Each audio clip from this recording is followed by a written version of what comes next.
I am.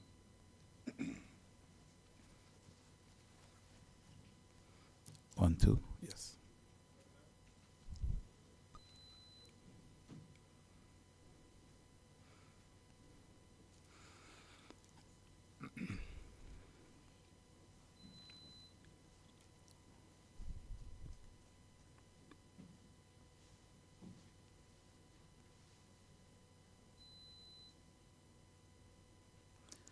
Good morning, esteemed guests, colleagues, participants, our audience, our in-house and our virtual audience. Welcome to day 2 of our Regional Economic Development Symposium. I am Kimbert Evans, and it is my honor to serve as your master of ceremonies yet another time. Before we begin, let us come together in the spirit of gratitude and reflection as we stand to reverence the Lord.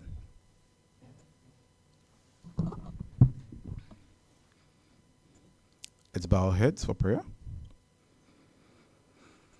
Heavenly Father, we thank you for gathering us here today with shared purpose and a vision for the advancement of our region.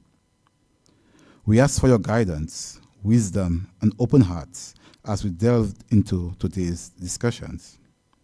May our conversations inspire real solutions, meaningful connections, and strengthen cooperation. We seek your blessings upon each speaker, participant, and the exchanges we will have. In your name we pray.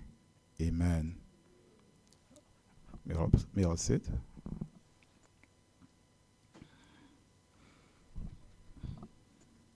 So yesterday we explored invaluable insights into new perspectives on economic development, labor market issues, including how we should address skills and related gaps, and social safety nets. Today, our focus will turn into the important topics of inflation, cost of living, law and order, and renewable energy solutions, aiming for practical measures to address these critical areas. So, today we will begin with session 4, entitled Inflationary Pressures, Cost of Living. I am pleased to welcome the chairperson for this session, Dr. Clarence Henry, which is the acting head, of the Regional Integration Unit at the OECS Commission. Let's put our hands together for Dr. Clarence Henry.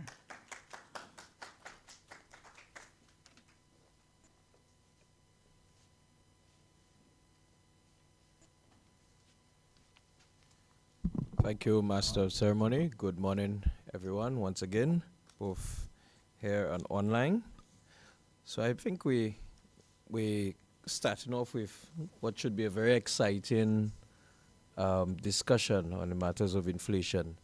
Certainly, I'm sure many of you, as you spend the time at certain supermarkets and so forth, you do appreciate how much the value of our monies have deteriorated over the time.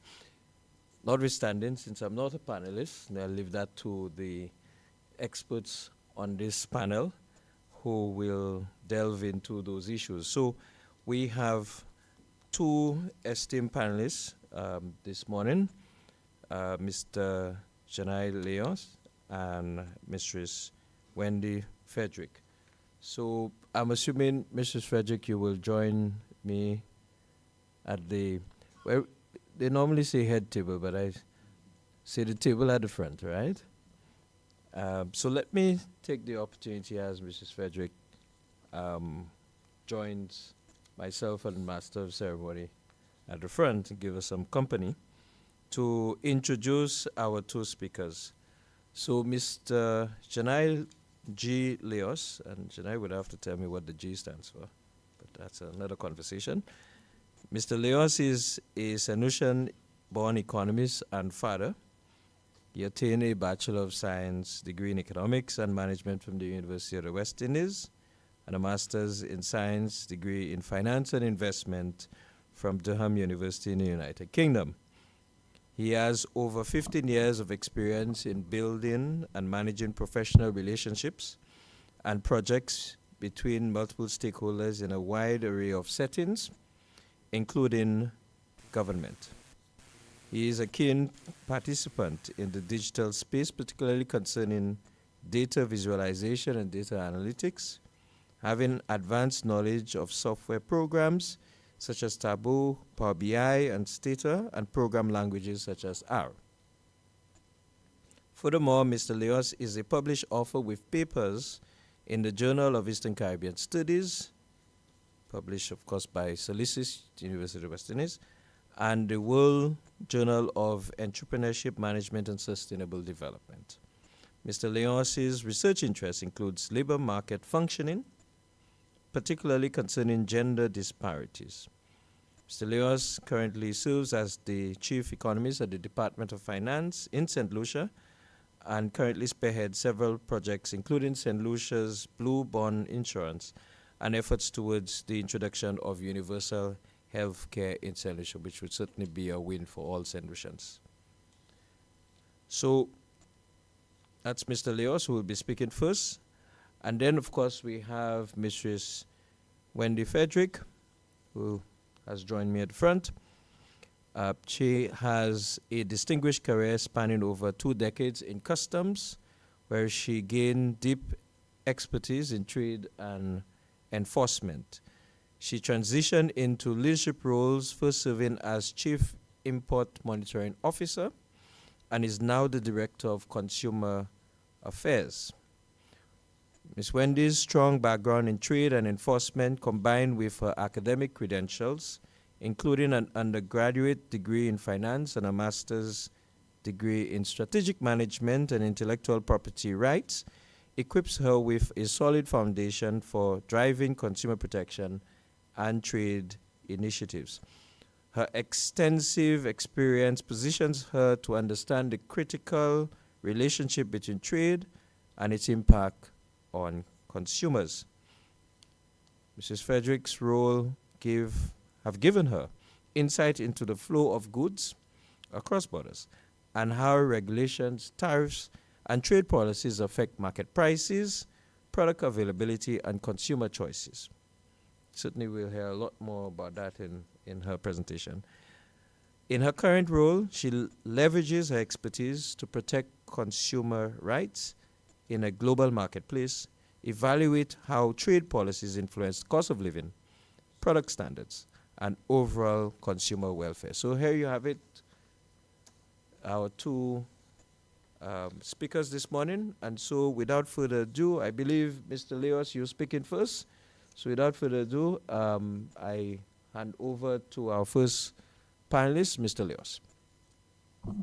Good morning. Thank you, Master of Ceremonies, and thank you, Chairperson Dr. Henry, as well. Welcome to all that are online and also in person.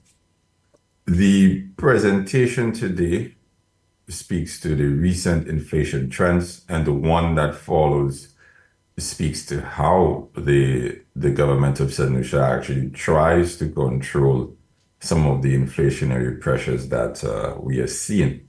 This presentation and the next really follow from the discussion we had yesterday with respect to the minimum wage and also the labor market. A large part of what you see with respect to the labor market stems from persons agitating, whether it be through unions or through the state trying to boost spending to say, let us increase disposable incomes, which would allow persons to consume more. But that consumption is always weighted by the price level that exists at any one point in time, because the price level would determine the percentage or the purchasing power of someone's income. And we want to touch on inflation, and this presentation will have a bit of a twist where I would attempt to show just how significant an impact the COVID-19 pandemic had on our inflation numbers, and how abnormal the size of that impact is relative to historical precedent. And I would briefly highlight some of the ways government has sought to address that. So if we go to the next slide, the presentation would focus a bit on why does inflation matter, the inflation trends, the impact of COVID-19, and our next steps, as it were. If we go to the next slide, inflation is important, as I indicated, because it affects the purchasing power of consumers. And in doing so, it affects both the decisions of consumers and also the decisions of businesses as well.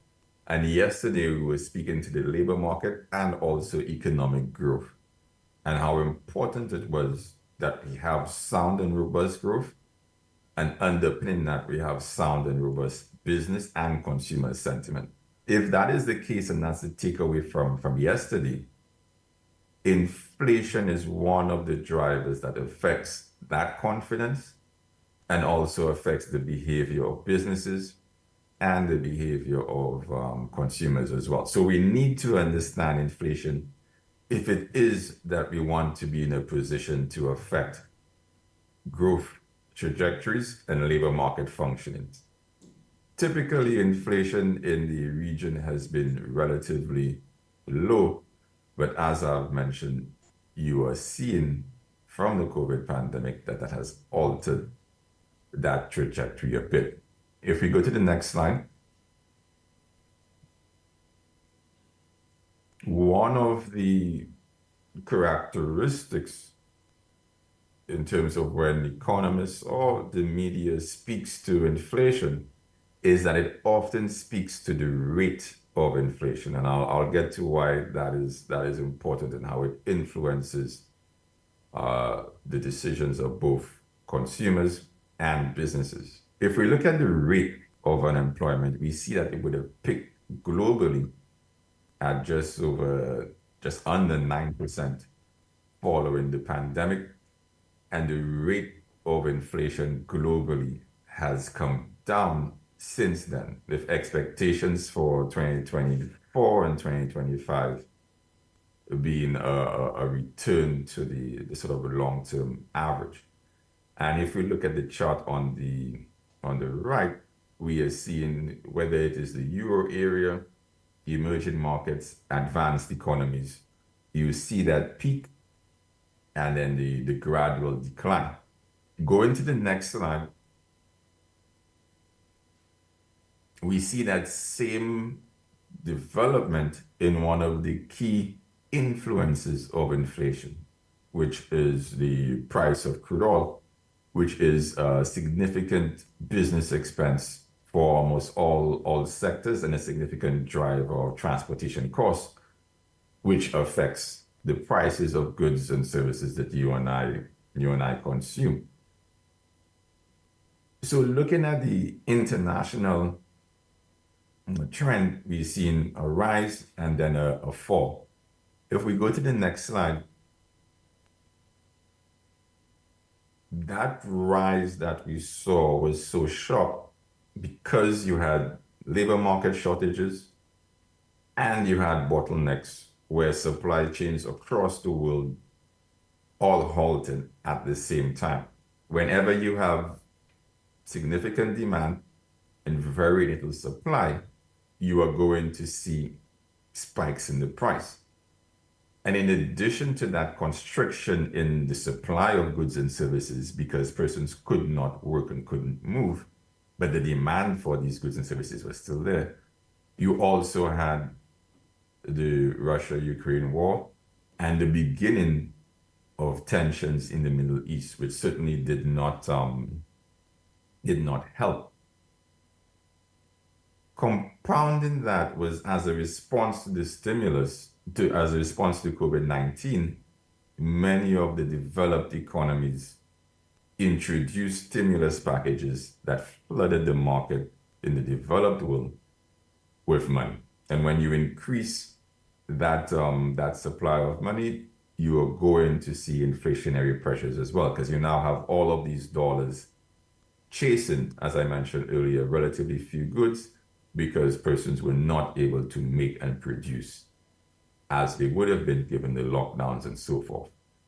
So this spike in that we saw in the COVID-19 period was quite abnormal and compounded by policy decisions in the developed world.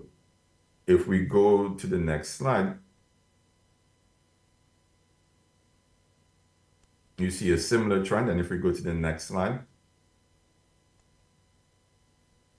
you see that the region, and in this slide, we're looking at Antigua, Dominica, Grenada, and other regional peers.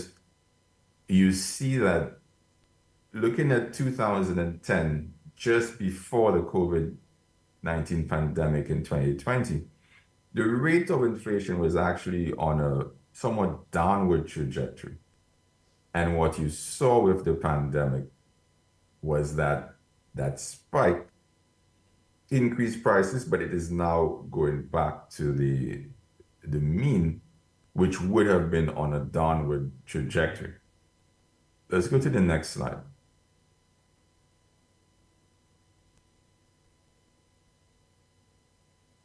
If in the previous slides, we touched on the regional and the international perspective.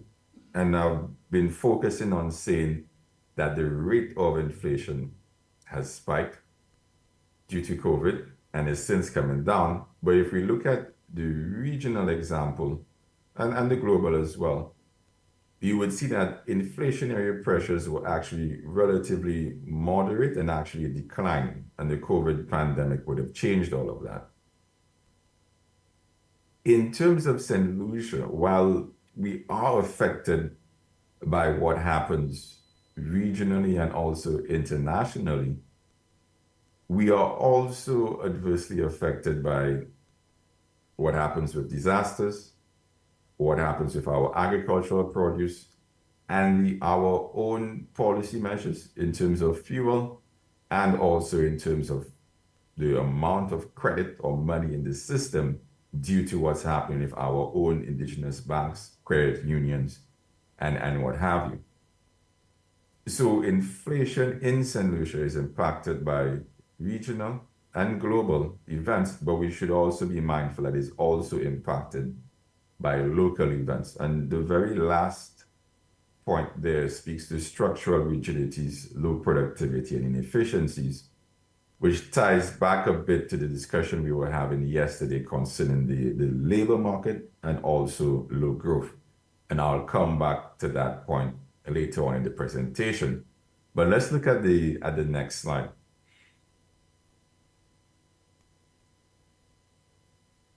In this slide now, we are focused on the St. Lucia experience. In the previous slides, we focused on international and regional.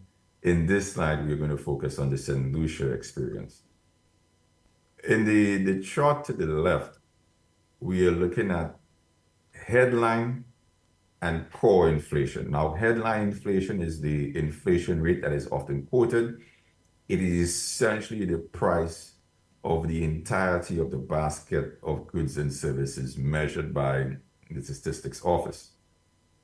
Core CPI, which is the darker line there, is that same basket, but you're removing the effect of food and you're removing the effect of fuel.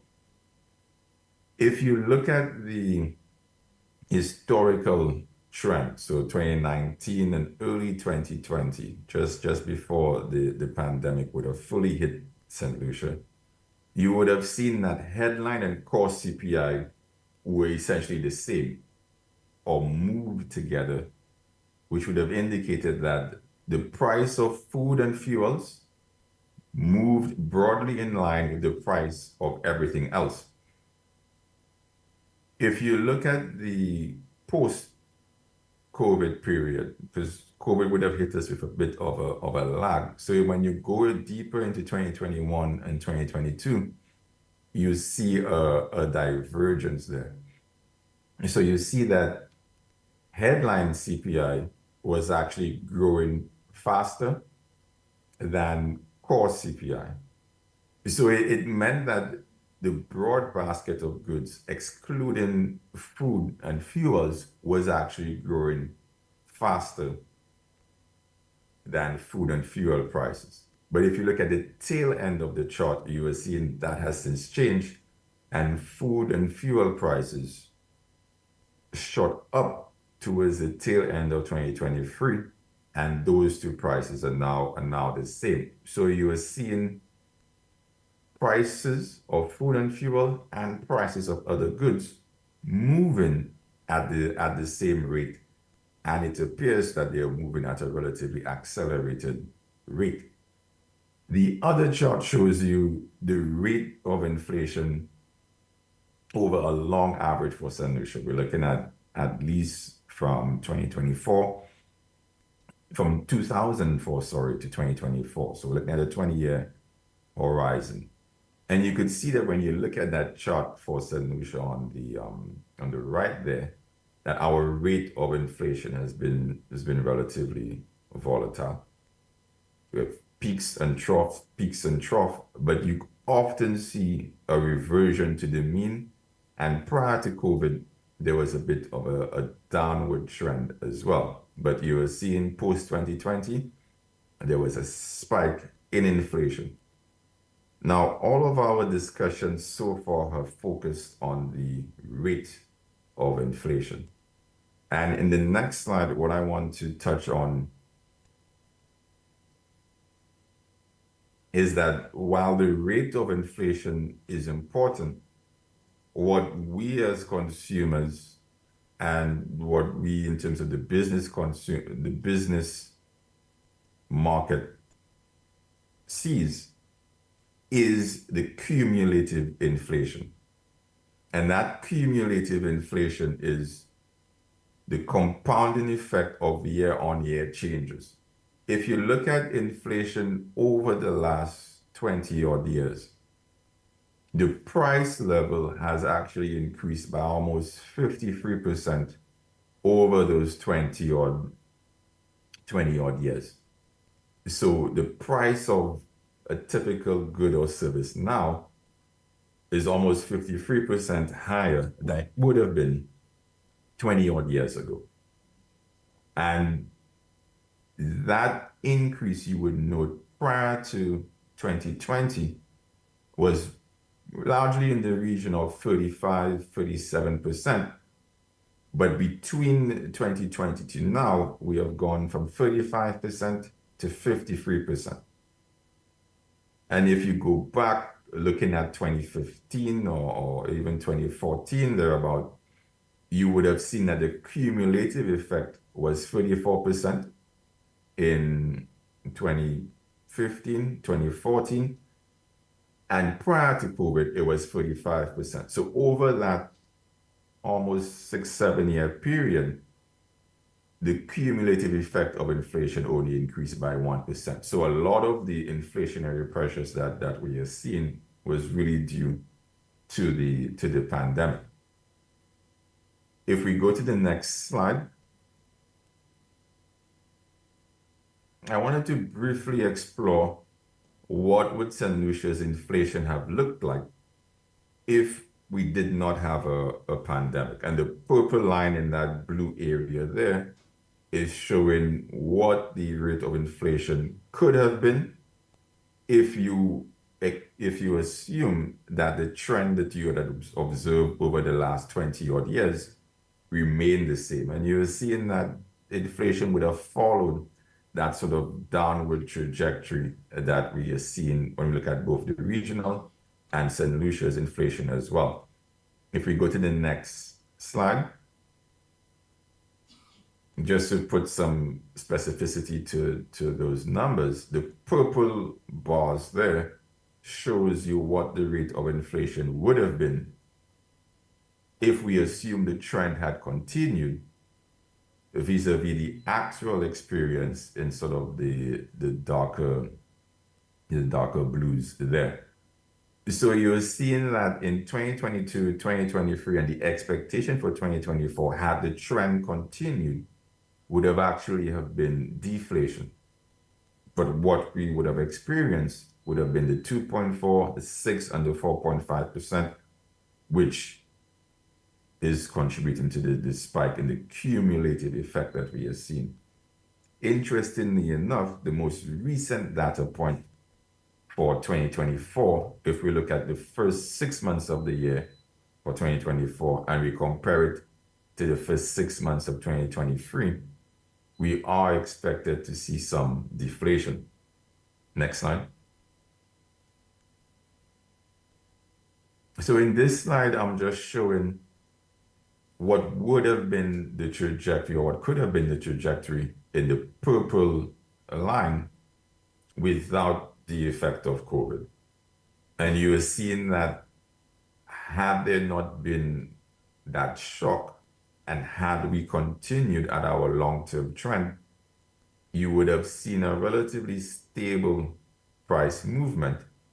As again, if you look at the 2014 inflation, cumulative inflation should have been around 34%, and you compared to 2024, where it would have been around 37%, were there not that shock, you would see that the general trajectory would have been one of stabilization. So the COVID-19 pandemic actually added a cumulative effect of almost 16 to 17 percentage points on inflation. So a lot of what we are experiencing is due to the pandemic and not necessarily due to what you are seeing happening locally or even regionally as well.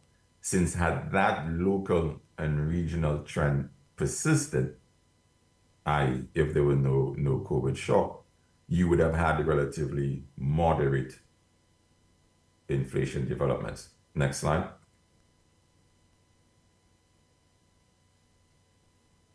As I wrap up this presentation, next slide, I will just quickly touch on some of the areas that the state Ministry of Finance, Ministry of Commerce, and other ministries have taken to address the spike due to COVID. We would recall the waiver of customs service charges on select goods. We would have recalled the subsidization of flour and the increase there for the bakers, and also similar increases in the subsidies for sugar as well. And you would have recalled concessions to the public service and also concessions to government workers as well, and the PAYE reform, which was meant to boost disposable incomes as a response to the shock. And if we go to the next slide, we continue on some of the measures done with the most recent measures over the last few months, being the zero rating and the removal of VAT on several items, including solar PVs and building materials. So if we go to the next slide, just as I wrap up, given the time, over the next few years, if we go to the next slide, the expectation for inflation is to moderate, and this is the inflation rate. So the expectation is that and this is from the IMF, that from the high of 4% that we saw in 2023 to fall to 1.2, 1.3%, and to sort of moderate over the next few years. Our internal data suggests that 2024 may actually not be positive, but actually deflation, and we would continue to monitor that development. But in closing, if we go to the next slide, I just want to highlight that several things are going to impact what that near term looks like. And that would be whether there are more production cuts, the impact of weather-related shocks, and also whether you see even stronger escalation in military conflicts in Russia and Ukraine. But these seem to have tapered off a bit and have not impacted prices as much as we would have expected. So our sense over the next few years is that sort of the downside risk would actually have more prevalence, and you should see a reduction in the rate of inflation. But given the shock from COVID, the cumulative effect that we will be experiencing or are experiencing is going to remain with us for some time. I would pause here and hand over to the chairperson. Thank you. Thank you, Mr. Leos, and I think we can do a little better with the clapping. Certainly the applause important, and I think your presentation would be certainly useful for the average St. Lucian who are really trying to appreciate what's causing inflation. And certainly we've learned from your presentation, Mr. Leos, that COVID-19 pandemic really did a number on our economy, and by extension, the Caribbean economies. You certainly explored those forces that brought about inflation in terms of how COVID would have been a factor, and the factors that COVID itself would have created the supply chain issues. For instance, the reduction in supply of commodities, the scarcity, those commodities, the quantitative easing that you would have seen in the more advanced economies, really driving further demand for scarce commodities and consequently higher prices. So we do really appreciate your presentation. I think there is the possibility of some further econometric modeling, looking at how government's policy responses may have impacted positively the rate at which prices rose, and that certainly I'm not necessarily proposing for the work, but that certainly would be useful to see further work in that area. So, having received Mr. Leos's sort of broad macroeconomic assessment of the inflationary situation, I suspect Mrs. Frederick might bring us into the microeconomic issues of inflation, particularly given her department's role as the unit responsible for keeping a check, as it were, on how businesses do things. So, without further ado, Mrs. Fredericks, invite you to the podium to, believe we still work with 15 minutes. Right. Hopefully I'll be under 15. No 15 minutes? Yeah, hopefully.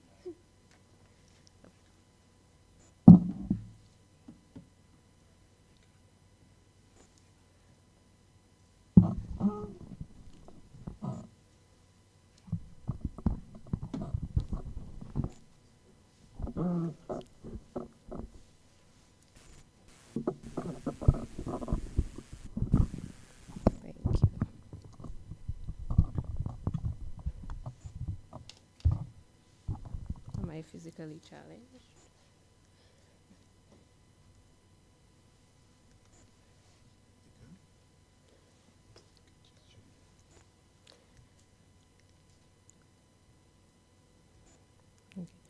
A pleasant good morning to all. And of course, I'll be presenting on this hot topic of inflation. And I'm indeed in a position to tell you because I hear the cries of our consumers every day. And even understanding it myself and the reason for the inflation, I still feel it. And I'm happy that I can present on the policy measures that the Ministry of Commerce has taken to try as much as possible to address inflation and to help satisfy our consumers as much as we can. Okay, so in this presentation, I'll be speaking on the mandate, our policy initiatives. We look at our future outlook, the external impact on inflation, any policy measures, initiatives that will impact inflation.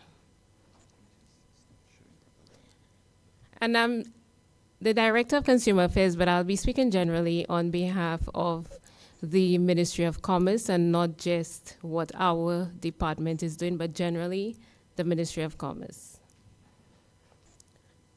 And our mandate is to actively promote trading environment in collaboration with the private sector.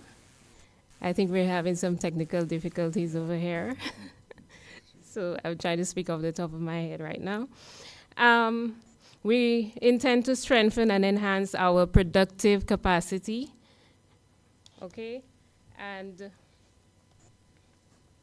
to encourage good business practice and promote consumer interest. So this is one of our mandates. Not one, but few. All right, so the COVID pandemic is about 3 or 4 years later, and we're still hearing about it. We're still feeling the effects of this pandemic. And when you hear inflation, COVID pandemic, it didn't do any justice. So, as a result, the Ministry of Commerce has taken on the initiative to enhance our productive capacity. And yesterday we heard Mr. Henry speaking and really elaborating on the importance of production and innovation. And as a result, we know when we have production and increase in production, what happens? You'll feel the effects, you'll get more supplies, local supplies, and of course, it will increase. We'll get higher, higher consumer spending. It will stimulate the economy. So all of these things. So that is why the Ministry of Commerce is focusing a lot on building capacity in the area of production, because we recognize that even after COVID pandemic, we would need to try as much as possible to be self-sufficient and try to increase our production levels and reduce our imports.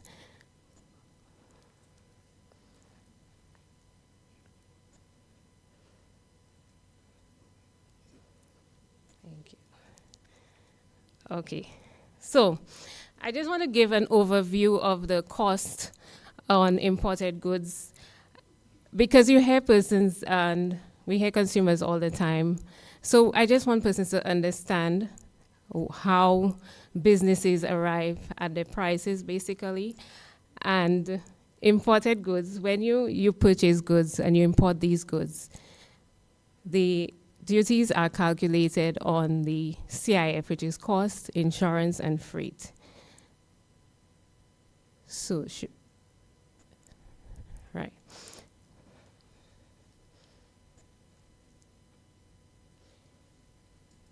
Okay, so duties are calculated on the cost, insurance, and freight to arrive at the landed cost. So all of this would include freight charges, inland freight if you're taking the goods from, if you're transporting the goods from, let's say, Atlanta to Miami. So transaction value, anything, selling commission. Sometimes you have chillers, you have reefers, containers at a port where, or there's in transit, and charges are put on these goods. So when these goods land in St. Lucia, cost, insurance, freight, all these charges are incurred, and you apply the border charges, which would include service charge, VAT, okay? And all of this is included to arrive at the landing cost. And what happens is that businesses would now apply a percentage margin of profit to the landed cost of these goods and any other incidental costs, like their transportation to take it from the ports, and whatever else to arrive at their retail prices. So I'm still experiencing technical difficulties, but I'm speaking off the top of my head. Hopefully I can be clear enough and you can understand. Okay, so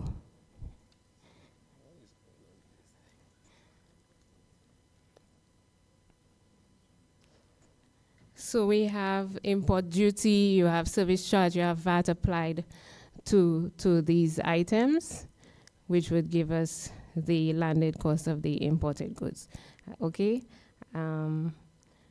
So the ministry now, in order to address, we've taken some general policy directives which are aimed at enhancing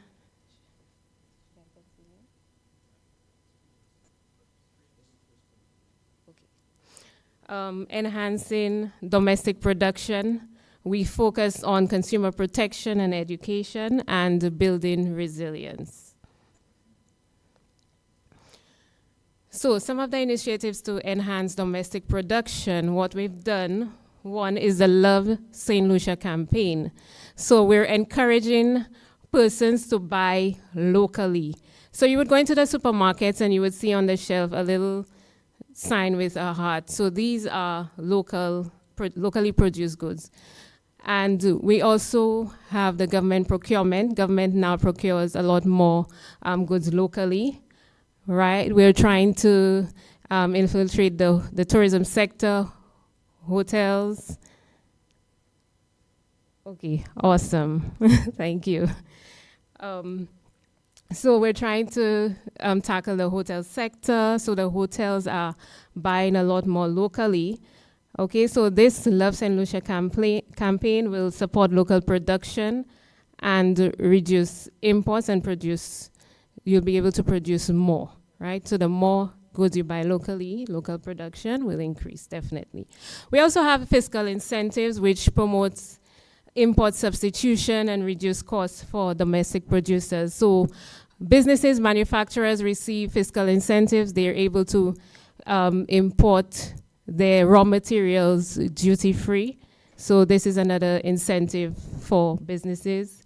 We have Article 164. While it may not appear to be immediate, in the long term, it is intended to reduce.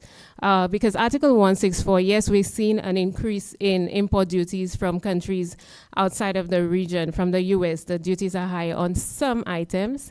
And within the region, you would see duty-free. So this is to spur economic development, develop the sectors locally and regionally, which would, of course, increase and support our local producers. And hopefully that will be an initiative where they'll be able to develop their businesses. We have the development of the baking sector, and through subsidies, of course, I think Janai spoke on that. You would see we've given about, 3.4 million to the bakers just in white flour subsidies. Bakers have received this. This is between April and September. The government has subsidized this flour to the bakers. And another initiative that we're trying to do is to encourage investment in equipment, and hopefully they can receive low interest rates to purchase the equipment and to develop the business and build capacity in that area. So we're working on that. And of course, we have the MSME loan grant facility, which has been, we've heard a lot of testimonies from persons who have received this facility in being able to boost their productivity. And we've realized and heard them testimonies of persons indicating how they've been able to increase their production level, as a result of being able to purchase their equipment. So we hear it a lot, and this, if we look at this next graph here, we can see the approval by sectors. And if you look at the manufacturing sector, we see 84 persons who approved. We also look at services as well. We have retail, we have creative industries, and we can see all these persons who have received approval for the MSME loan grant facility, which is quite efficient, I would say. And of course, the ministries, we're focusing on consumer protection and education. And I think Janai mentioned it after, I think it was in 2022, there was a waiver on service charges on the price control goods. so that consumers could better afford to purchase. We have the zero-rated VAT, which is currently implemented and is going to be for 2 years. I think it's a year since it's been implemented, and it's on, Janai mentioned it, basic items. We also have sanitary napkins, which were zero-rated and also placed on the price control list. We also have price control on essential items, basic items such as corned beef. We have peas, beans, and the Department of Consumer Affairs. We're actively monitoring to ensure that these prices remain within the approved selling price. Okay, so for the price control items, the businesses submit to the Consumer Affairs Department the price calculation sheets. Just to give a breakdown, I know I don't have much time, so you'll understand and persons will understand how we arrive at the prices for the price control items. They submit all their documents to the Consumer Affairs Department, and we would receive the invoices, the bill of lading, all payments and charges paid to customs, and based on that we would calculate the markups, which is a wholesale and sometimes distributors markup if there is, and at the end of the day they will receive an approved selling price for which they could sell these goods. Now they can sell below the approved selling price, but they cannot sell above the approved selling price. Okay, but we have complaints and investigation officers out on the field monitoring daily these price control items to ensure that they remain within the approved selling price. And of course, last year we constituted the Consumer Protection Council and Tribunal, and we've realized the benefits, because a lot of our cases that we receive at the department are being addressed, and consumers are relieved to get redress for their complaints. So it assists, of course, definitely in consumer spending, because what we get sometimes before, persons would probably purchase an item, they're not satisfied, it's damaged, they return it, and they're not able to get a refund or replacement. But now with the council, we've seen a lot more cooperation from the businesses, so persons don't have to spend and buy something else when it's damaged. They either get a refund or they get a replacement. So this, of course, has enhanced some form of consumer protection. And we're also doing a lot of consumer education and encouraging persons, to come to the department, and just enlightening persons on how they could consider saving, spending less money. And last year, we did, through World Consumerize Day, we did a campaign to encourage persons to go to clean energy transitions, buy solars, and so we gave out lights and all of this to educate persons on how they could save in the long run. And we also have now we're in the process of enhancing capacity in competition. We're currently in the process of establishing the legislative and regulatory framework for competition policy. And what we will realize when this is implemented, we will see lower prices. We're expected to see lower prices and improvement in production, improvement in innovation, and it will reduce unfair trade practices, right? Reduce monopolistic behavior. So we're expected to see more. As a result of this competition policy, we're expected to see more innovation and more productivity in the market. Okay, and of course, we want to build resilience, and through collaboration with the Customs and Excise Department, last year, or 2 years ago, in 2022, we conducted a time release study to be able to identify bottlenecks at the ports in the area where are the delays on the imported goods, and which will assist in reducing the cost to consumers. So if less time at the ports, right, will reduce the price to our consumers. So we want to enhance future business processes as well, and the digitization efforts to increase. We're still working on a single window, which will intend to reduce time by a lot of hours. Okay, and we're looking to reduce the inefficiencies at the ports, because of course delay in the goods at the ports will definitely, as I said earlier, be extra cost to consumers. And we want to promote renewable energy, which is what I said earlier. We did a campaign on that as well.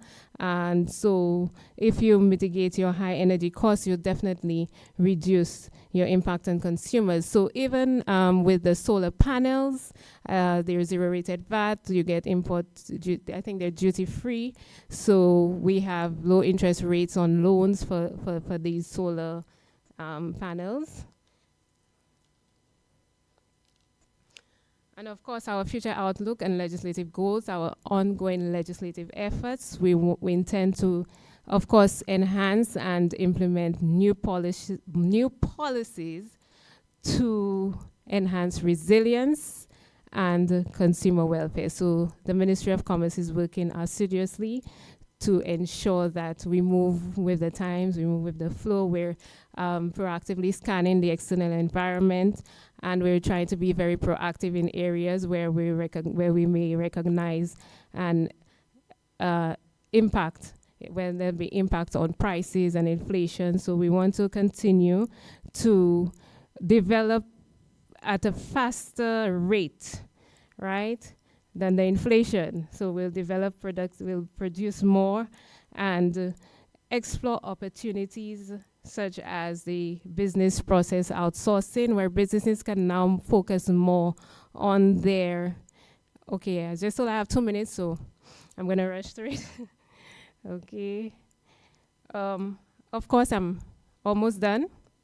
We want to look at reducing dependence on imports, as I said earlier, improve in our productive capacity, innovation, production, and try as much as possible to reduce our dependence on imports. So we will recognize lower import costs, which will cause prices to be more stable, because we'll have more production, we have more local goods available. So the more you purchase these local goods, right, the more you're able to produce.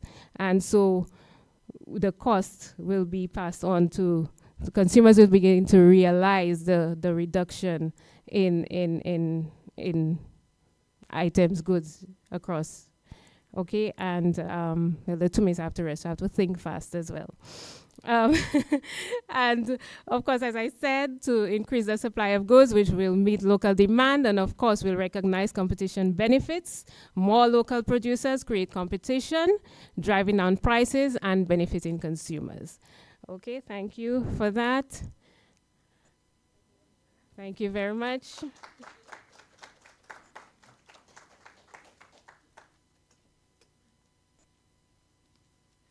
Thank you, Mrs. Frederick. You know, I stand by my earlier statement. You know, when you look at these two presentations, it really make for an excellent piece of work in terms of a paper that explores inflation broadly, looking at what has happened to inflation in St. Lucia and by the OECS, but narrows down to the policy measures that Mrs. Frederick highlights. And there are quite a lengthy menu of policy measures. I certainly think for our viewing public, it would be important to note the relevance of buy local campaign and tie that with the subsidies to key suppliers, bakers being one of those noted, and the support to the MSMEs in terms of the grant support that increases their production capacity, which feeds right back to how we ensure that we have the capacity to facilitate a buy local campaign. So I think this is excellent, and we're really looking forward to some useful questions coming both in-house and online to both presenters, Mr. Leos and Mrs. Frederick. I want to thank them again. So please, let's give both presenters a round of applause. And the floor is open for any questions that may come their way.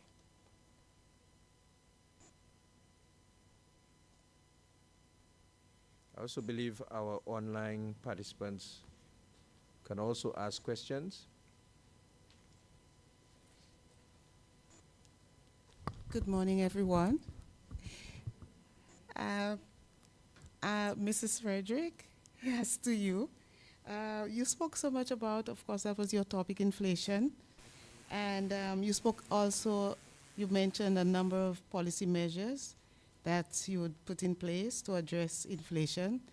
Do you have any projection as to how soon Massy stores, I'm being very practical here, how soon Massy stores and other stores will relieve consumers when they go to the stores and see something just today it's this price, another day it has escalated, right?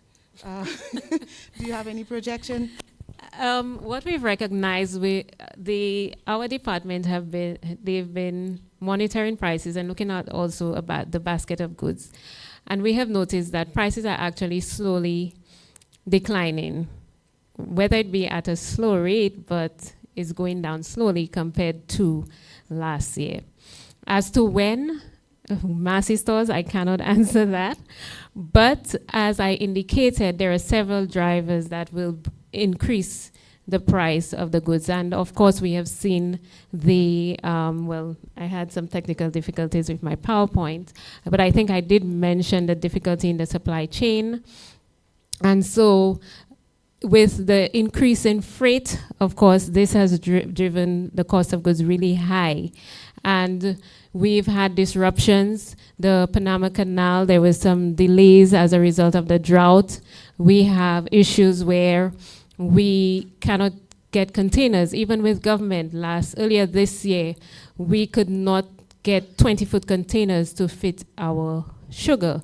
So we had to settle for 40-foot containers. So that, yes, government subsidized these items, but it still increased the cost of the goods. So we have several factors that affect, and freight, as Janai mentioned, it really impacts the cost of these of items, imported items. And this is why I am insisting, and we're insisting as a ministry, we're promoting locally produced goods. I know it may not be a lot, but as much as possible, we're trying to increase our production level. And of course, as I mentioned, with the implementation of the legislative framework for competition policy, hopefully it will address some of the unfair, if any, unfair business practices in St. Lucia.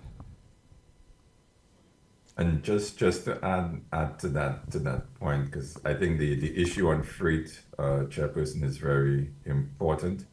And I know the SLASPA is exploring ways within which the situation at the current cargo port can be remedied. And there's been discussions and work ongoing on exploring the creation of a cargo port at Cul-de-sac.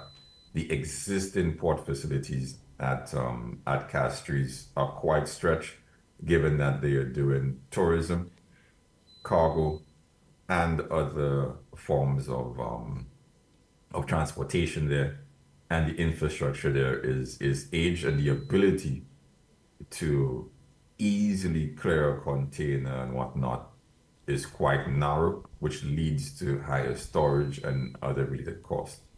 So I think one of the areas the state is exploring is on smoothing the transportation system to and out of St. Lucia, and one of the ways is the exploration of a new port facility. Thank you. Yes, so just to add to Janai, we have seen a lot of backup at the ports. So sometimes I'm sure you would pass by Posh and you'd see trucks lined up on the side. So they're competing with the cruise ships. So when vessels arrive, the cargo vessels arrive, sometimes they have to wait and there are delays. So some of the businesses there have delays in receiving their goods even. So delay at the ports is another thing for them. Use the mic, please. I was asking whether those people who are not responsible for the delay, are they the ones? Do they still have to pay? Yeah, because remember there are other charges that businesses have to take into consideration. So sometimes I think if your goods stay, is it more than 10 days at the port, you have to pay rent to SLASPA. So all of these things have to be taken into consideration. They have to pay their truckers. Sometimes the truckers are parked outside waiting for hours and we don't know if they're paying by the hour. Mm-hmm. So all of these things businesses have to take into consideration when they're pricing their items. Okay. But I was just asking whether, in the event that the problem is not with the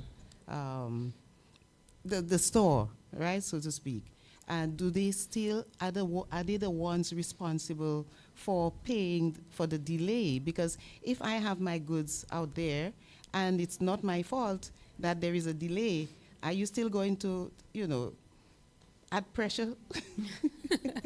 It's not my fault, right? Yeah, well, so circumstances, are it these depends. things And so taken that's into why, consideration? yeah, we're taking that into consideration. That's why we're now working closely with SASPA to see how we can improve the efficiency at the ports. Yes. Yeah.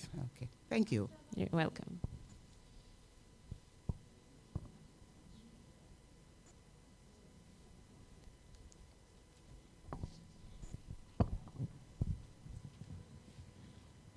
Yeah, I've got a question for both presenters. I just wanted to say thanks for the presentations. They were really good, as Clarence emphasized.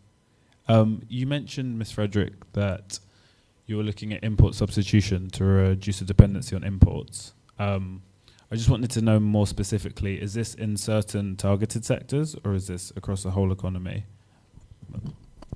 Well, that's across the whole economy because we're definitely trying to boost productivity across St. Lucia. So as much as possible, whatever. So that's why we have the initiatives, the loan grant facilities to improve and enhance our productive sector and innovation. Okay, thanks for that. And to Janai, Ms. Frederick spoke about there being, for example, reduced import costs on solar panels for, I guess, private consumers wanting to put solar panels on their buildings or their residential homes. But in terms of at the state level, is there any centralized investment in renewable energies? As we know from the war in Ukraine, the cost of fuel is something that drives the level of inflation in St. Lucia massively. And St. Lucia is relying on, I guess, dependent on heavy imported fuel, which is quite expensive, and it has all this renewable energy capacity. At the state level, what is the current status of investments in renewable energies? So thanks for that question. And that's one of the reasons why in session 7, we have the NERC and the energy division speaking. What the state is doing at the moment is we look in the legislation that guides the existing monopoly framework that the LUSLEC has concerning power generation, transmission, and distribution. What we are working towards is actually disaggregating those three components and exploring how you could have competition in each of those components and how you could allow the businesses and what have you to generate some of their own electricity and have recoup some of those energy savings to the extent that they could invest in solar PV systems and what have you. And also at the state level, we would have removed the value-added tax on solar PV systems. So it's a two-pronged approach. where we are trying to change the legislative framework governing renewables, and also trying to reduce the direct costs of investing in these as well. And we would have also zero-rated the supply of labor for the installation of those systems as well. So I think session 7 this afternoon will touch a bit and give you some more specificity to that question. But yes, at the state level, we're looking at costs, and we're also looking at legislation as well. And I know the LUSELEC is in the process of securing land to extend their solar footprint as well. They would have done a test facility in Viewport that has worked well, and they are now exploring options to expand. So we are hoping that we can come to a point in the near future, medium term, where a large percentage of our energy mix would be renewables, and that over the amortization of the investment in the solar PV systems, the extent to which our electricity costs would be tied to the vagaries of the oil market would come down somewhat, which should lower costs for our business and also our consumers as well, which will redound to increase purchasing power and growth. So thanks for that question.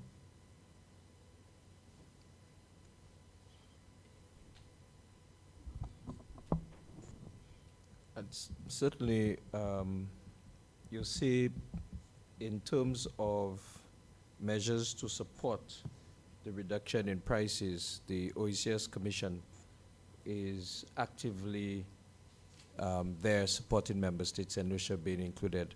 Mrs. Frederick, you didn't mention our support in terms of the 5 tablets we would have provided to St. Lucia for ensuring that you there did. is... Thank you for that. Yes, certainly.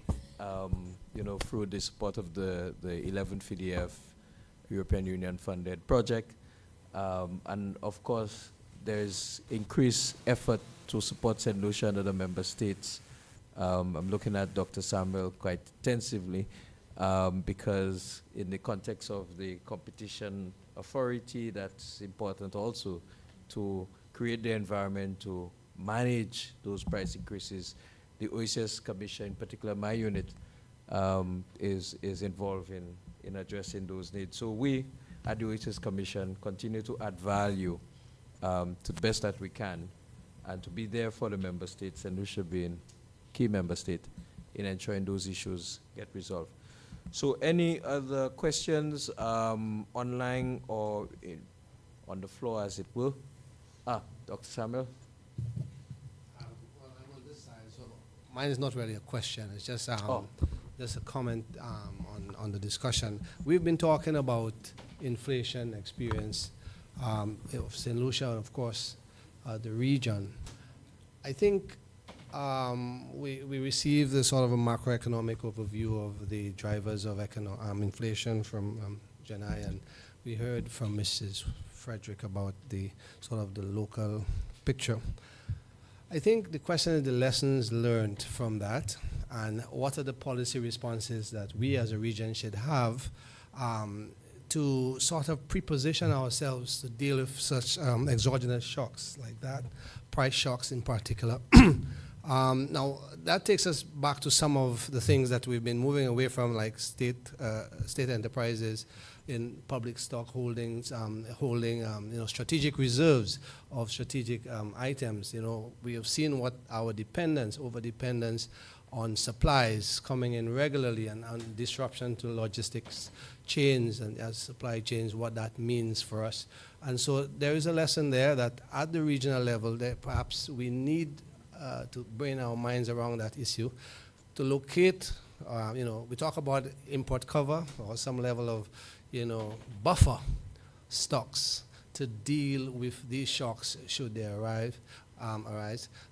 We talk about moving goods up and down the chain and probably engaging in more nearshoring to reduce sort of supply times and dependence on, bringing in containers from China that takes how many weeks in a situation like this.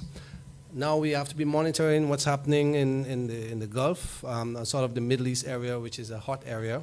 And I mean, there are bottlenecks there. I mean, insurance costs to ship goods is going through the roof if they have to go through the Gulf of Hormuz to bring petroleum from that side of the world.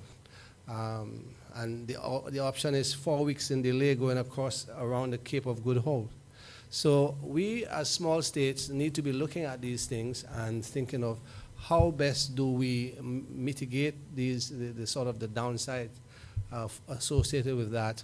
And that should be, to me, the lesson that comes out. Finally, as you indicated, perhaps there is a case for us to have a study with a bit more rigor, looking at the determinants of the inflation experience and actually doing an econometric modeling of the experience, just for us to understand in a more clearer sense what we can apportion to the different drivers, the determinants of the inflationary experience that we would have had over that period, and to kind of understand and dissect or scrutinize the impact of inflation, COVID in particular, in that experience. So these are the 2 points I want to make about the lesson of sort of taking policy actions at the regional level to mitigate these risks should they arise going forward, and of course a more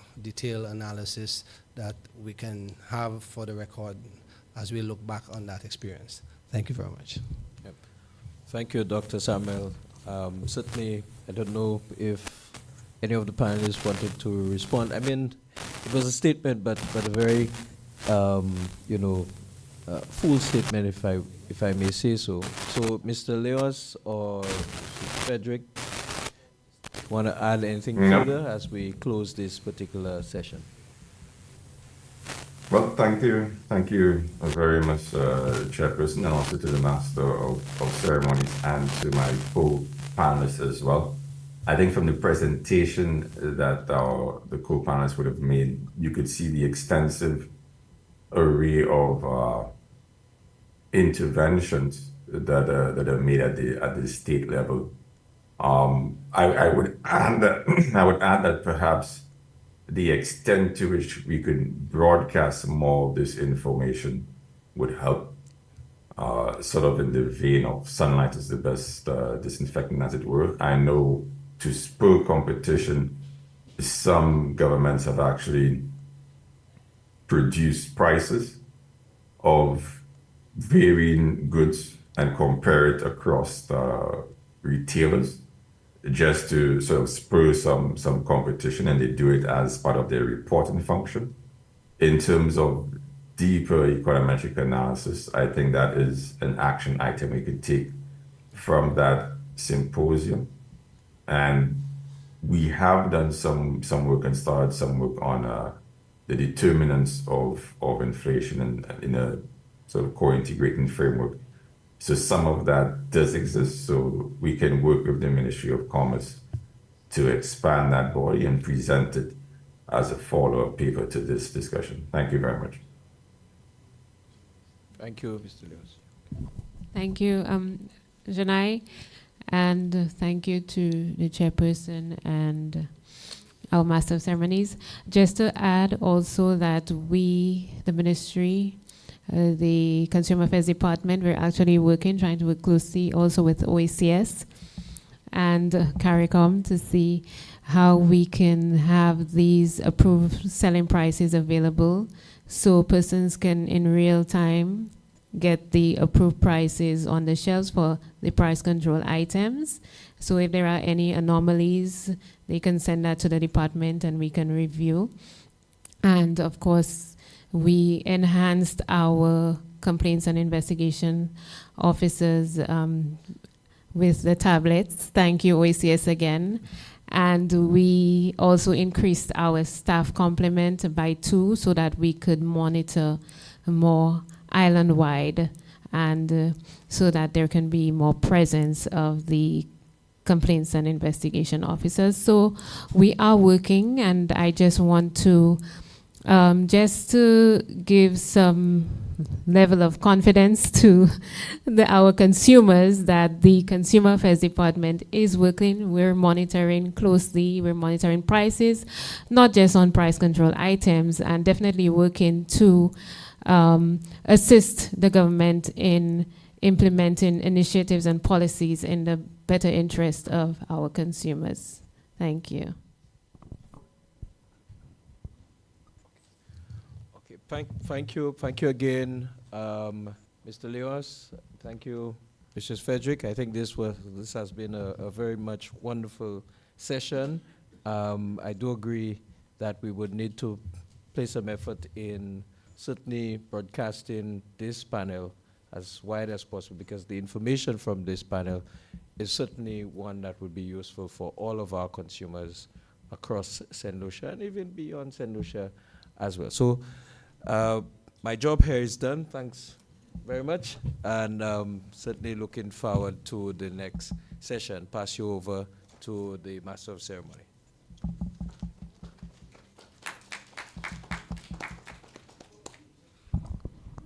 Thank you to our chairperson, Dr. Clarence Henry, and thank you to our presenters, Mr. Janai Leons and Ms. Wendy Frederick. Let's put our hands together for them one more time, please.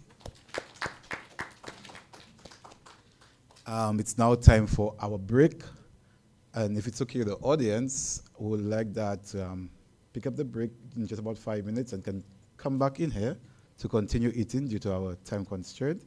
So hopefully that's okay with the audience and no objections. Any objections? Hopefully no objections. So let's now go for the break. It will be on my right. So just 5 minutes, get it, come back in here, and we can have a eat-in break as we continue with the next session.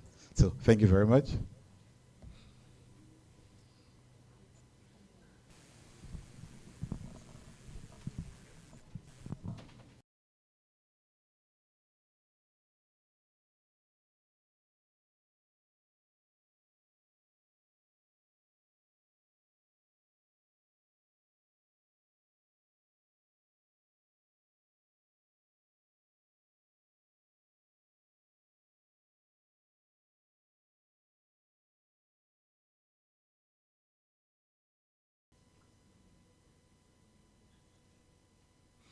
Thank you very much, everyone, and welcome back. I trust that the break is refreshing. So we're moving to session 5, titled Inflationary Pressures, but specifically lowering the price of goods and services in St. Lucia. And our chairperson for this session is Dr. Thomas Samuel. Sorry about that. I forgot for a second. Dr. Samuel. So he'll be our chairperson. Let's put our hands together as we welcome Dr. Samuel.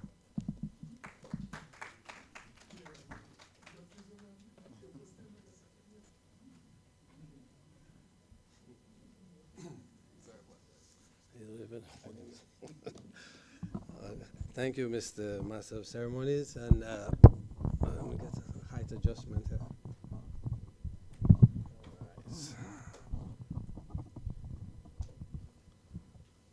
Okay, welcome, ladies and gentlemen, from our break. This is, as indicated, the second session for the morning on day 2, inflationary pressures and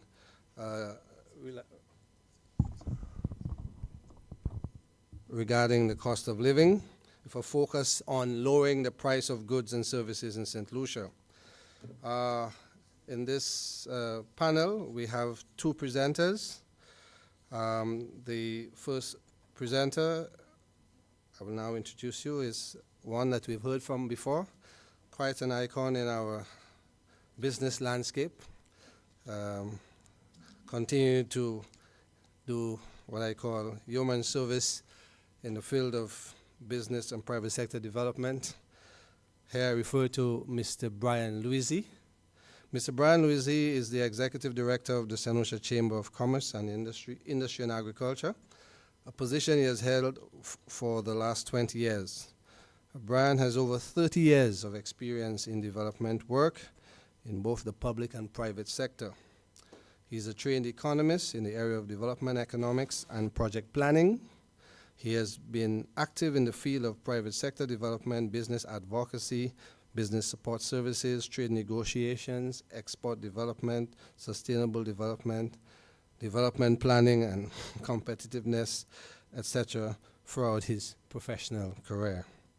Brian has a first degree in economics from Syracuse University in New York and a master in national development and project planning from Bradford University in the UK.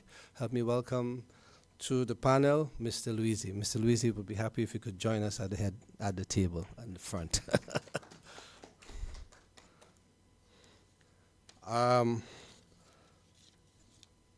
Our second presenter is Mr. Joel Richards, OIC, Officer in charge of the Economic Affairs Research, Regional Integration Development. Thanks for the correction.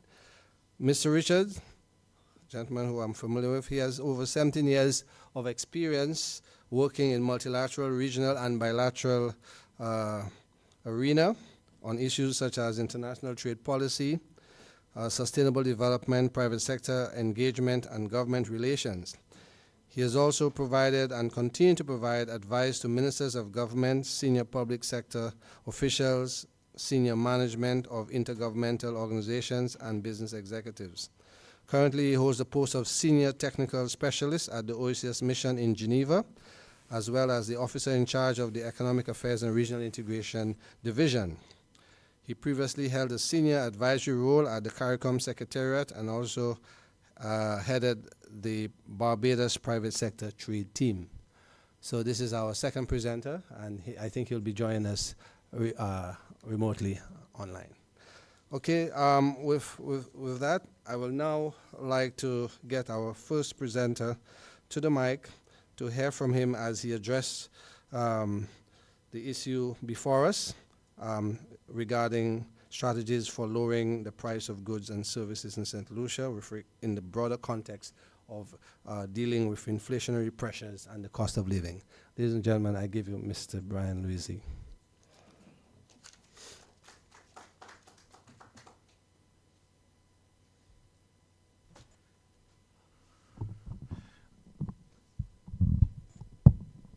I thought I saw all these issues clearly until my doctor asked me to go check my eyes.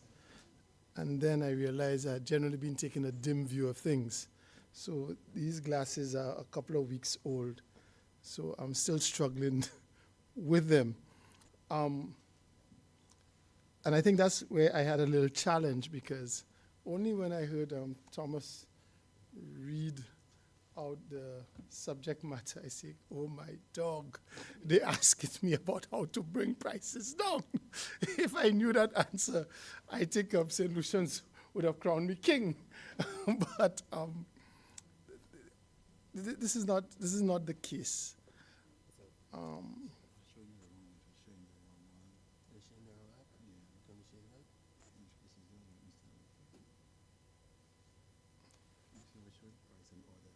Yes, sir. It's just the one you want.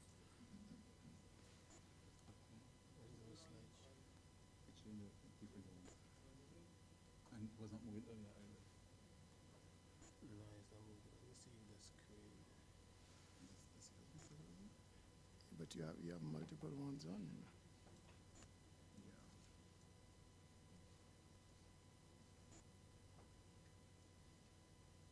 What you could do?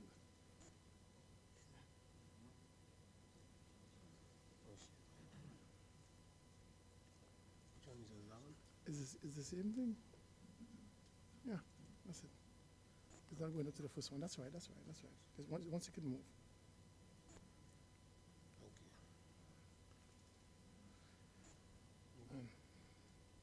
Okay. Yeah. Okay, so thank you very much. You know, Murphy's Law, if anything can go wrong, it will go wrong. The issue of escalating prices is a bothersome one for us all.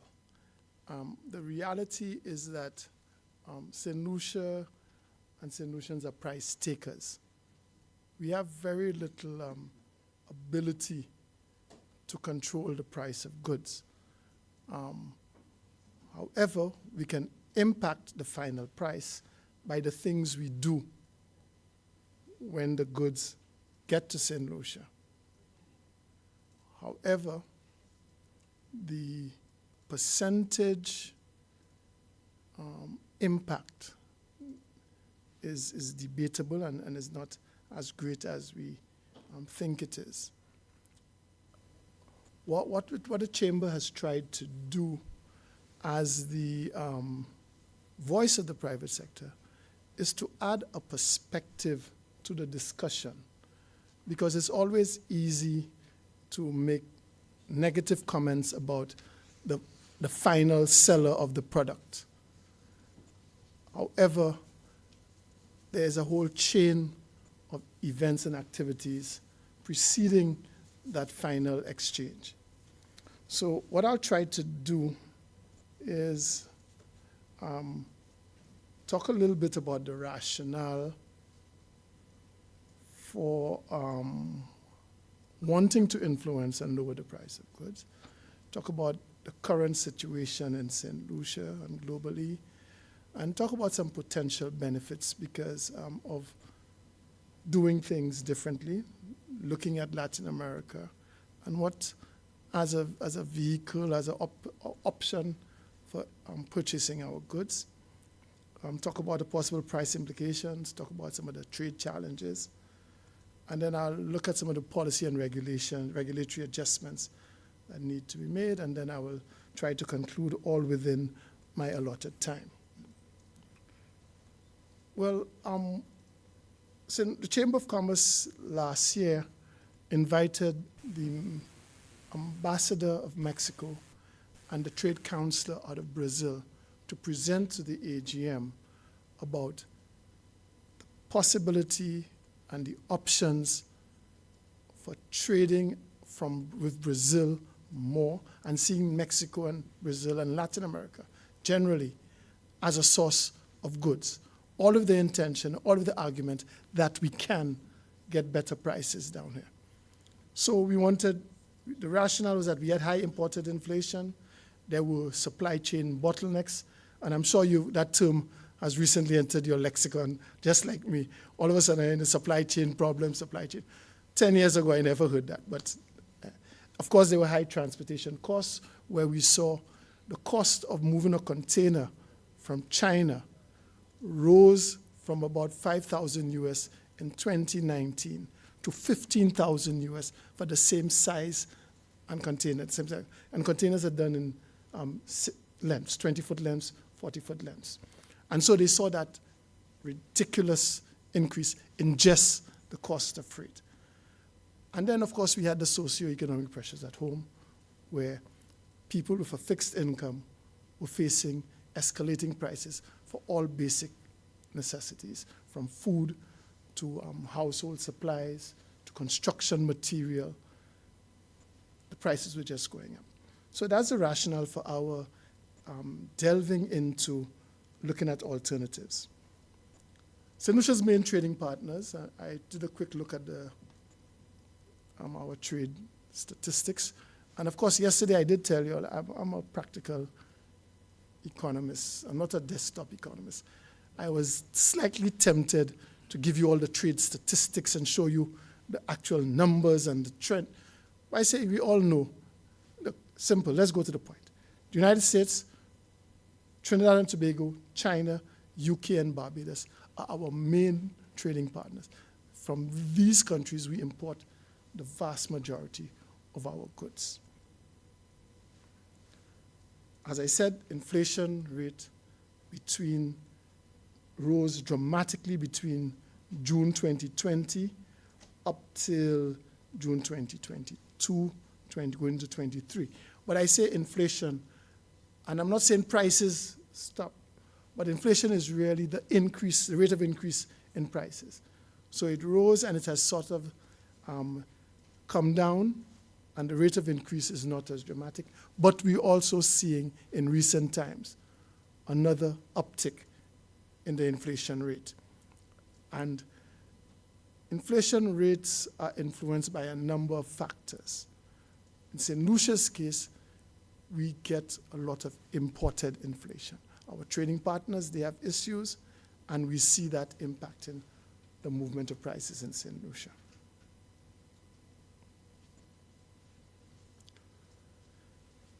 The other reality is that St. Lucia is a wide open, vulnerable economy.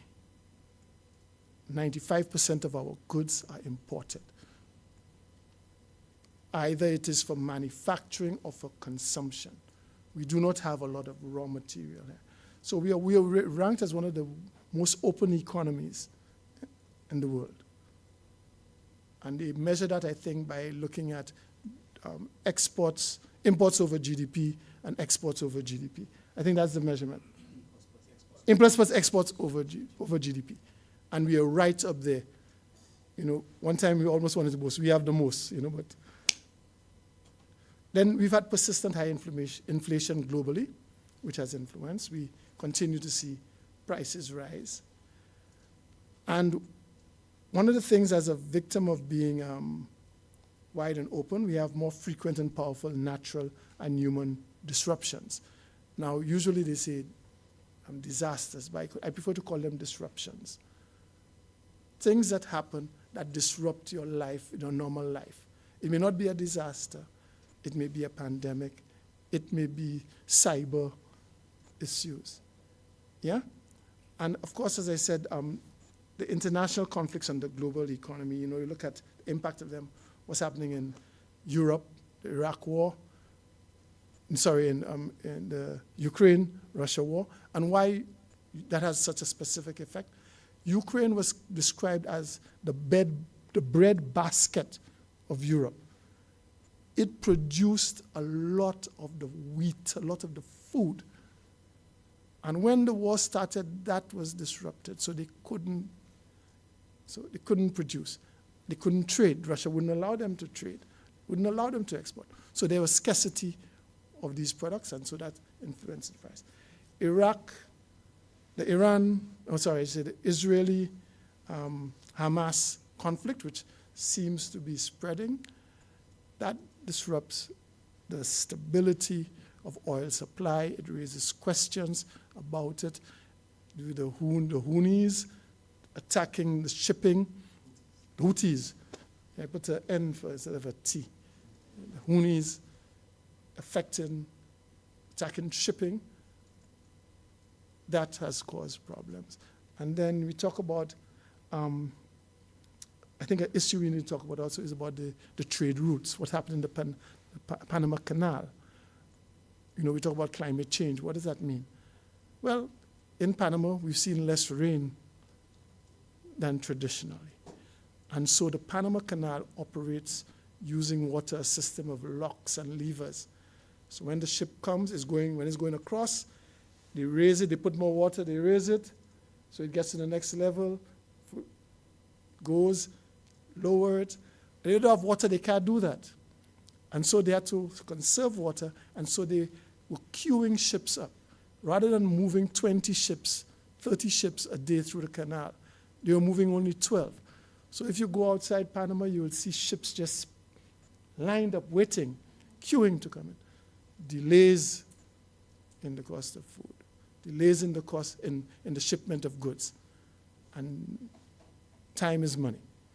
Then we have the issue of the slow growth in trading partners, because our tourism depends on much about the UK, the US. When they don't have enough money or the economy turns down, they travel less.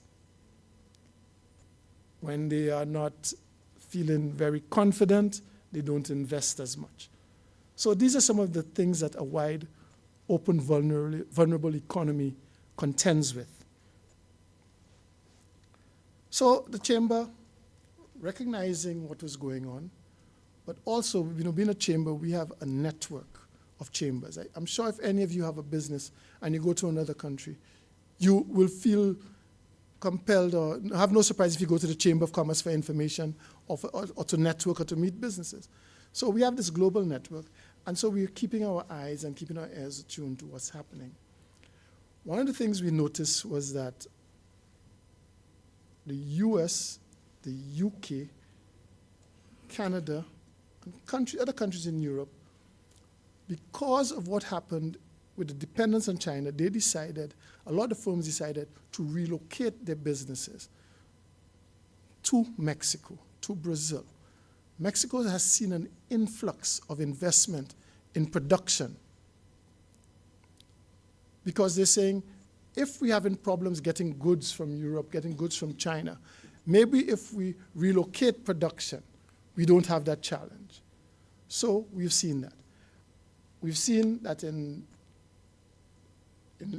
Latin America, prices are generally lower.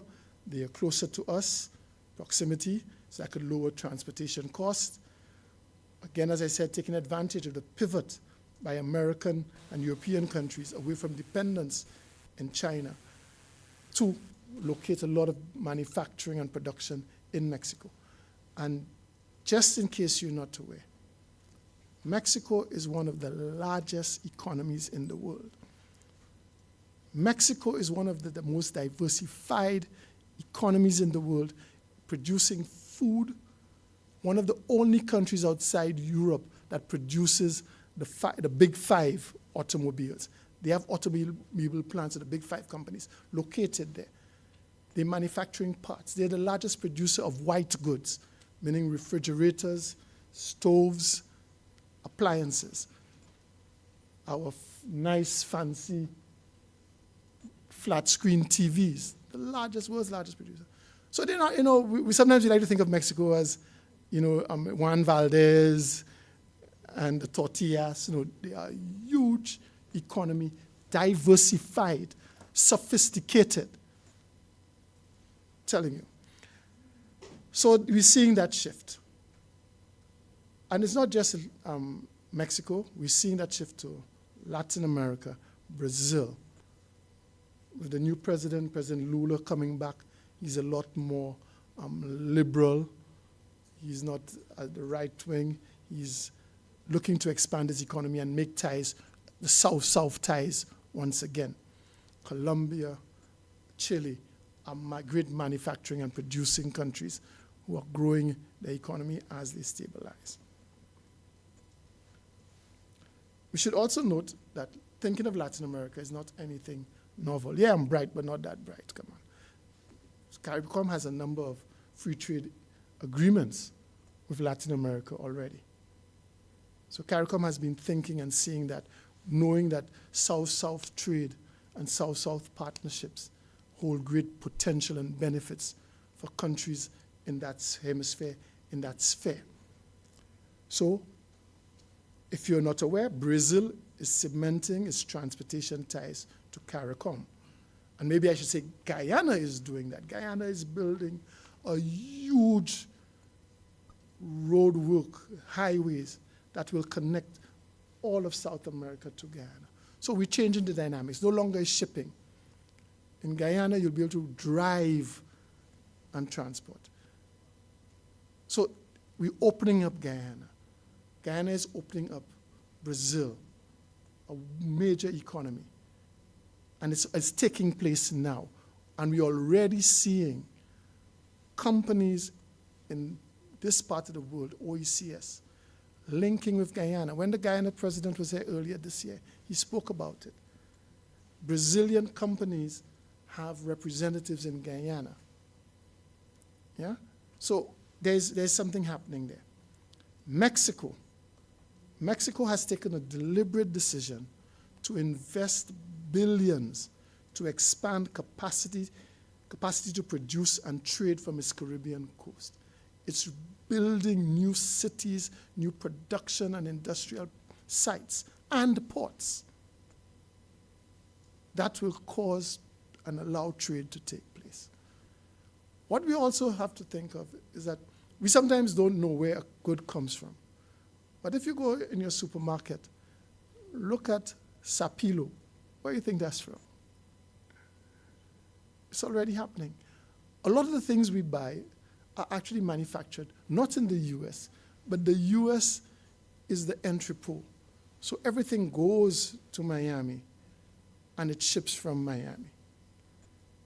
Central and South America shipped to Miami. It's consolidated in Miami. So it's already there. There's already this potential.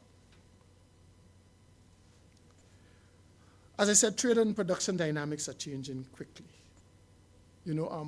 We've been tracking it. We've been talking to people because one of our members has a slogan which I like. It said, "Shopping the world for you." And that's what the business community especially is doing. They're constantly looking for new products, better price, better quality, that they can introduce to the market.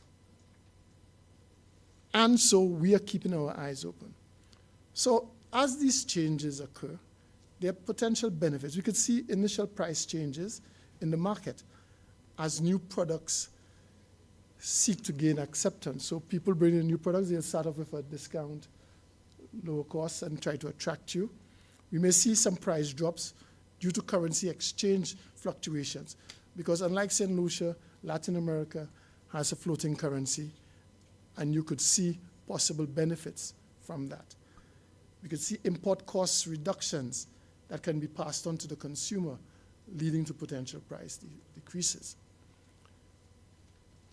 First, we could see new products from these markets. We could see increased variety and quality improvements in goods available. Rather than these products being bought through the US, as is done now, they can be purchased directly from these countries. And so that is why we think it is worthy, it is valuable to explore these ties. So we meet with the Mexican ambassador regularly to talk about potential and what is happening. The recent election, well, before the election, things seem, people are unsure. So things slow down before the election in June because they were not sure, but now they have the first female president who is as dynamic and as interested in trade and trading with the region and the Caribbean. And that is one of the stated policies of the previous president. And he's putting measures in place to do that. And these measures are hopefully will bear fruit. Trade and production directions, dynamics, trade and production direction dynamics can change, as I say. And there could be some longer term impacts, which can include stabilized prices as firms diversify supply chains and they become more resilient. Because when you diversify your supply chains, if one goes, you still have another. So that's one of the things that happen. We can see more resilient, stable, and predictable prices due to diversified and more robust supply chains, price competition from between new and traditional exporters. We have the opportunity to access cheaper goods. We mitigate our risks. As I said, suppliers. St. Lucia could explore the possibility of being a distribution center. That was one of the thinkings of the Viewfort goods distribution zone, that we will import goods and locate them there, and then for onward transmission to the rest of the OECS. So there's still that opportunity. And I think people like Mexico see that, where St. Lucia is located geographically, centrally in the OECS. But we need to develop new or strengthen trade relationships, and that could impact not just on trade and imports, but other sectors like tourism. Latin America is a growing economy. The per capita income is growing. The GDPs are growing. They are a potential tourism market. We could explore that. So as we start to trade, other issues come up, and so there's that potential. But we have to overcome some challenges. Transportation and infrastructure, because it's not geared for that type of South-South trade, but I mentioned we're seeing some steps. Trade barriers, I think we need to look at the possibility of new or revised trade barriers, trade agreements. And there's always the risk of political instability in Latin America. It has been known to have challenges, but we're seeing it settling, though I shouldn't even say that. We're seeing it's wavering. So Mexico has its issues with the drug dealers. Colombia has sort of dealt a lot with the drug dealers, and they've made peace with the Sandinistas. Is this Sandinistas? No. What do you call them? FARC rebels. Yeah? And then you see the Sandinistas in Nicaragua have been tamed a bit. But that's always a risk, and you need to look at that. But we need to make some policy adjustments. We need to negotiate favorable trade agreements. We need to tackle border efficiencies, customs, port operations. The licensing and permit issuing authorities need to deliver more efficiently and effectively. We also need financial investment to leverage the exploring of new sources. It's easy for government to finance the exploration of new tourism markets. Why can't we explore new trading markets? If the end game is better prices and quality for the consumers, for the people. So I think we need to look at. I think we need to invest in trade facilitation, hardware, software, technology, so that we are able to move faster, more efficiently. We could use the technology. So in conclusion, I want to say Latin America has the capacity to supply essential goods to St. Lucia at lower prices and cost. Mexico and Brazil are two of the world's largest suppliers of goods, rivaling China and the US as potential sources of supply. As I said, CARICOM already has free trade agreements with some Latin American countries. We need to look at that. So yes, there are many challenges to making this a reality, but none are insurmountable, and already practical and meaningful steps are on stream in Guyana and Mexico, for example, to overcome some of these major challenges. No? Okay, so you're waiting for the other guy. So I suspected that, so be prepared, a good Cub Scout. So I will just talk about, quickly, that action is required at Government of St. Lucia level. The approach must be strategic. It has to be a national effort. Private sector and government must work together, but we need a strategic action plan.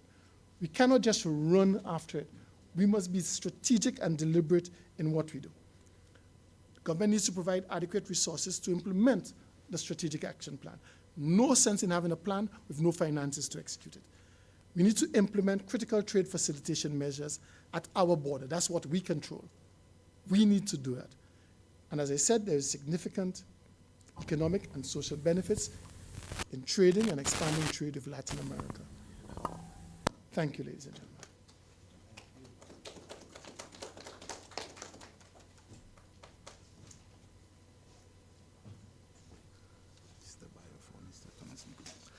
Thank you so much, Mr. Luisi, for giving us quite a very convincing case as to why you think we should be pivoting towards Latin America as a strategic partner with possible gains in terms of lower price of goods and to drive our economies. We will get to the questions afterwards, but I will now go to our second presenter. We have a slight change in plan. Initially, we were to hear from Mr. Joel Richards, but we're now told that he's unable to join us, unfortunately, and I could say on his behalf that you do miss something here. Mr. Richards is a very knowledgeable individual, but you are still in good hands. We are now he has been replaced by Mr. Nicholas Thomas, who will present on the topic. Mr. Thomas is a motivated young professional from the Twin Island state of Antigua and Barbuda. He has an interest in international relations and development. He holds a Bachelor of Science degree in Political Science and Law with honors from the University of West Indies.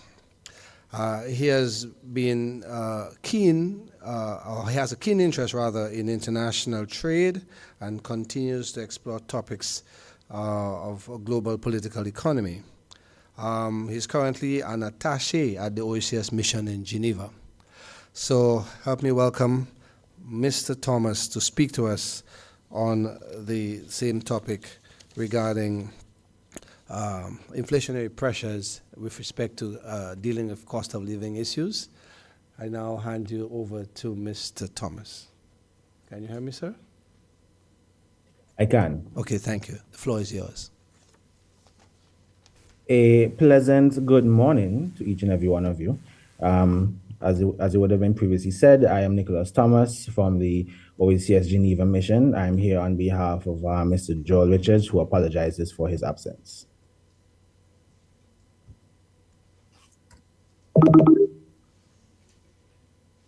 So I will be sharing today on the topic of, 1 second, I think we're having some technical difficulties. Okay, lovely. Yes, so I will be sharing on the topic of globalization and deglobalization and the implications for the OECS.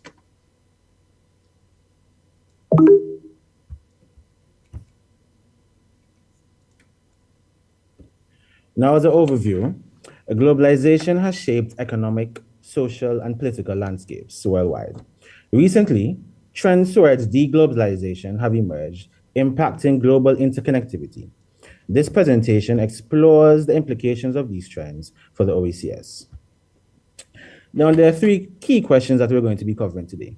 What are globalization and deglobalization? How do these processes impact OECS countries both positively and negatively? And what strategies can OECS countries adopt to navigate these changes? Now, globalization is a process of increased interconnectedness and interdependence of global economies, societies, and cultures through trade, investment, information, technology, and the movement of people. There are several characteristics of globalization, and they are as follows: liberalized trade in open markets, global supply chains, transnational cooperations and foreign direct investments, and lastly, technological and information flows. Deglobalization, however, is a trend towards reducing global economic integration, with a shift back to national or regional economies and policies that prioritize domestic over global interests. Now, there are several characteristics for deglobalization as well. Firstly, we have trade protectionism and tariffs. Then we have reshoring or nearshoring of supply chains. Now, reshoring is when a business transfers operations back to its home country, whereas nearshoring is when a company locates a process in a nearby country where the labor is cheaper, but the channels of shipping and communications are strong. More often than not, the two countries more than likely share a border. Then we have reduced migration flows and barriers to trade. Lastly, we have nationalist and regional policies over international agreements. Now, there are several characteristics of globalization and deglobalization as it relates to certain aspects. When we look at trade, globalization refers to open trade policies and reduced tariffs, whereas deglobalization says protectionist policies and higher tariffs. As it relates to investment, we have increased FDI for increased FDI as well as global supply chains.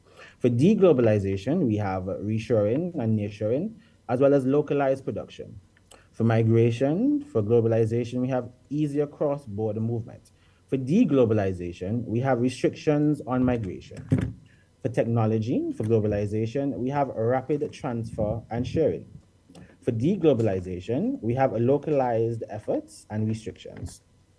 For governance, as it relates to globalization, we have international agreements, such as the World Trade Organization. And for deglobalization, we have a shift to bilateral or regional deals. Now, there's several examples of globalization. We can look at China's role as a manufacturing hub, global outsourcing, as well as FDI flows into developing countries, developing economies. When we look at deglobalization now, several examples as well. You have Brexit, we have the US-China trade war, and we have reshoring manufacturing from Asia to the US or Europe. Now, there are several economic implications for the OECS. When we look at trade and market access as it relates to globalization, there are open access to global markets, which enable OECS countries to export goods, such as tourism services, agricultural products, and we can also generate revenue. Deglobalization, however, involves trade protectionism, which may restrict OECS's access to key markets, leading to economic contraction. An example of this is when Caribbean countries rely on tourism revenue, which is then possibly jeopardized by protectionist travel restrictions or shifting tourism flows. We also have foreign direct investment. Globalization allows for OECS countries to attract FDI in sectors such as tourism, energy, fisheries, and we can also boost job creation and infrastructure development. Deglobalization, however, reduces these FDI flows and can stymie economic growth and lead to increased debt dependency. An example of this is OECS countries that rely heavily on FDI in tourism. A decrease in FDI therefore limits expansion and modernization efforts. Lastly, we have vulnerability to external shocks, as we all know too well. Globalization means that OECS countries are deeply integrated in global trade, making them susceptible to global economic shifts. An example of this is oil prices, financial crises. Now, deglobalization, however, local economies may gain stability by diversifying locally. But this is challenging for countries with limited resources.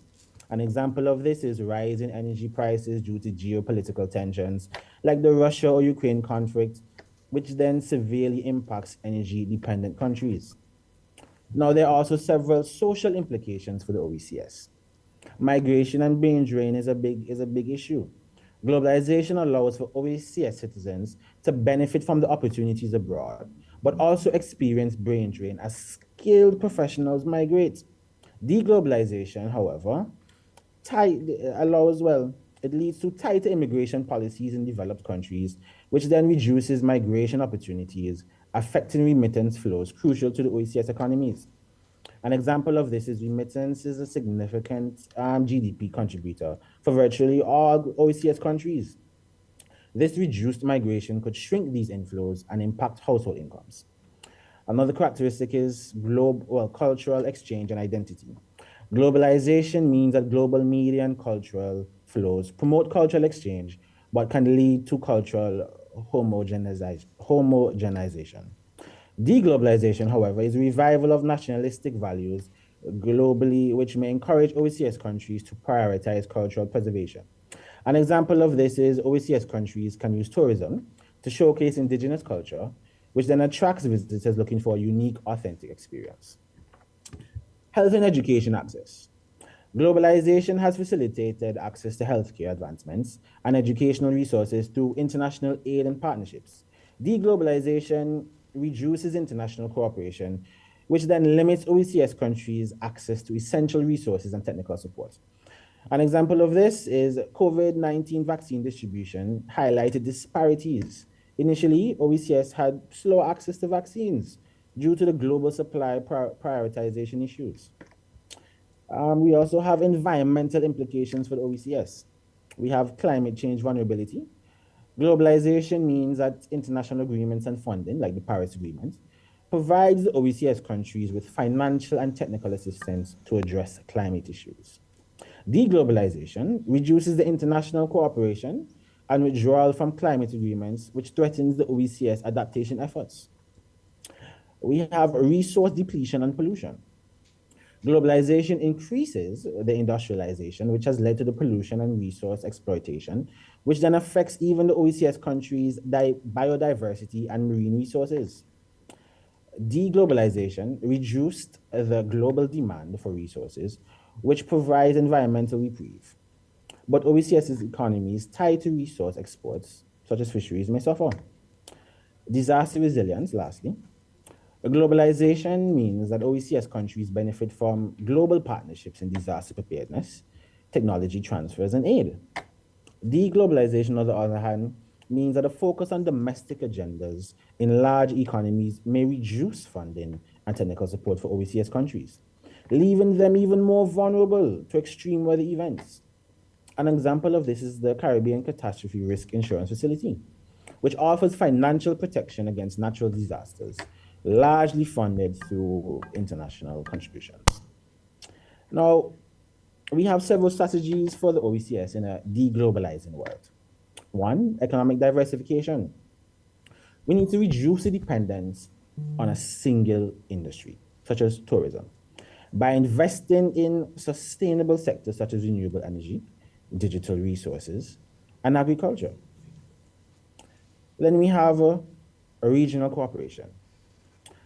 Fostering regional trade agreements, climate initiatives, and tourism marketing campaigns with other SIDS to build resilient and a larger collective voice. An example of this is the Alliance of Small Island States, AOSIS, advocates for climate action and sustainable development on behalf of SIDS. Strengthening the local capacity. We need to invest in local human capital and capacity building programs to reduce reliance on external support, creating a skilled workforce capable of driving development. An example of this is the Barbados Digital Nomad Visa. This attracts remote workers while developing local digital infrastructure and skill set. I remember this being quite rampant during COVID times. Lastly, we have leveraging diaspora networks. This engages the diaspora community to support local development through remittances, knowledge exchange, and business investment. An example of this is Jamaica's diaspora, which has played a role in funding education and healthcare projects and in promoting Jamaican culture abroad. And with this, I conclude my presentation and I thank you. Thank you.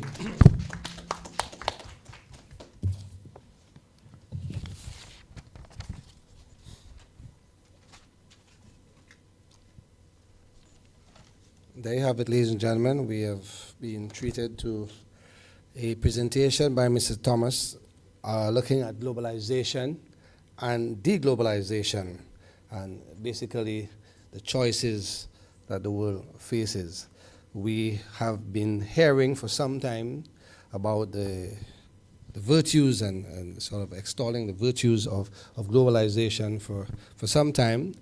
And the question, has it reached its zenith in terms of uptake as countries align themselves to embrace open architecture in terms of integrating with their neighbors and the rest of the world, and while they're subscribing to what we used to hear called the Washington Consensus. And now there seems to be a shift in a different direction, as he was telling us, where countries are starting to look inward, and we start to have an inward-oriented view of the world, where countries are starting to raise the whole notion of protectionism again, as opposed to liberalizing.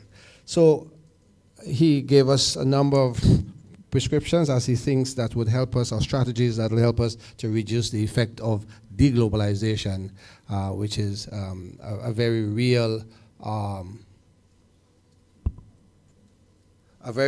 problem that the world can face. And so we hope to hear from you, your perspectives on these two presentations. I will now open the floor. I just thought I would just give you these comments to sort of wet your, start the ball rolling and get your thoughts flowing. I'm sure you have a number of questions, both for my presenters, Mr. Luisi and Mr. Thomas. So, no further ado, I open the floor to you and to hope to hear from your questions. First up is Dr. Henry. Okay, thank you, Doc, and thanks to both presenters. I think both presentations really tied nicely with the whole issues around economic globalization and responding to it, and of course, with the second presentation speaking about deglobalization. Let's reverse this process. I like the idea of the South-South cooperation. I mean, it brought me back to when I was an undergrad many years ago. Can't say how long that is. But my question, though, and maybe Mr. Luisi, you may want to take this one. What are the ingredients, really, for small developing economies like ours, St. Lucia, OHS countries, in terms of determining the best formula for South-South cooperation? And I say that bearing in mind that the notion that 16 years or 17 years ago, 2008, we signed this economic partnership agreement with the Europeans, CARIFORUM agreement. And one may want to argue that we've not really gotten much from that agreement than in comparison to what we really hope we would have gotten. So having said that, and I know to my right is a good colleague of mine who probably pull me aside later. We will have a chat about that. But notwithstanding, the South-South cooperation would be with larger, especially with Latin America, larger markets, significant market, Brazil, Mexico. These are large markets. Quite similar case of the arrangement with the Europeans. So the question is, what's the ingredients? What should we look out for to ensure that South-South cooperation works? Because I think it's a good thing, but we need to get it right. Thanks.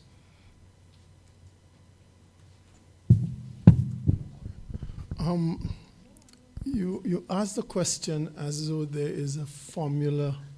I don't know if there is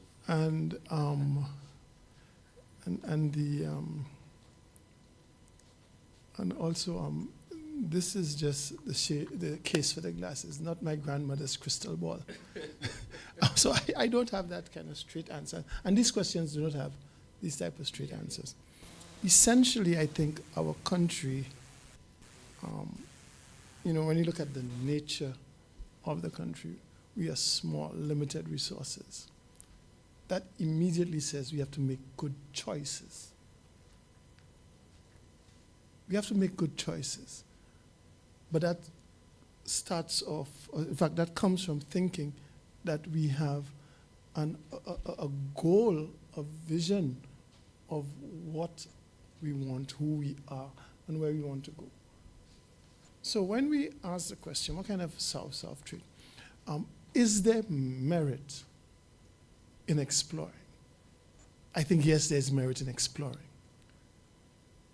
I think thereafter, the question, is there financial and economic, what are the financial and economic returns? Are they economically and financially viable? Now, if you're dealing with business people, and remember, countries don't trade, business people trade. If there is a business proposition that has value, it will take place. If government decides it wants to subsidize a trading arrangement because of political reasons, that is the government's decision, and the government, I think, needs to share with the people that we are subsidizing this. Now, if you look at what happened in the Cold War era, Russia, Cuba, China to a certain extent, the US, they do that. But St. Lucia doesn't have the resources to do that, so I don't think it is necessarily a good approach. We have the necessary logistics. There's a certain philosophical design and desire that's there. And I think that we are seeing some investments taking place because there is an economic and business deal. Now, I may need to backtrack a little bit on this issue of, the government subsidizing. Because, we economists, we have a thing, we say in the long run, we're all dead. But the truth is, if we look at the long run value of South-South cooperation, you may be able to justify short-term subsidy. There are so many opportunities and good reason to explore. Mexico, Mexico, we have a something with the EPA. There were agreed tariff reductions. Oh, you don't try to dodge. We agreed tariff reductions on certain items. Yeah? which have come into fruition. So things manufactured in Europe. So now we have agreed to tariff reductions, and the duties have come down on these goods. Why can't we not have agreements with Mexico to have equivalent tariff reductions, because we have to have most favored nation status? And if the base price of these goods are lower, because they're manufacturing, they have lower cost of production, they have lower cost of the material because they are producers of 60% of the material used to manufacture cars, for instance. So I think we need to explore it.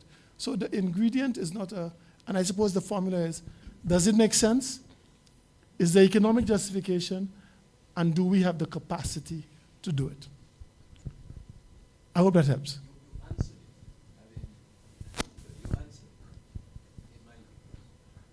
Thank you for that, Mr. Lucy. I thought I would just add a little something else to that response by Mr. Luisi.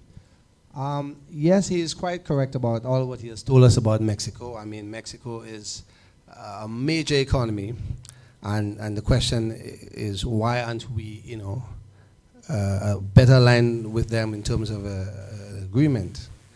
I'm not sure if I have the answer for that, but what I could say is, we have a number of things that have happened and that have probably influenced how where we are today. Mexico, as you know, is part of perhaps the biggest regional trade agreement in the world with well, not Mercosur, but NAFTA. NAFTA was established, and it brought together United States and Canada. So that's like all of the continent of North America in one mass. And while we on the outside, I could tell you Trinidad did try to accede to that agreement on its own and was not able to join. And Trinidad, being the largest of our CARICOM states, could not, present a proposition that made sense to that makeup to take them seriously. So we lack critical mass to really engage in a sort of a meaningful bilateral engagement with Mexico. And so to make it interesting to Mexico, we'll have to find a way to have critical mass. So at best now what we are left with is bilateral arrangements where we have cooperation with government, where Mexico will kind of support the government on its own in different areas, as they have been doing. CARICOM, which is the vehicle for which we engage the rest of the world in terms of agreements, have not scheduled a negotiation as a demander or not with Mexico seeking to have even a partial scope agreement. We have agreements with Latin American countries, but not Mexico or Brazil, and which are the two states that Mr. Luisi highlighted, and with good reason.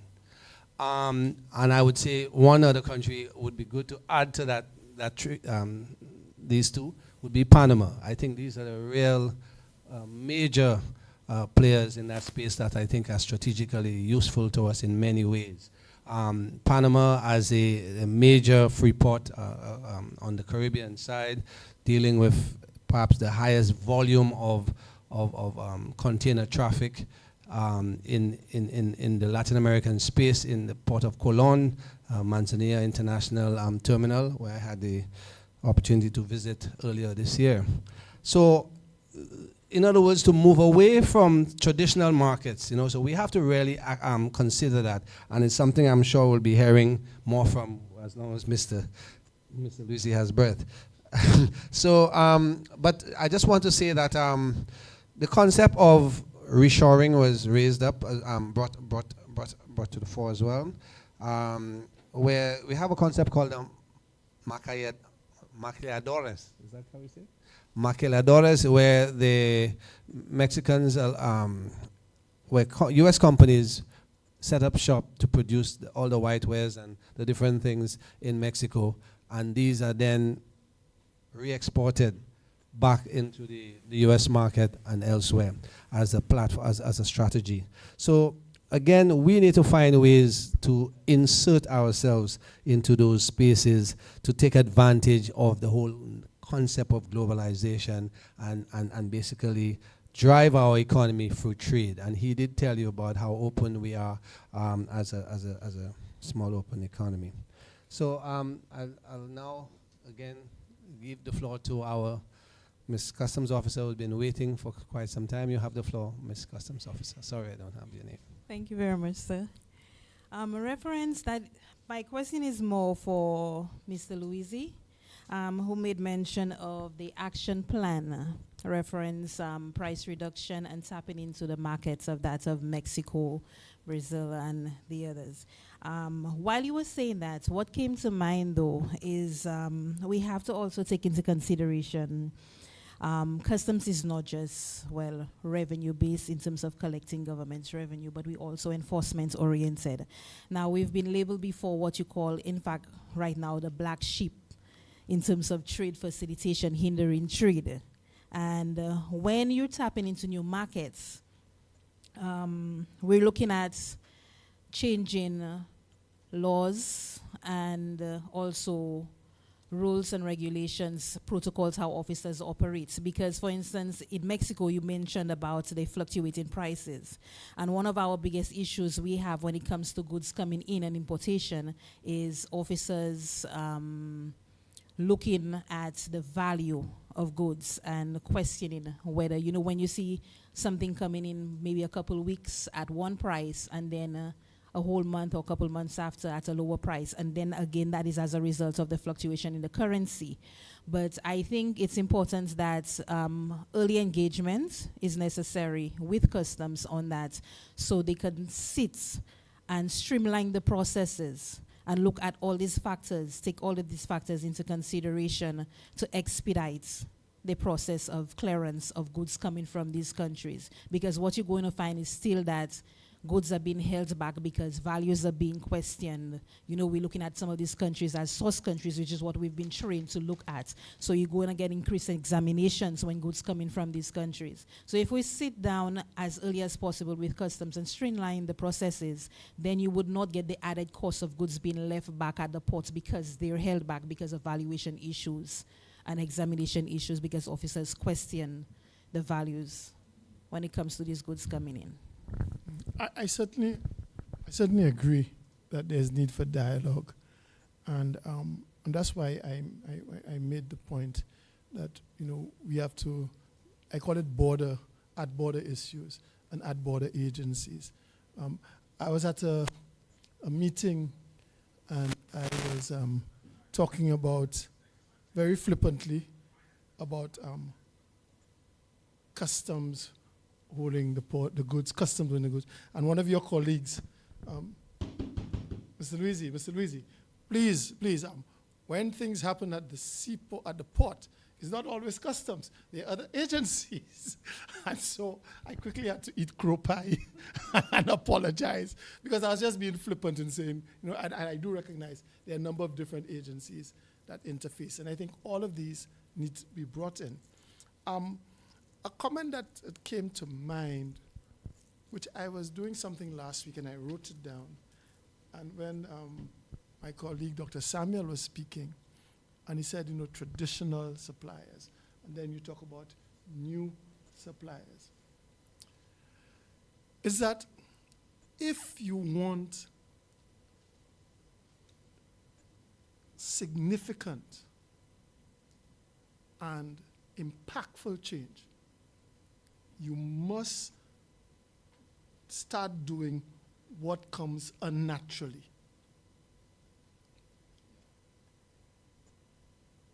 It's not good enough to be entrepreneurial. You must be purposeful in your approach. Entrepreneurial, you use all the skills and talents you have, all the knowledge you have. Being purposeful is using what you need to use, which you may not have. So go in and find out more. dealing with people you have not dealt with, using concepts you have not dealt with. And what we're talking about is transformation. We want to be transformational, and I think it can be. I go back and I say that there must be a business case. Now, we speak about the agreements and we're not part of NAFTA, and it's difficult and whatnot. In the real world, laws and agreements follow action. You don't make a law for almost killing somebody until it happened.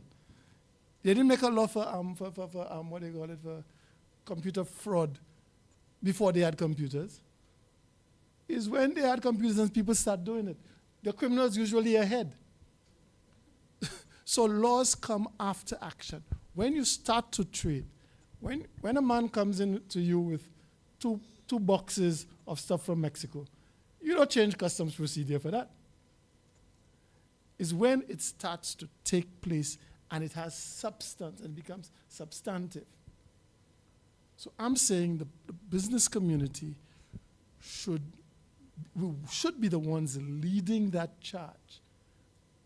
And we then respond to the emerging issues. Because crystal ball not there, none of us have it. We can't sit down here and say, we will be importing from Denripo, between Monipo and Denry? Yeah, Denripo, in 10 years. We can't crystal ball. We could forecast and say, what we want to do is this, and therefore these are the things we need to do. So my comment is that, yes, there are challenges in having trade agreements with Mexico and Brazil, but it doesn't negate the value of exploring what is there. And it may be, again, and there are different ways. It's going through Brazil, it's going through Guyana.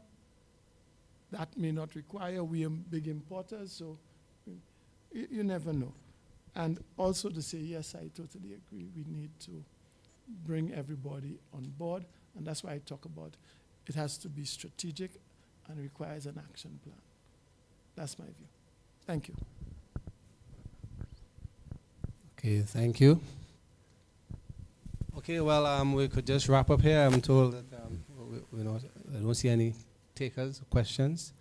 I want to thank our two presenters for very good presentations. I think we've had a very good discussion on two very important topics. Just by way of recapping, a call or promotion suggestion that we need to consider moving in non-traditional ways to new markets, such as Latin America. And I like the point that he made that the private sector or private community needs to lead the way. I'm hoping that we can begin to see that. One of the things I think we should start doing is establishing business-to-business relationships and getting more Spanish competent staff or speakers to speak to business partners in the Latin American space. Because as I could say to you, we have partial scope agreements with Dominican Republic, Cuba, Costa Rica, Colombia, and Venezuela. 5. And I could say to you also that the level of uptake, the level of trade, no one has broken the Silk Road. They're all going the same way. You know, see ants going up a wall. They all seem to be following each other, going in the same direction. We need somebody to break that line and start to engage one of these markets. And what's good about those markets, colleagues and friends, is that we have negotiated an agreement in which your goods will be treated in a predictable and transparent manner, and that is most times duty-free and quota-free. Okay? So you can bring in those goods. Your goods could get into those markets without facing undue tariffs, which actually helps your competitiveness in those markets. We need to explore these areas. And I could tell you, with our lessons from COVID, we really need to be looking at countries like Panama. We are excited about what's the link between Guyana and Brazil. St. Kitts is one of our OECS territories. They have a partial scope agreement with Brazil. So just a little tidbit information for you there.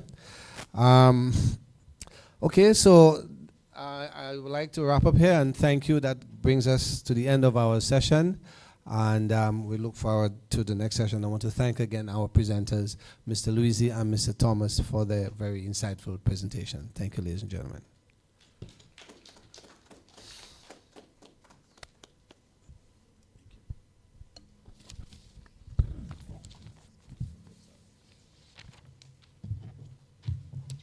Yes, thank you again to Dr. Samuel, our presenters, Mr. Brian Luisi, and online, Mr. Nicholas Thomas. Let's put our hands together one more time for them. So we have one more session before lunch. I'll be your chairperson. So I'm your MC and chairperson for this session. And we have just one presenter for that session, Dr. Kyra McGowan-Santana.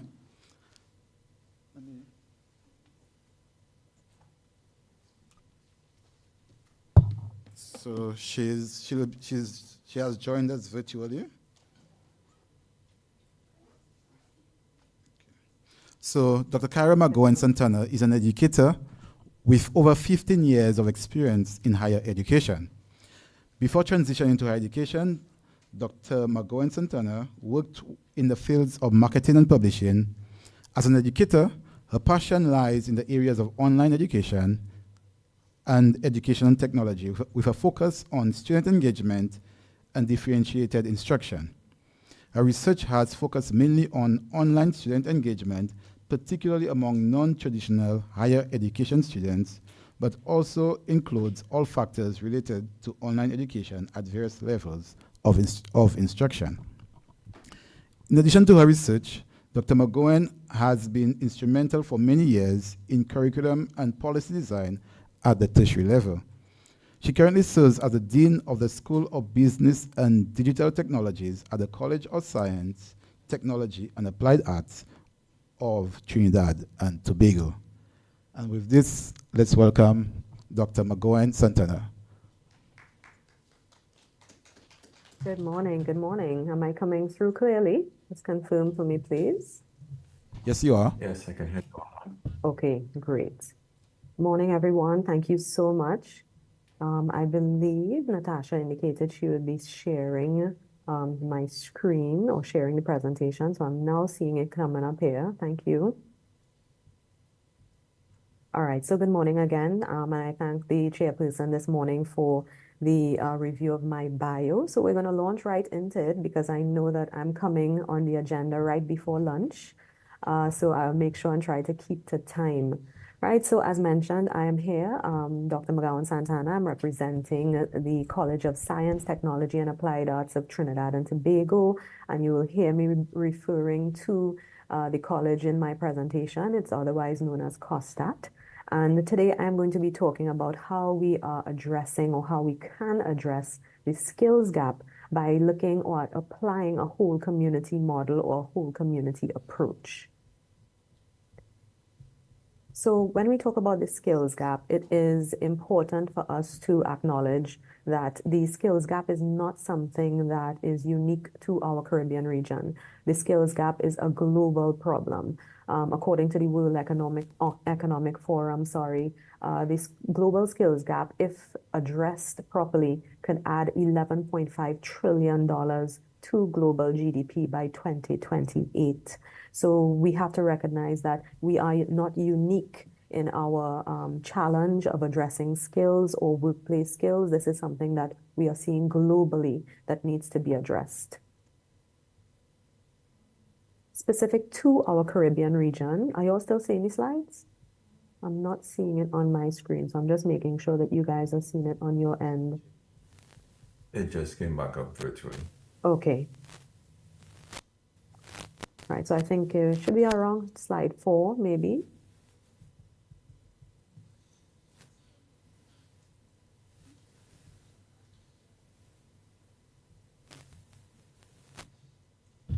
Just a minute, a few technical difficulties. It's not changing No online problem. for some, but just a second, please.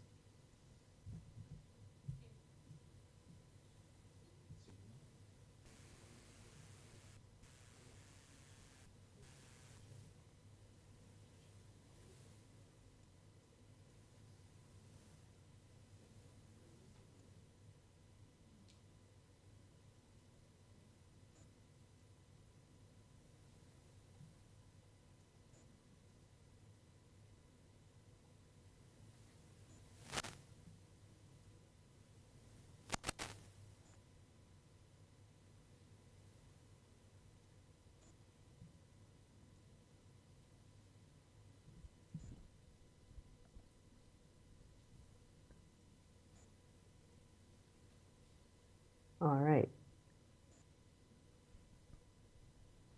Right, good. An acute skills gap, if you look at that slide.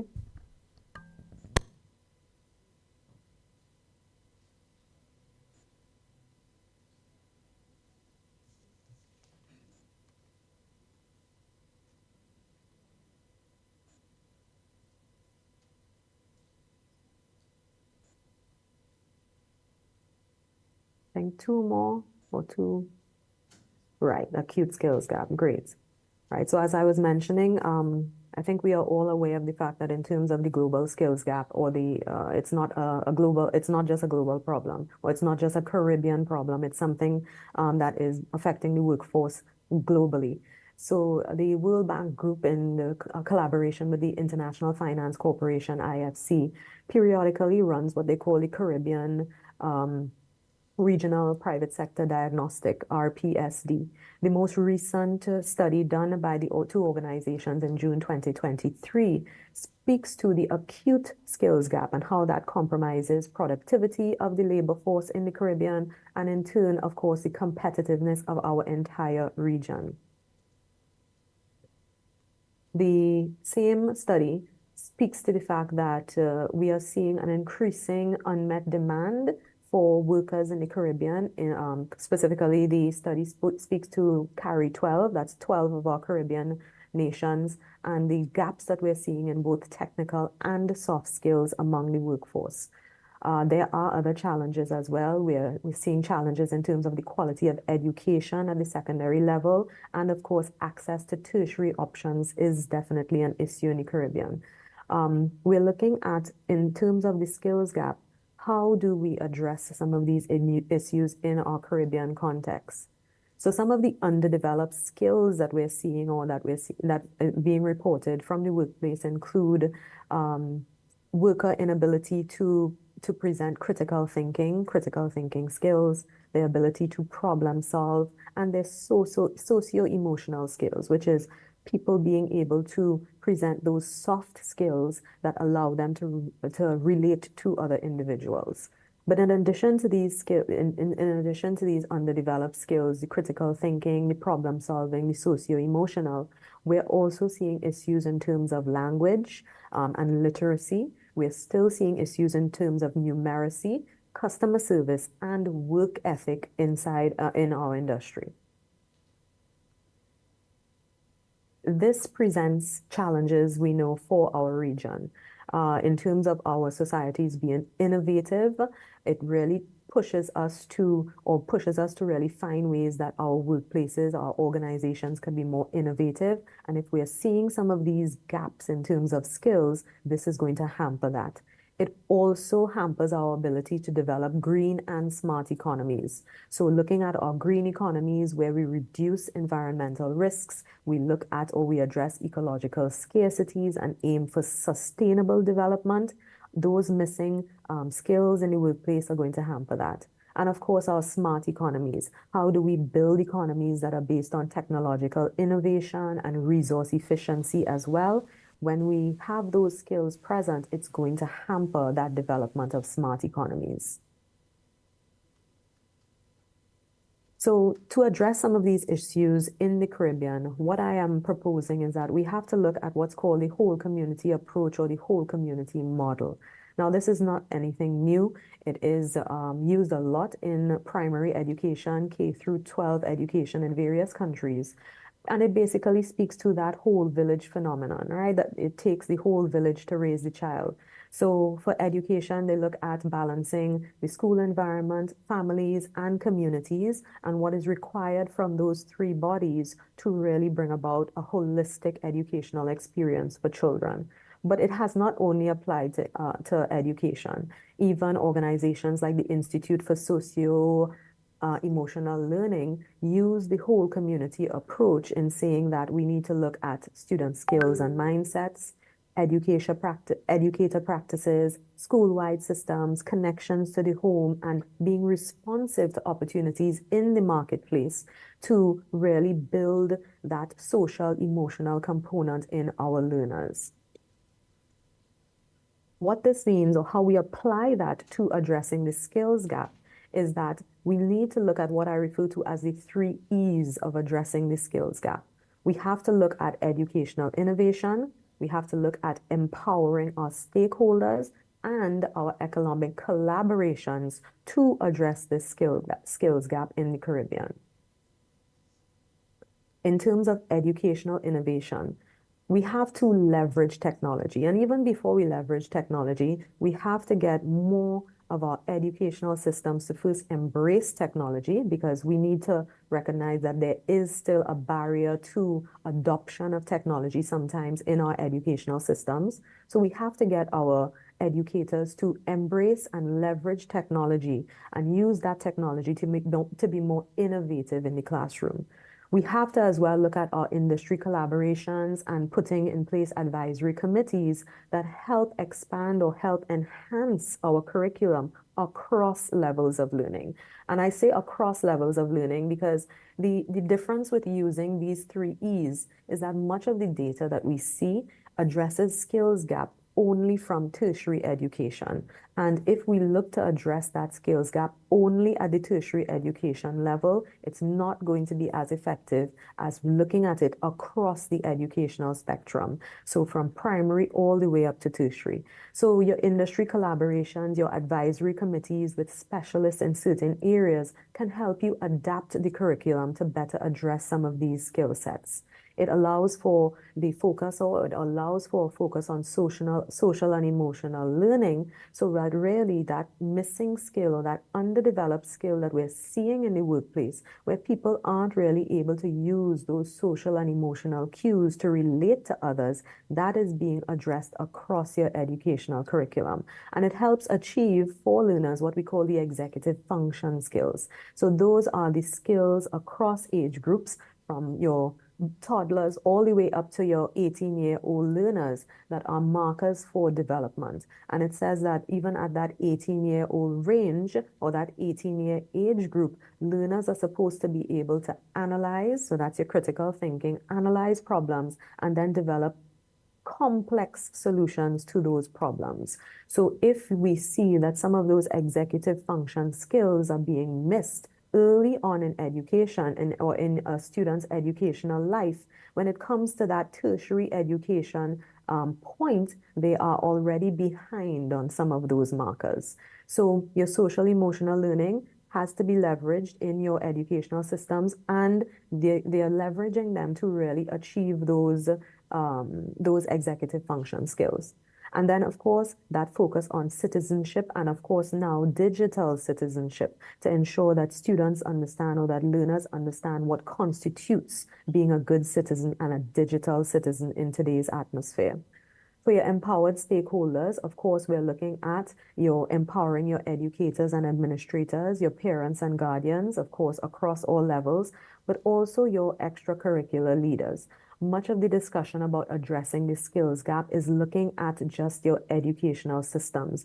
But as students across the board engage outside of their school systems, your extracurricular leaders as well also have to understand that there's a standard of care and a standard of delivery in achieving or reducing some of these skills gaps that we see moving into adulthood. And then, of course, your economic collaboration. So private and public sector engagement, but of course as well, your state agencies and collaborations with your NPOs and your NGOs. Right, so the 3 E's, as I have called it, whole community model, is really unique in that it looks at education across the spectrum, not just at the tertiary level, in order to close the skills gap that we're seeing in the Caribbean region. So we must put innovation at that standpoint. We need educational innovation to enhance the systemic drivers of teaching and learning across the spectrum. And we know that for many of our Caribbean island nations, our educational systems are very assessment and test driven. So we need to really innovate in order to change some of the drivers of our educational system. Empowerment, so of course, raising the level of expectation among all your stakeholders, and then collaboration. So the saying goes that, if you want to go far, you need to go together. And we need to see more of those collaborations across the board, not just at the tertiary level, but across our educational systems from your primary, secondary, and tertiary education institutions. And that brings me to the end of the presentation on addressing the skills gap by looking at a whole community approach or applying a whole community model to the problem of addressing skills in the region.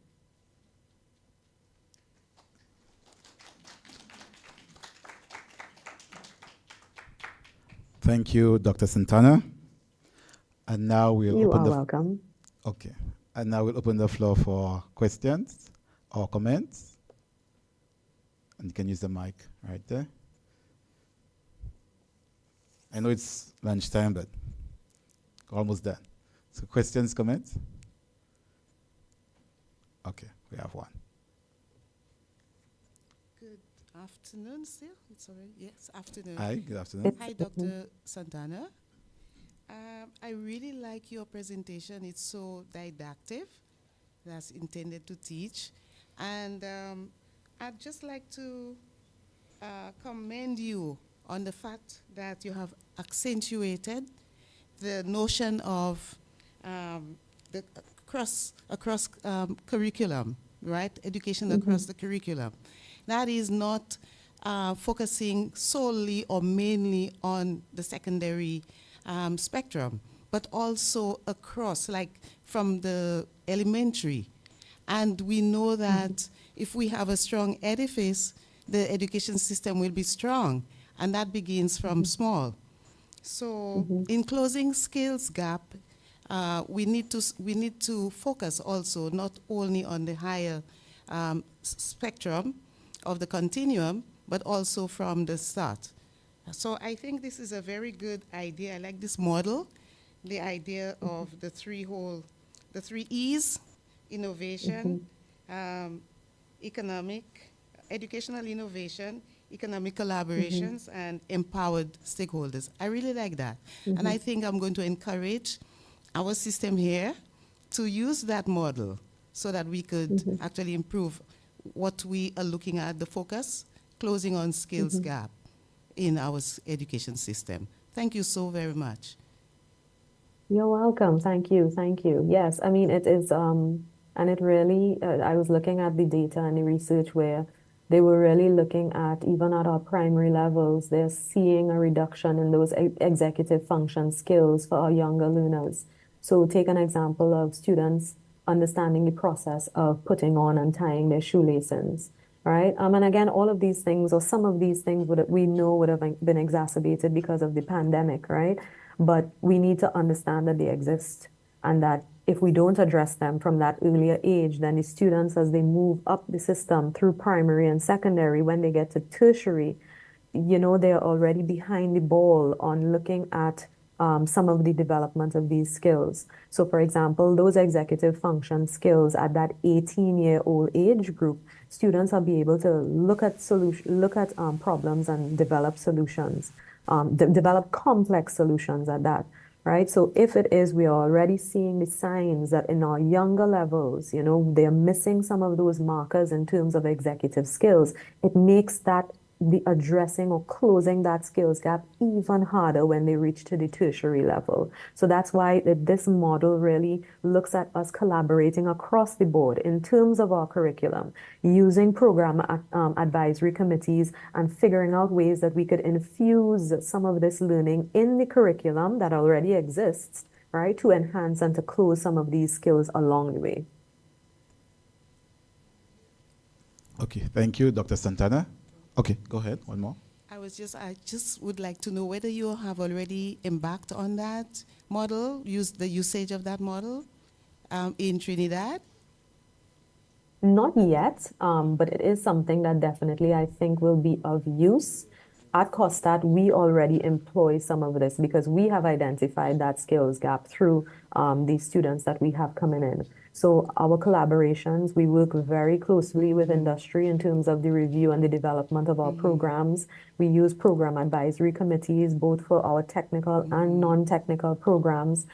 So we are already at the tertiary level trying to put not even trying, already put in place the systems and the processes to help close that skills gap. But it's something that definitely across the secondary and primary levels, we would have to address moving forward. Have you consulted with our system, the St. Lucian education system? Because we have already started. We started from the top down. We're looking at a top-down approach, and it was presented yesterday. We had a presenter talking about how the skills, how we want to close the gap because of those missing skills. And we have started looking at the secondary section. And so they will be moving, and a question was asked, what about the lower spectrum of the education system? And Primary, then, yes, and then it was said that they're working from top down, using a top-down approach. So it would be good if you could liaise with us here or vice versa. So there'll be more collaboration and more innovation that we are looking for, and more ideas. Yes. Yeah, completely open to it. Yes. Okay. Thank you. You're welcome. Thank you so much for your question and comments. Okay, so now we have Dr. Henry. Go ahead, Dr. Henry. Yes, Doc, thanks for agreeing to make that presentation today. We really do appreciate it. And I suspect there will be some new collaborations for the college post this engagement, especially with St. Lucia, with institutions that are working on TVET and other areas of that nature. I was just wondering though, in terms of this module, the model and the free ease, I like the free ease. Nice catchy phrase. The issue around cultural resistance and so forth within the education sector, whether this has played any role in its effective implementation, if you can speak on that matter. Thanks. Yes, I think it definitely does. If I can speak to just what we have within our Trinidad and Tobago context, I think you will find some differences and some variations between our public schools and our private schools, right? So we do have, especially at the primary level, we do have quite a significant a private primary school population. And you do find that in the private primary schools, you will see some differences in terms of their use of and their adoption of technology, their systems that they put in place to try and, again, address those skills gap, deal with learners along the spectrum, and try to, build these students and their learning capacity. So I do see that there is going to be, or not that there is, there already exists resistance and some barriers that you will see, especially to the technology adoption. There are schools that are facing specific quality issues that, that the Ministry of Education is trying to address across the board. And until some of those basic challenges are met, then we can talk about some of the high-hanging fruit, for want of a better word. So I do definitely see that there are some barriers, but this is where, again, the collaboration, the industry ties, the program advisory committees, when we see more collaboration and more involvement by our private and our public sector entities, it can ease that process across the board. But it needs to be done on a whole country level, a whole regional level, to really see the enhancement or to see the objectives being met. Thank you. Now we have Dr. Samuel. Yes, thank you.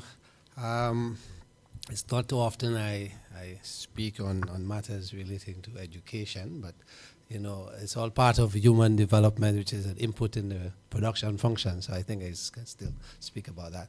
My question to you, Dr. Santana, is I heard you mention about the whole of community approach, which is something that we are hearing, you know, the village raising the child, and not just, you know, a narrow approach, but a collective approach, back to collectivism. And on that sort of approach, I'm wondering to what extent there is merit in using group learning, group and team learning as a strategy for dealing with some of what you referenced in the data. You spoke about certain, you know, gaps and limitations in young learners. And I have always found that while you might have a group of differently able persons, but with a group it finds its own equilibrium, because the group brings, you know, based on nobody's left behind, you know, the whole esprit de corps and camaraderie that comes from group dynamics. I'm wondering to what extent you think that is something that can be a useful strategy for us, and especially in our cultural context as a Caribbean people, to use group dynamic, especially for boys. I think is an area that I would like to see more. We used to have more community groups where young boys participated, and they learned a lot of life skills. You spoke about emotional intelligence and so forth. So I just wanted to know whether there is, in your thinking, place for group learning and team building as a strategy for dealing with skills and life skills, not only you know, private special technical skills, but general skills. You spoke about executive function skills and so forth. So this is my question, really. Thank you very much. Yes, I completely agree with that. I think the incorporation of group learning is essential to meeting some of these markers that we're talking about and addressing the skills gap. At COSTAT, group learning is a critical part of our institutional delivery, our educational delivery. At the college several years ago, what we designed was the pillars that will mark what our ideal graduate looks like. Okay, so, and again, it was done with this whole concept of addressing some of these gaps. So the ideal COSTAT graduate is known for their creativity and innovation, their critical thinking skills, their approach to entrepreneurship, and their ability to orally present presentations or perform and work in groups and teams. Okay, so that was something that we instituted at the college many years ago. But you are right, that same thinking has to be applied across the learning experience. And again, to the point we were making just now in embracing different educational styles and instructional delivery styles, you are seeing even at the primary level where they are incorporating group work into some of the curricula that they're doing at the primary level, starting students from young, understanding how do you work in groups, group dynamics, delegation, addressing or being task-oriented. So you are already seeing that emphasis on group work and teamwork within the educational systems in Trinidad and Tobago or schools in Trinidad and Tobago. And that's something as well. I appreciate the point about the groups outside of school as well that students are involved in, and that bring about or that emphasize some of those same concepts as well. So I think definitely group work, teamwork is an essential building block to addressing some of these skills from your primary all the way up to your tertiary. Okay, thank you. Any more questions? Not forgetting our online audience. Any questions from our virtual participants? Or our in-house participants? Any questions?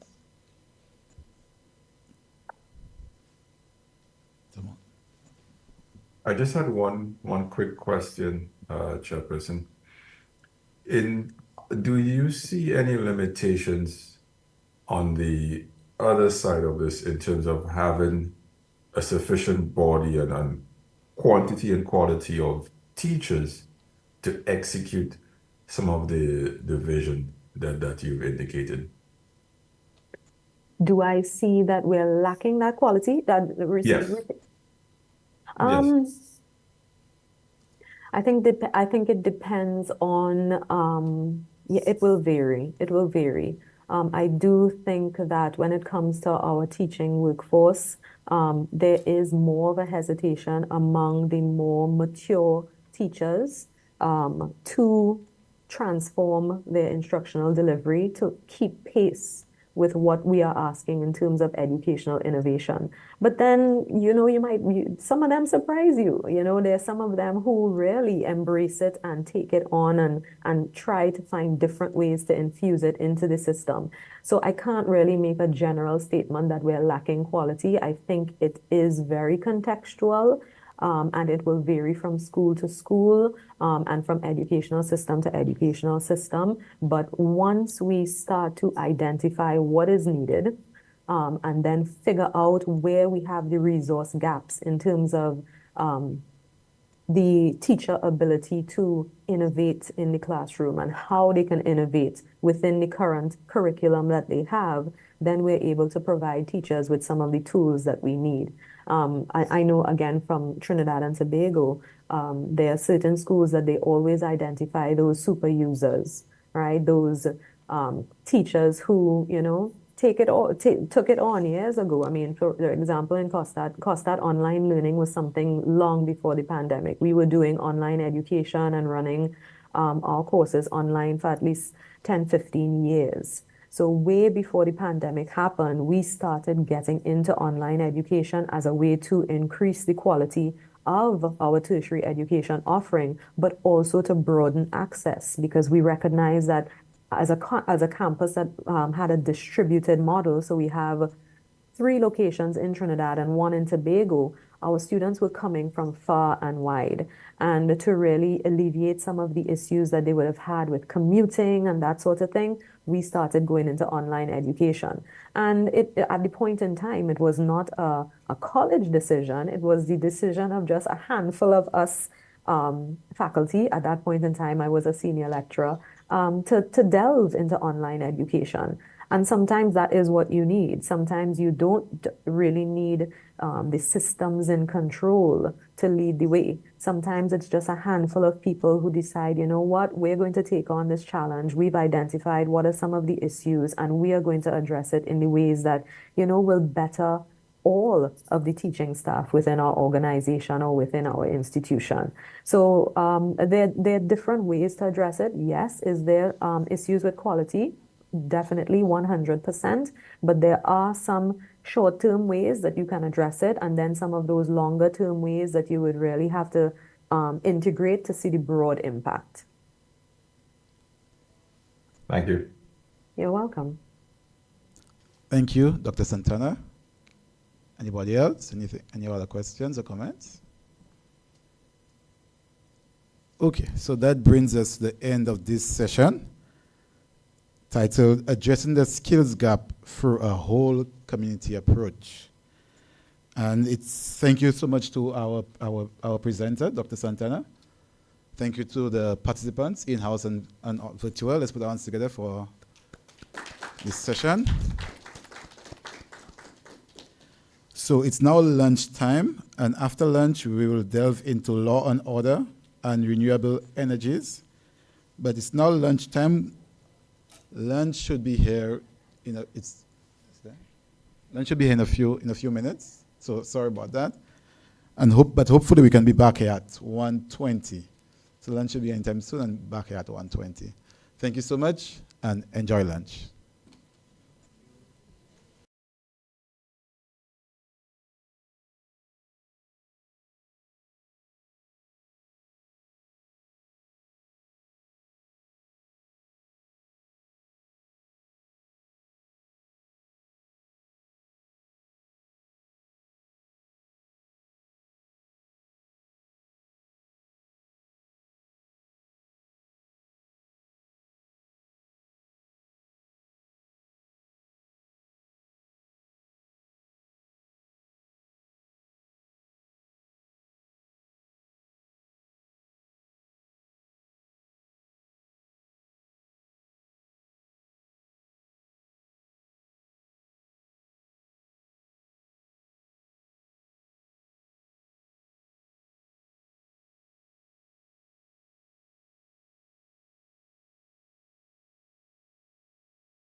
Good afternoon, everyone, and welcome back.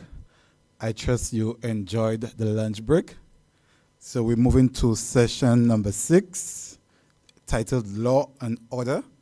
And for this session, let's welcome our chairperson, Ms. Stanza Deligne. Put on together for Stanza.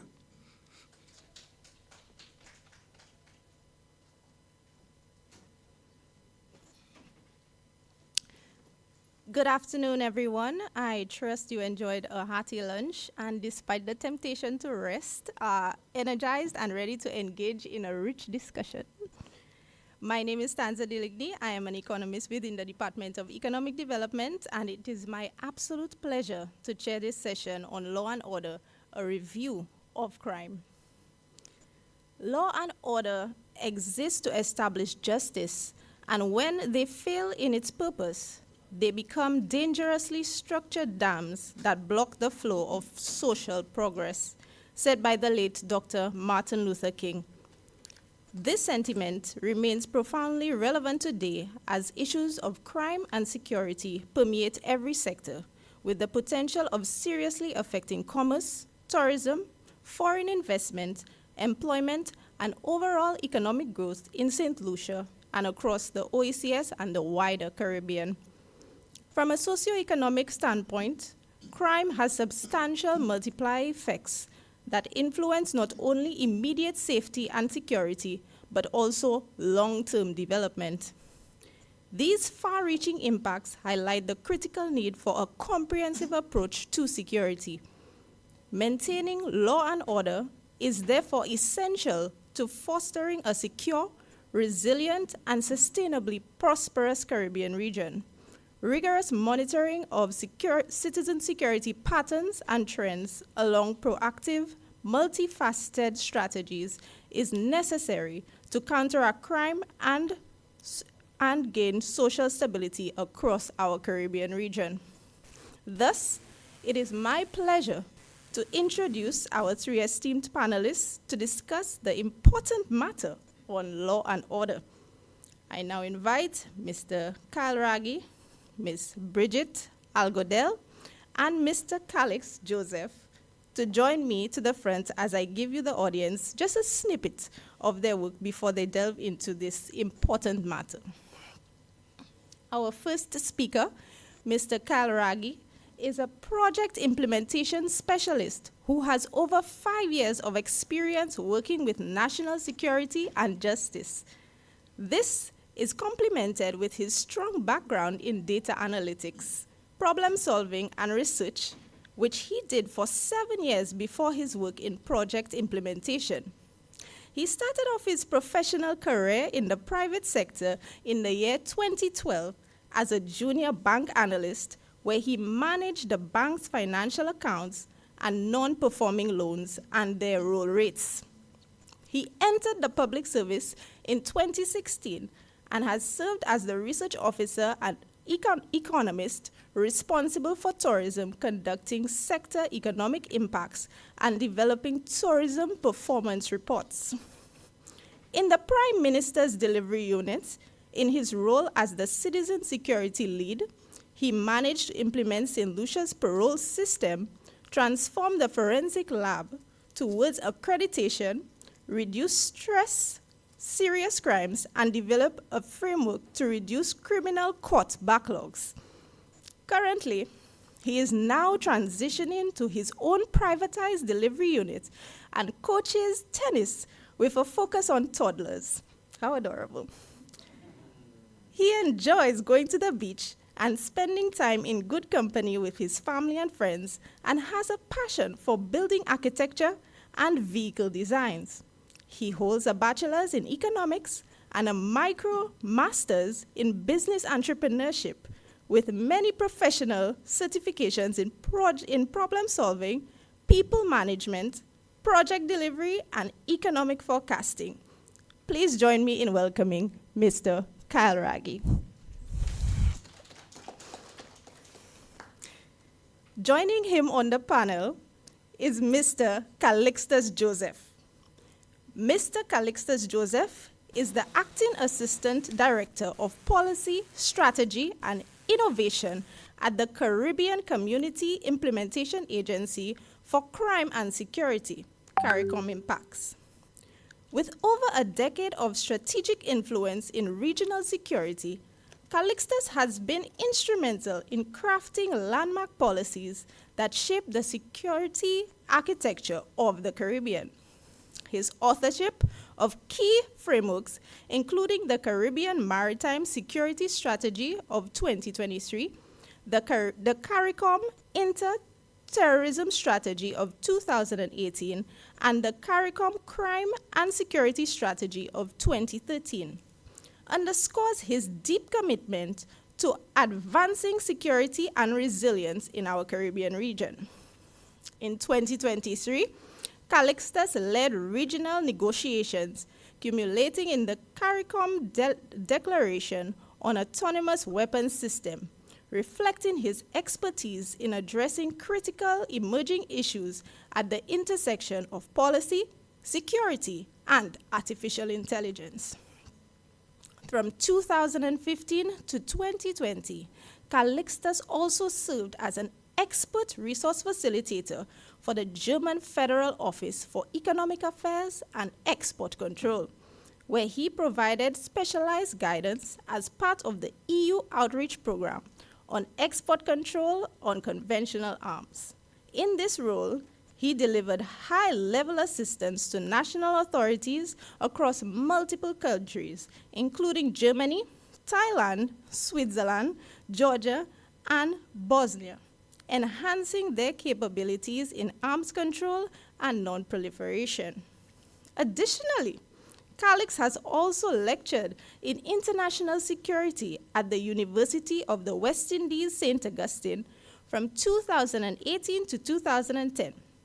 Again, he served as an advisor on the CARICOM diplomatic team during the UN Arms Trade Treaty negotiations, which is from 2010 to 2013.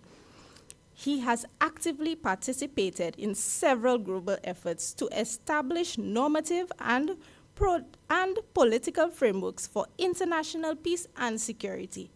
But not least, we have to thank Mr. Calix for being here.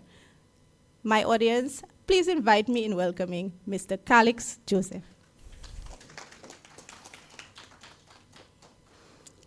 Last but not least, definitely not least, we have Ms. Bridget Angodel, who is a seasoned police officer with 27 years of dedicated service. Currently serving as an inspector, she leads the newly established Community Policing Unit, focusing on fostering strong relationships between law enforcement and the community. Her extensive experience includes previous roles as the Drug Squad Vulnerable Persons Teams, Complaints Unit, Police Training Academy, and Mikud Police Station. Additionally, Brigitte is the host of the Police Insight, where she shares her expertise and insights into policing and community safety. As you can see, guys, we have a well-qualified set of persons to speak with us on law and order. Please help me welcome Ms. Brigitte Angodel.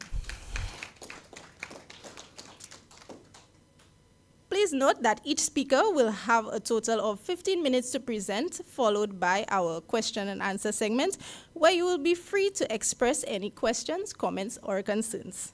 Mr. Raggi, I welcome you to the podium to present on stylized facts on crime in St. Lucia. Please give Mr. Raggi a round of applause.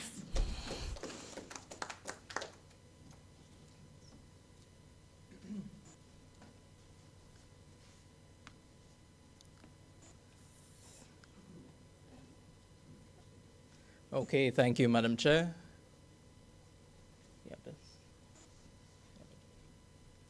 So, in the meantime, I'll just reintroduce myself. I'm Kyle Raggi, and I served as the Citizen Security Lead for the last 5 years in the Performance Management and Delivery Unit.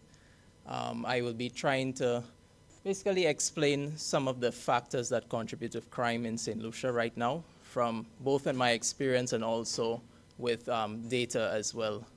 So, thanks. Oh, great. So, stylized facts, we can move further. Okay, so just a quick icebreaker. I'll be quite quick with this one. Don't want to take too much time. Does anybody know what are the 4 main components of citizen security? And also, when do you think that St. Lucia records some of its lowest crime numbers? Anyone from the audience?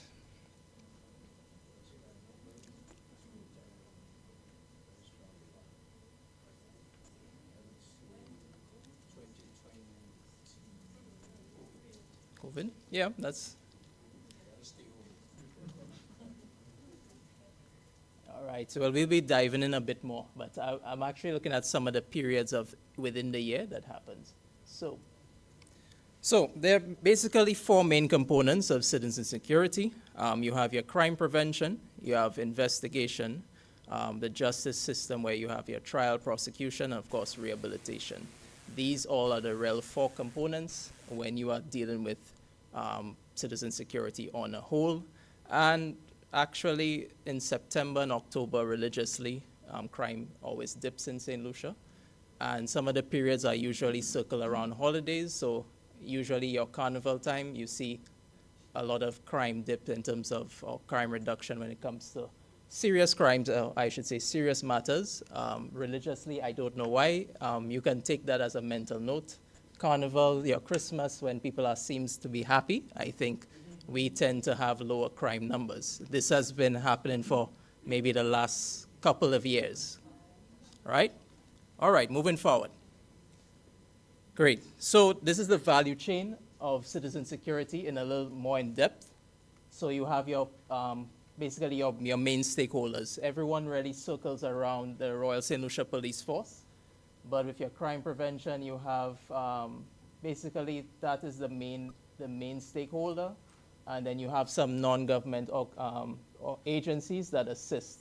So for investigation, you have your forensics department, you have your CID from RSLPF, your prosecution, you have Crown prosecution, and the list goes on really. Going to rehab, where you have your Bordelais, your Boys Training Center, probation and parole. So this is the full picture of it in detail with your main stakeholders. Of course, they have others that are missing, but these are your real main government stakeholders.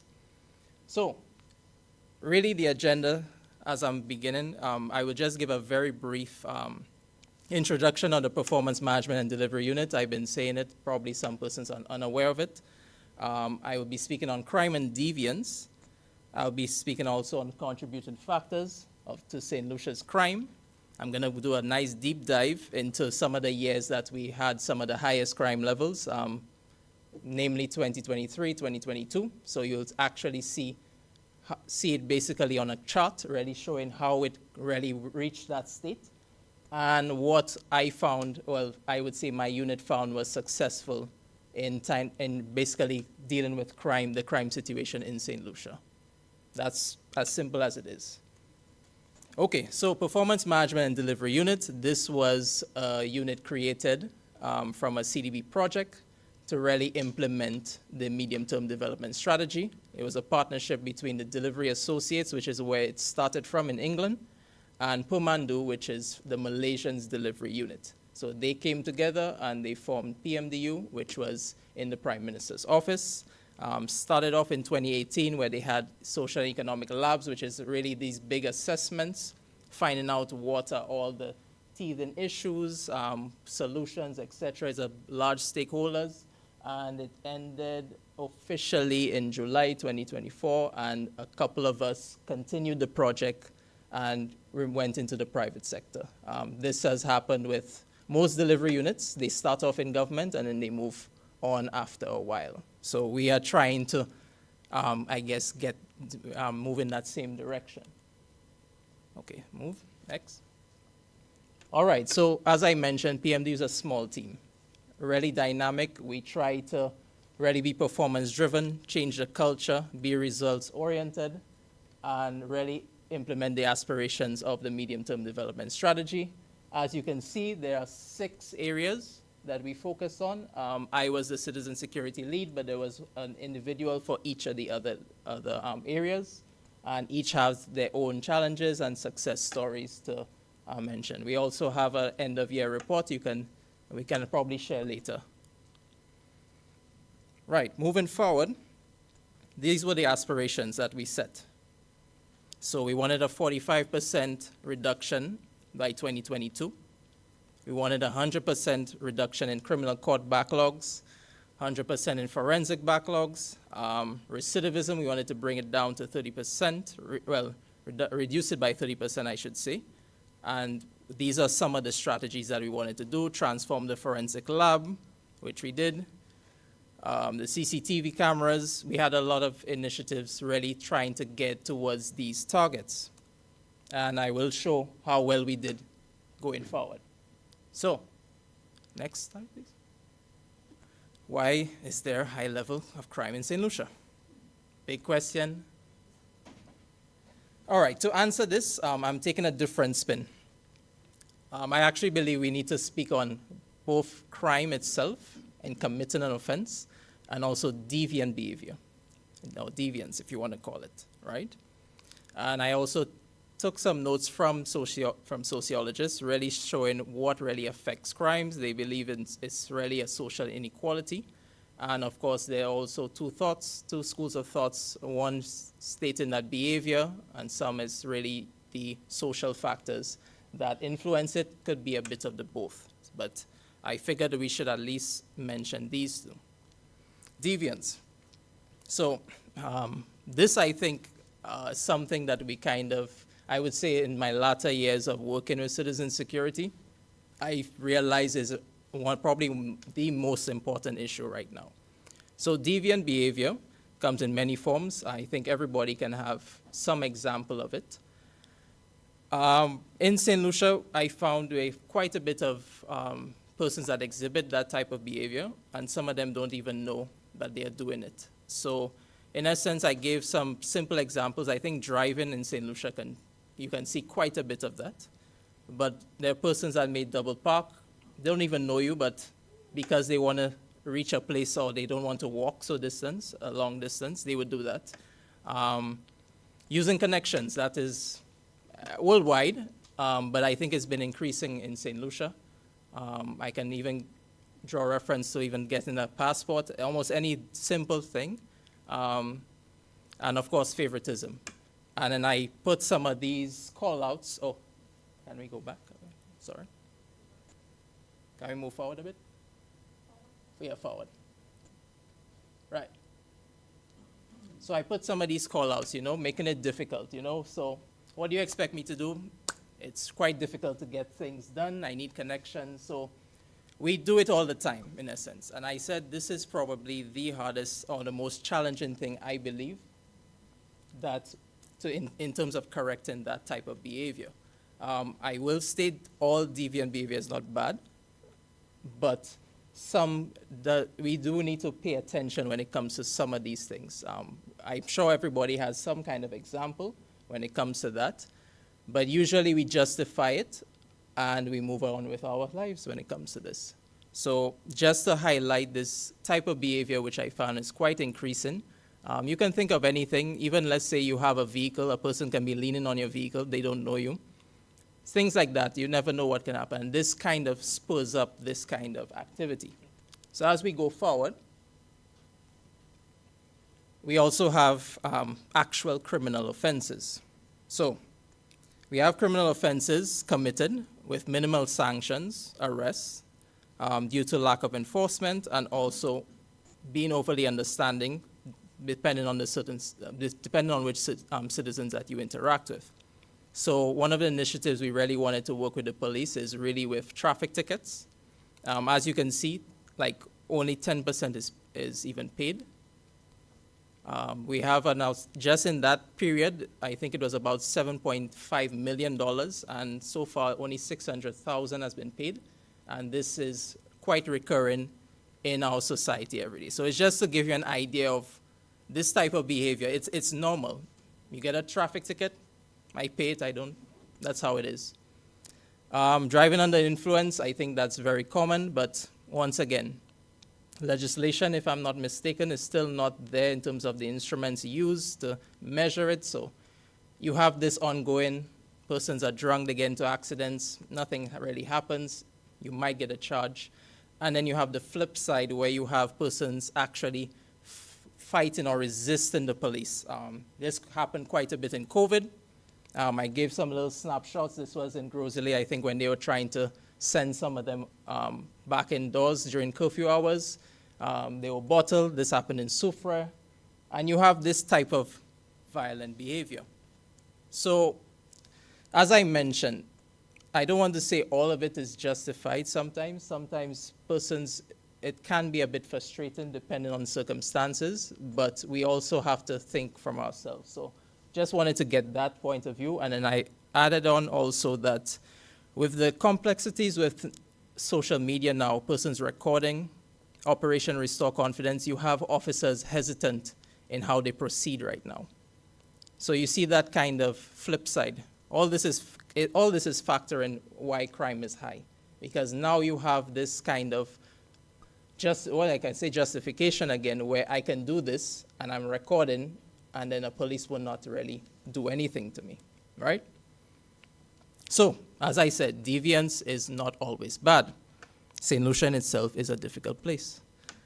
Look at how many years it takes for you to even get through a trial when it comes to that. You have to wait 5 to 6 years for a trial, right? Persons are on remand for that long. Before we implemented the parole system, it was on the books from 2004. Obtaining an accident report takes time. Getting your tax refund, you have to basically write to get that. Exactly. In Dominica, you get it every year. There are islands that you get it every year. That's what I'm trying to. So you even see how frustrating it is. And I think there was another great example when we had that curfew on Sunday, and I think the boat came in, and basically the tourists had the whole island to themselves, if you want to say it. And immediately after that deviant behavior, after that aggression, the Sunday was stopped immediately. So that's why I said not all the time it's bad, but you're trying to get that type of behavior controlled. But these are some of these little nuances. At one point in time, passports were getting a bit difficult to get. Even expunging the COVID-19 offenses, that I think was a sore point for police as well. I know what they went through with that, because in dealing with that, they tried to get it ticketed, the ticketed system, and even after they got it, it was expunged. They had persons that were quite violent and aggressive, I can tell you, when it comes to that. So these things can make, St. Lucia on its whole can make it difficult and make people frustrated, and from that frustration, you can breed in terms of criminal activity.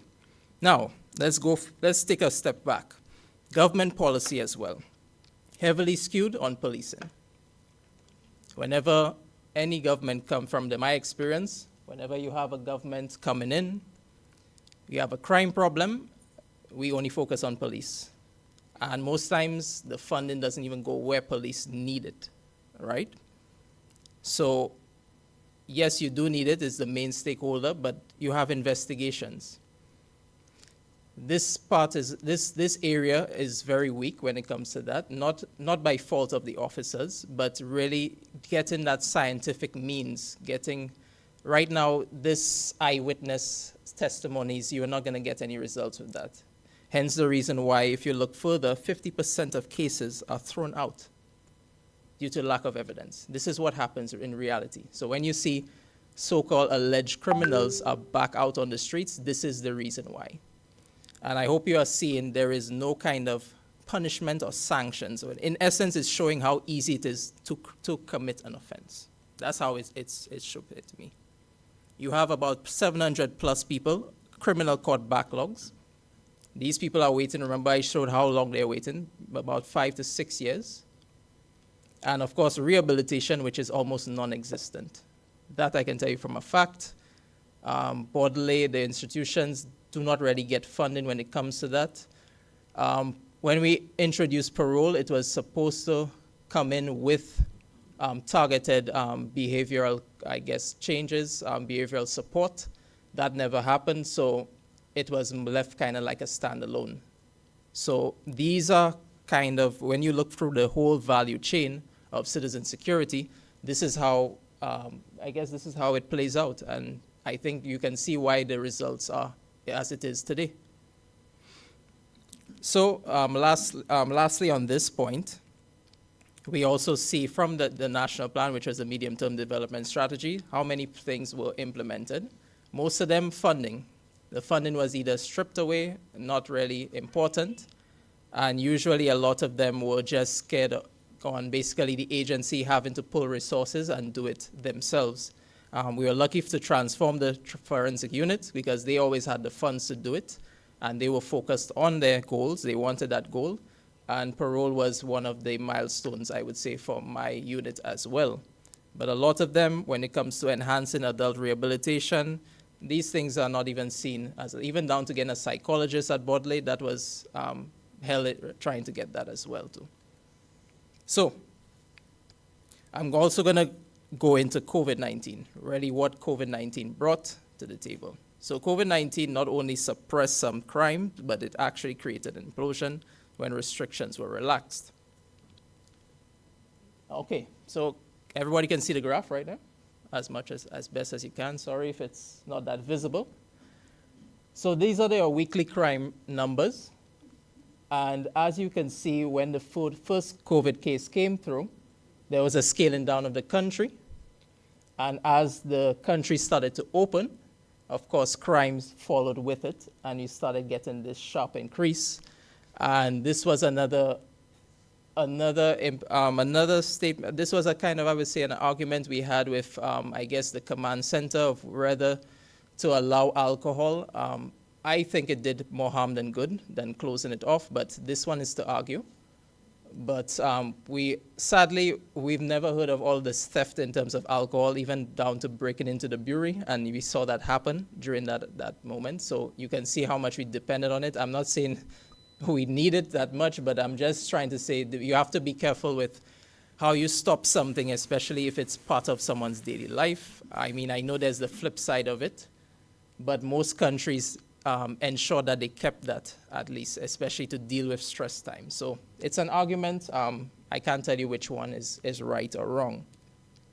So as we move to the other graph, this is to the tail end of it, right? So 2022, in my opinion, was one of the most dangerous years. We got some staggering high growth in terms of criminal offenses.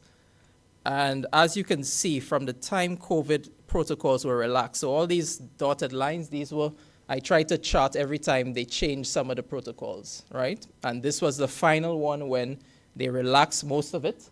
And you can see how crime just shot up through the spikes going into it, right?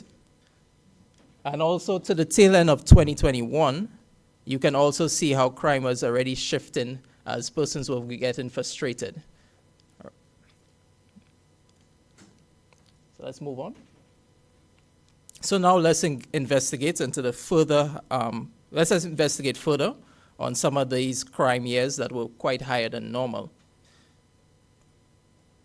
Okay, so just for me to at least mention, we need to really dissect what I'm actually saying. So with crimes, basically you have about 19,000 crimes committed yearly in St. Lucia. What my unit focused on was a subset of that, which is the serious crimes. There are quite a bit of them. Summary offenses, which are some of the lesser minor offenses, these account for about 10,000. So there are quite a bit of them based on the criminal code. And we had to get something where it meant more meaningful data, where it will actually depict exactly what the crime situation was. And the best was really a report that is given to the commissioner, and it actually states it actually zero ins on some of those major crimes. And also it helps with predicting when there are going to be crime surges. I can tell you for a fact, just by watching the data, you can actually see when crime is about to explode in any district, maybe with at least a 90% chance. It's really accurate when it comes to that. And when it comes to data, the police have a lot of it. It's how they utilize it. So this is just a little fun fact as well too. Strangely enough, St. Lucians felt relatively safe, but they don't have confidence in stakeholders of national security and justice. This was a UNDP victimization report. Despite them knowing that crime is basically increasing, still I think they still feel relatively safe as opposed to some other countries. So this, I mean, you can read it so many ways, but this is how I found it quite interesting, where persons are still feeling that way, knowing that crime is increasing. Okay, next one. Great. So your major districts that have crime. So Castries has always been the largest district, and it has most of the criminal activity, followed by Gros Islet, then Vieux Fort. I think Vieux Fort just had that big shift, of course, during that year in 2022. That's when I figured, I always say 2022 was really that height of year. I know 2023 really, where we really had all that back-to-back homicides, but 2022 was quite a chaotic year, and you will see from some of those indicators when I present them. So as you can see also, there are some other districts that are really, you have to be mindful of them. Usually the MAC areas, which we call Marigot, Anne-Soray, and Canaries, they were quite, how would I say, active in the late part of 2021 and in 2022. A lot of people forget about that. They were actually responsible for some of these homicides that happened on the West Coast, leading down. So as you focus on some of these major districts, you have to also watch out for the smaller ones. Sometimes Dennery plays a part, sometimes Soufrière. So you have to be quite vigilant when you are actually, you can see how difficult the police job is going forward. So next slide, please. All right. So now we look at the notorious district of Vieux Fort. I chose Vieux Fort because that's where all the activity was for maybe the last 2 years or so. So, all right. So this is the first graph, right? This is usually your Vieux Fort situation. You have low number of crimes, and you get these crime surges, and then usually hardcore policing comes in, and it kind of quiets it down. This happens usually almost every year from what I've seen. Well, not every year I want to say, but from at least 2017 when I've been looking at it. You have your high peaks, and then it kind of tapers off. Let's go to the next one, 2022. Does anyone see the difference right now? Right.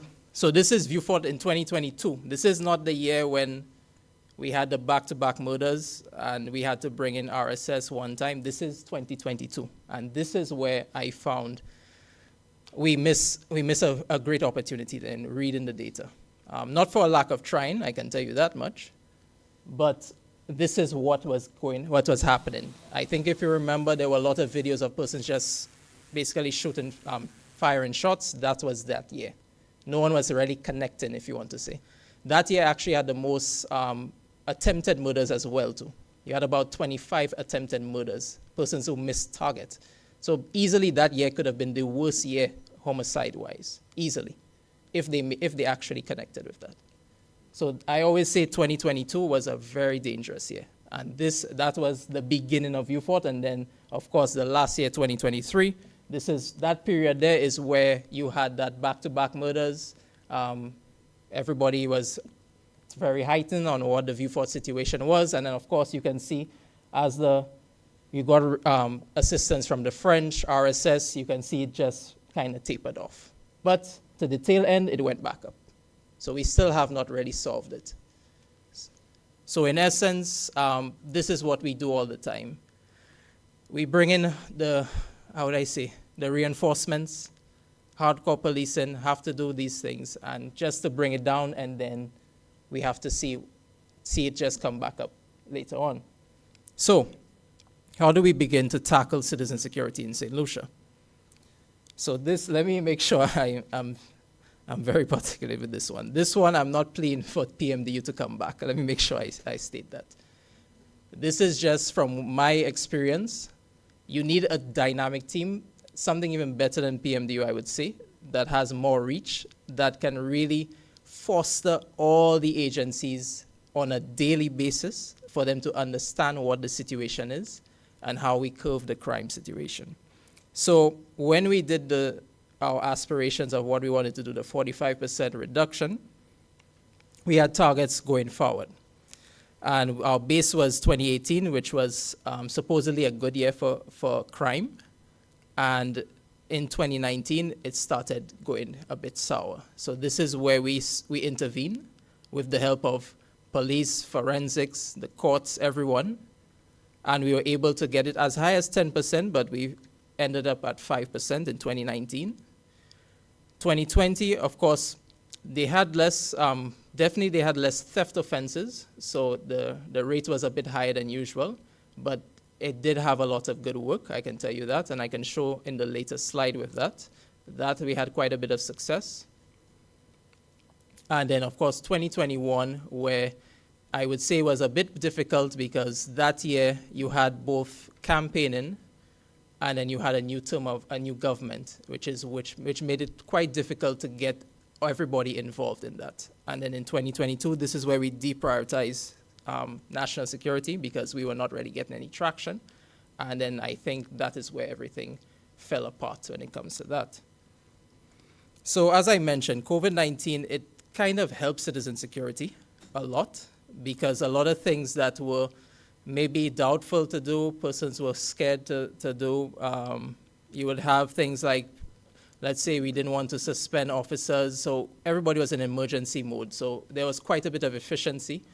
The justice system went virtually.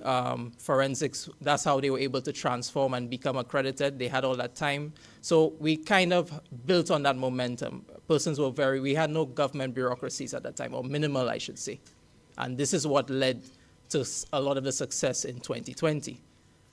That's why I believe you need a unit that is not captured in that government bureaucracy because you need someone that can sift through that and get things done very quickly. So next slide. Despite all the reductions, strangely enough in 2020, we had an increase in murders, we had an increase in firearms, and we had an increase in other crimes, which has led to a lot of domestic violence.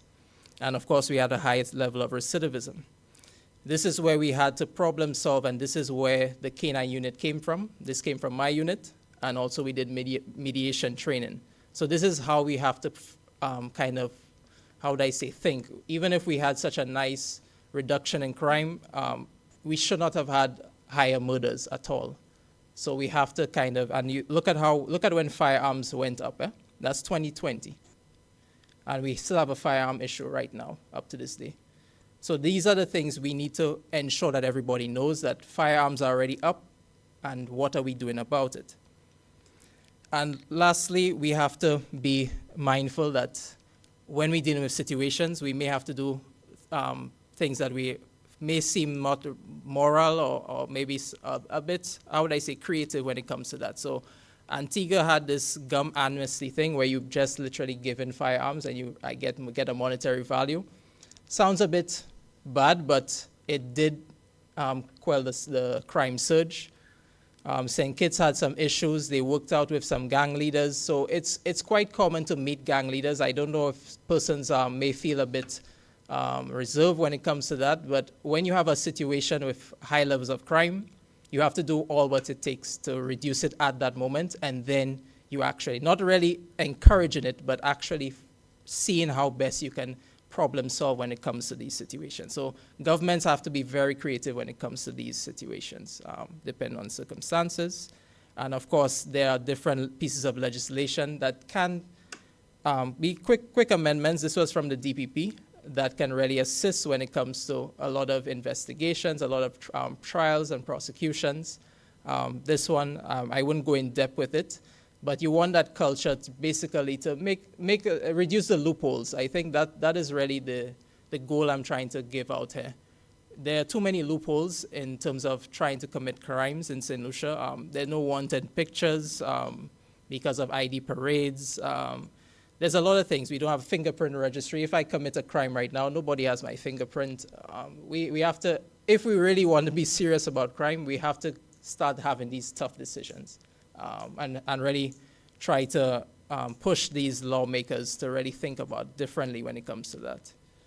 So in summary, in my opinion and from the unit's perspective, really to attack the crime situation in St. Lucia, you definitely need some kind of dynamic team or unit that is their sole purpose, really going through different organizations, pulling them together. What we used to do, we had a crime report that was circulated with everybody, Prime Minister, Commissioner. This had the most copies ever.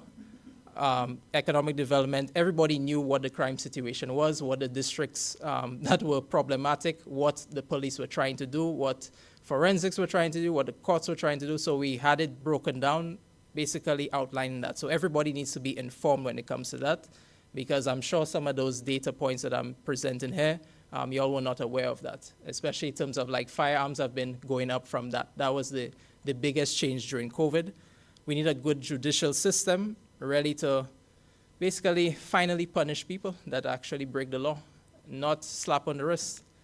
And fighting crime, as I said, it's not only the Royal St. Lucia Police Force. And lastly, we need to be innovative when it comes to some of the decisions that we take. That is it for me. I hope I stayed within time. Thank you very much.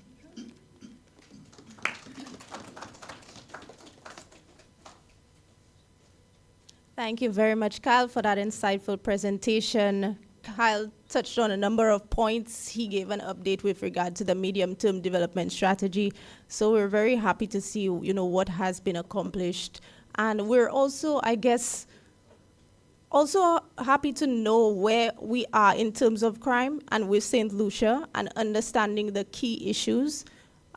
He also mentioned, the times that you should look out for crime, the areas that you should look out for crime, as well as the seasons. So during Christmas, during the holidays, he mentioned that, yes, that would be a key point.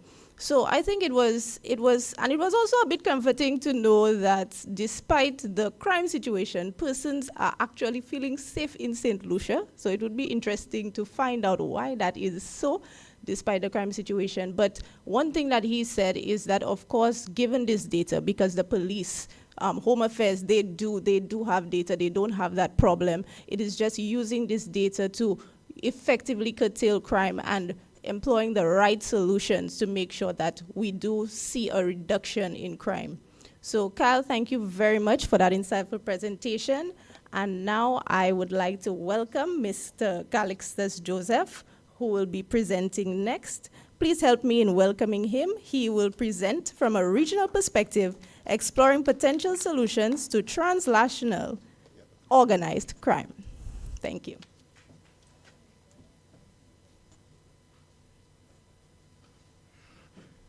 Thank you very much. While they get the technical issues sorted out, allow me first to thank the OECS.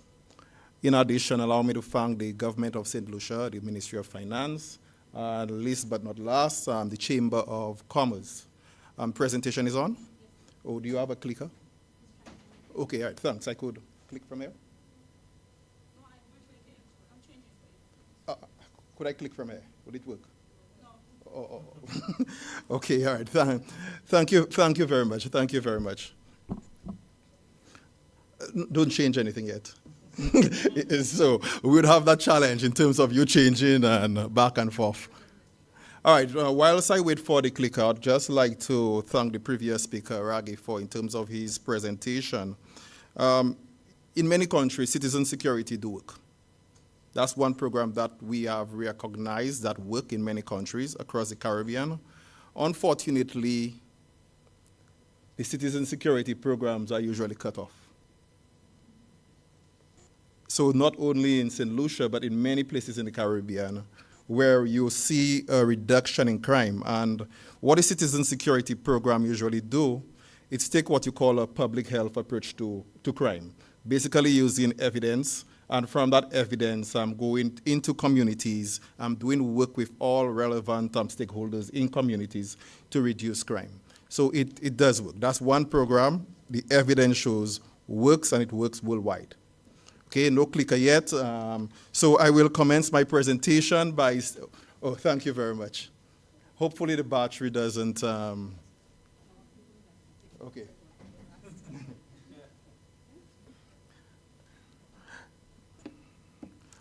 All right, so Today, I invite each of you to just take one moment, 3 seconds in fact, just 3 seconds. Think of a beautiful St. Lucia, a safe St. Lucia, a place where everyone happy, the economy thrive, and you feel safe. I didn't ask to speak, I said just 3 seconds, okay? So picture a place where your streets are safe. I think everyone could do that. Now this future is possible. I'm seeing persons doubting me, okay? But this future is definitely possible. The reason I'm stating that is that crime could be reduced significantly.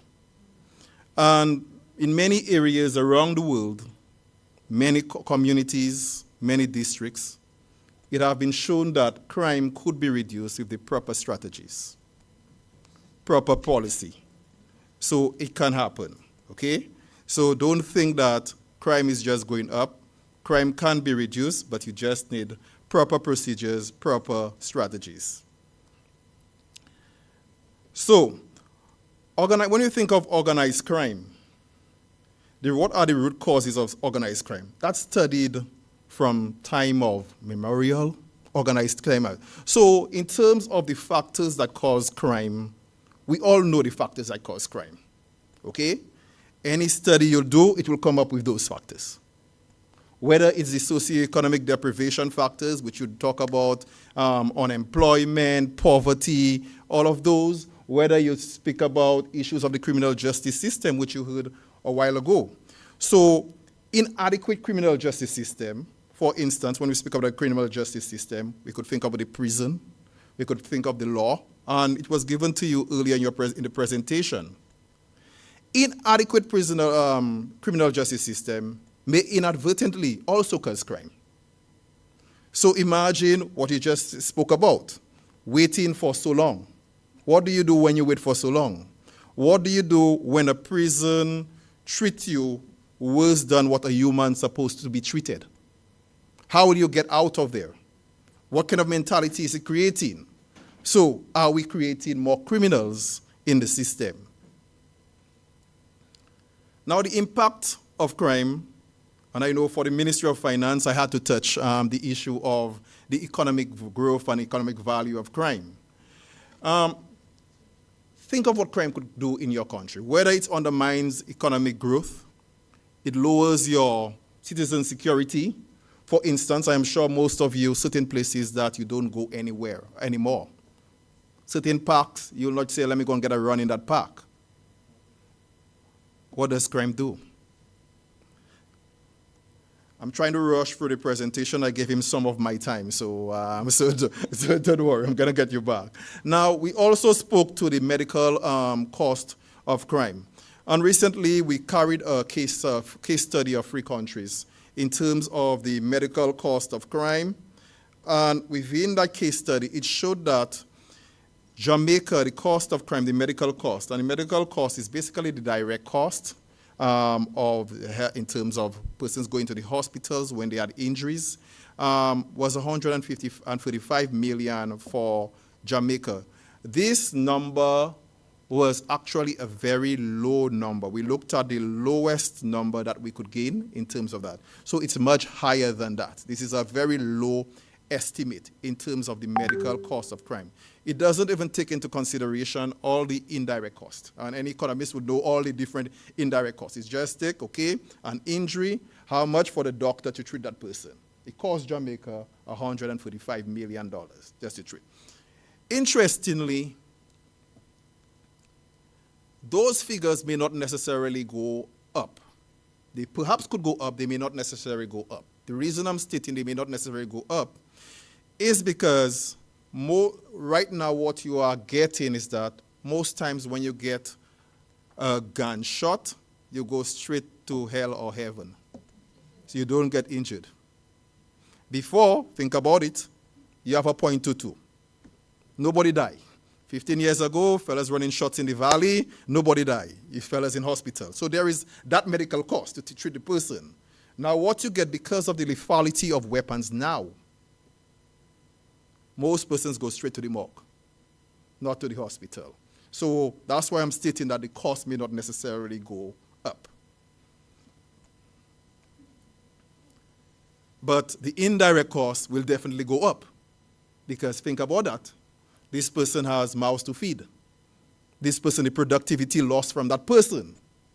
So that indirect cost, but the direct cost may not necessarily go up. Now, what are some of the drivers? Most of the speakers from yesterday and even today spoke about the drivers of economic situation, the drivers, same drivers also of crime. So if we look at it from a global level, new and emerging technology. So let's look at one technology. Before all negotiation, CARICOM would say, okay, we are not large importers of firearms. We do not make firearms. Guess what? Technology has changed, and the technology has given you the tool to make a firearm. So, in the Caribbean, we have witnessed more than 3 3D labs. Think about that. 3D printing firearms in the Caribbean. So think about that. So it's not a new phenomenon. Remember, we always make craft guns before. In the ghetto, everybody made a craft gun. So it's just now technology in a new form. So 3D printing. But guess what? With 3D printing, in more and more, you'll be able to do more mass production. And now 3D guns are quite reliable. 10 years ago, 3D guns were not reliable. You fire one shot, and that's it for the gun. Now, 3D guns are quite reliable. Also, if you think of cybercrime and the use of cybercrime and how it has enabled criminals in terms of all of the entire value chain. And the new thing also, we said, think about drugs. You usually get drugs in a region where it's planted, okay? So, you know, Vency has the best marijuana. You know, if you want the cocaine, you know where to get it. Okay. Guess what? Most persons now are in synthetic drugs. And you could manufacture your synthetic drugs. So in terms of value chains, in terms of manufacturing, many things are shifting in terms of security. And this is going to cause different issues when it comes to crime. So now the issues law enforcement have to deal with are different and separate issues. Think about, we have customs here. Imagine someone say they have their bag of pills. You'd say, go ahead, and it may be synthetic drugs. Do you have anything to test synthetic drugs? The answer is no. Or do you know if it's synthetic drug? And the reality is, it's difficult to bring this on the law. Because guess what? If you say synthetic drugs is, let me remember my chemistry, is, let's just say H2O, that's water. It's made of H2O in terms of the compound. You add, let us say you ban the synthetic drug, which is H2O. You add one to one other compound, H2O1. It's a different drug. So you see how difficult it is to legislate in terms of synthetic drugs. So that's a critical and a huge problem, not just in the region now. It's a growing problem in the region because everyone, well, what the young people call their party drugs. Okay? Everyone using it.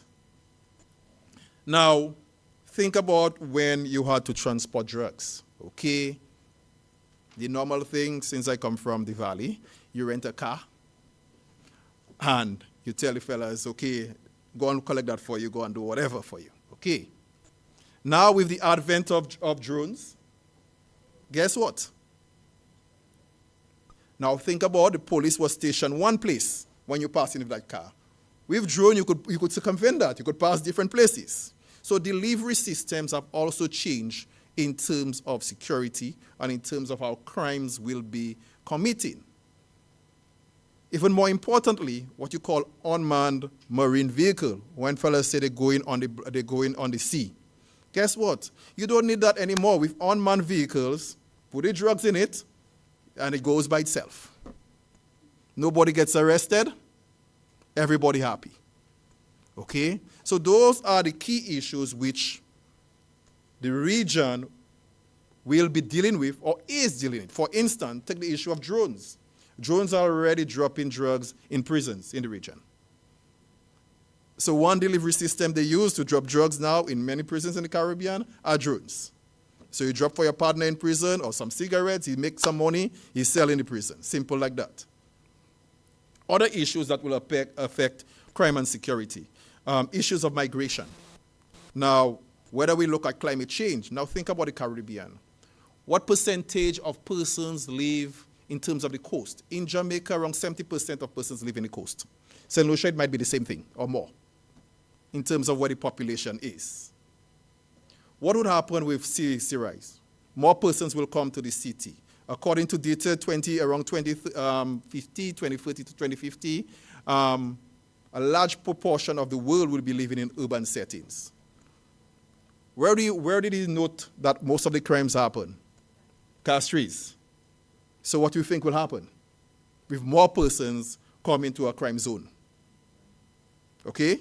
So those are the issues. And how you police a city is different from how you police different communities. Even issues such as what you call, let me use the correct language, under-resourced communities. I won't say squatter communities, under-resourced communities. Think about all the under-resourced communities in St. Lucia. Think of when they are created, or think when there have been different policies from different governments stating, okay, this community, let me displace them. Y'all go and create some houses over there. What happens 20 years down the line? That's a crime zone. It's a crime zone. So we are actually creating from our own policy, while we think it's a good social policy, it actually have inadvertent issues. And it will have other issues. So even we must look carefully at our housing policy. Now, all what I'm telling you, all those are in the literature. That's why I said it could be solved.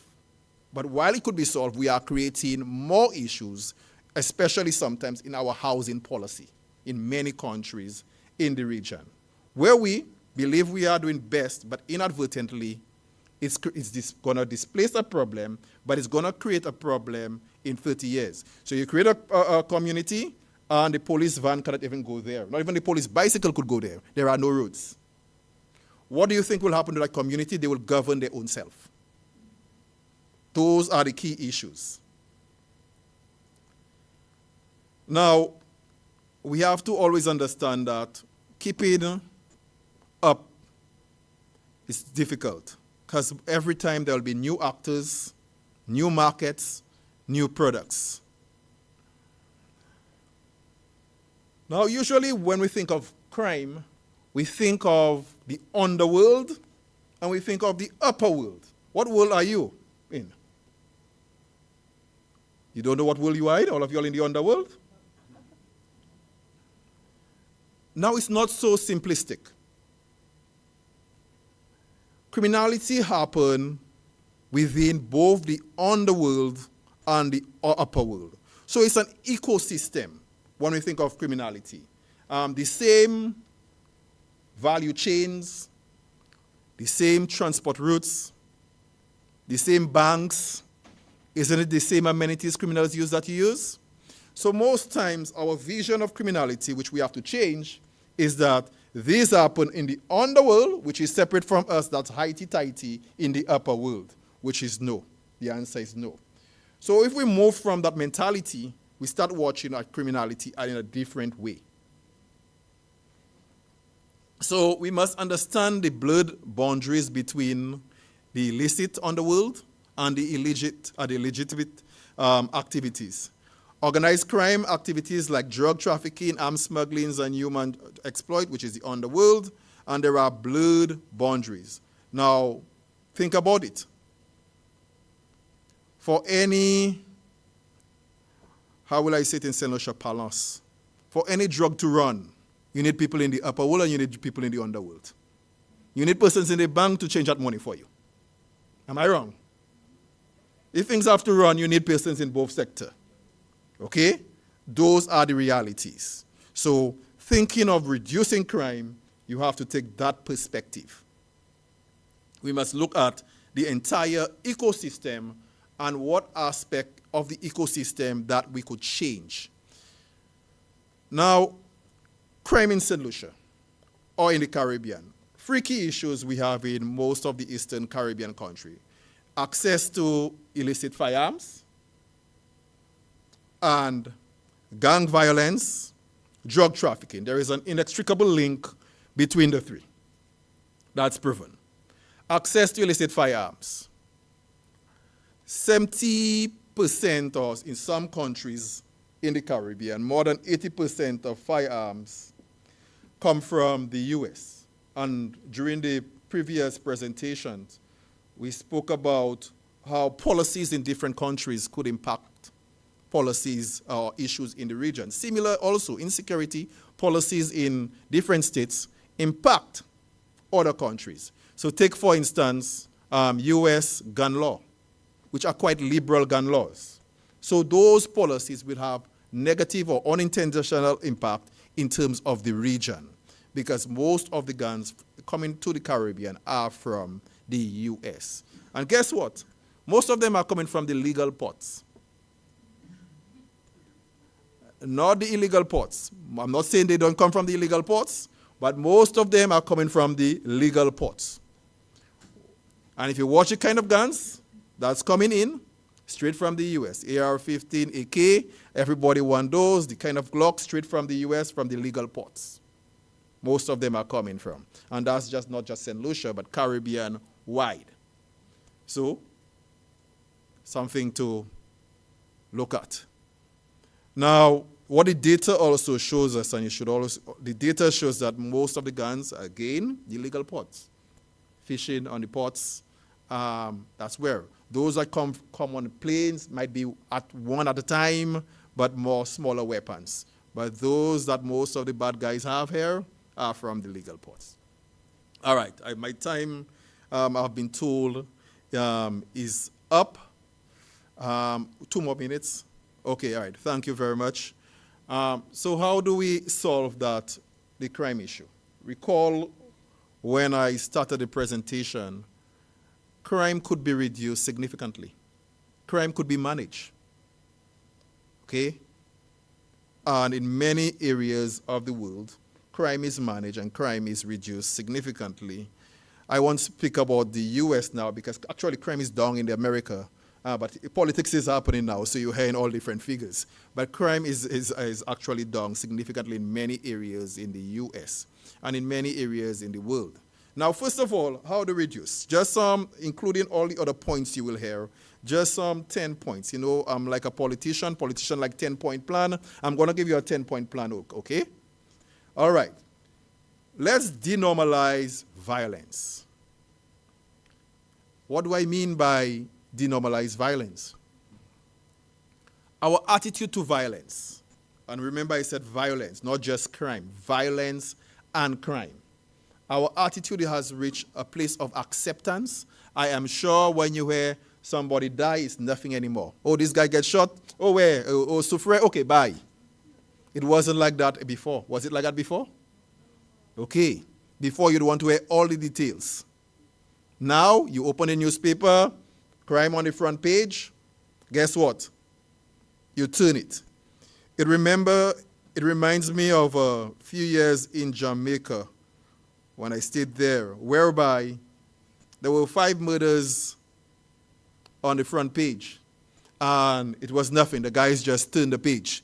And there was a day no murder. It was strange for them when there is no murder. So first of all, denormalizing violence is critically important. The psyche we have created in terms of accepting violence. And when you start accepting violence at a certain level, you start accepting everything. And everything becomes normal. Okay, so it's going against what you call the broken window theory. And that was one of the ways a few years ago in New York, whereby they brought down crime, whereby the smallest issue, police crack down on everything. Okay, so you denormalize violence. You must be sensitive to gender issues. Now, what does the data tell us in terms of gender issue? The reality is, first of all, you must look when you do any crime data, look at how it impacts girls and women, also boys, men. But what does the data tell us about gender issue? Guess what? the majority of victims and perpetrators are males. So there is an issue in our society with males. And perhaps how we treat males. So it's something we need to look into, because it benefits no one in society if we do not have happy brothers, happy fathers, happy sons. It doesn't benefit women, it doesn't benefit men, it doesn't benefit societies.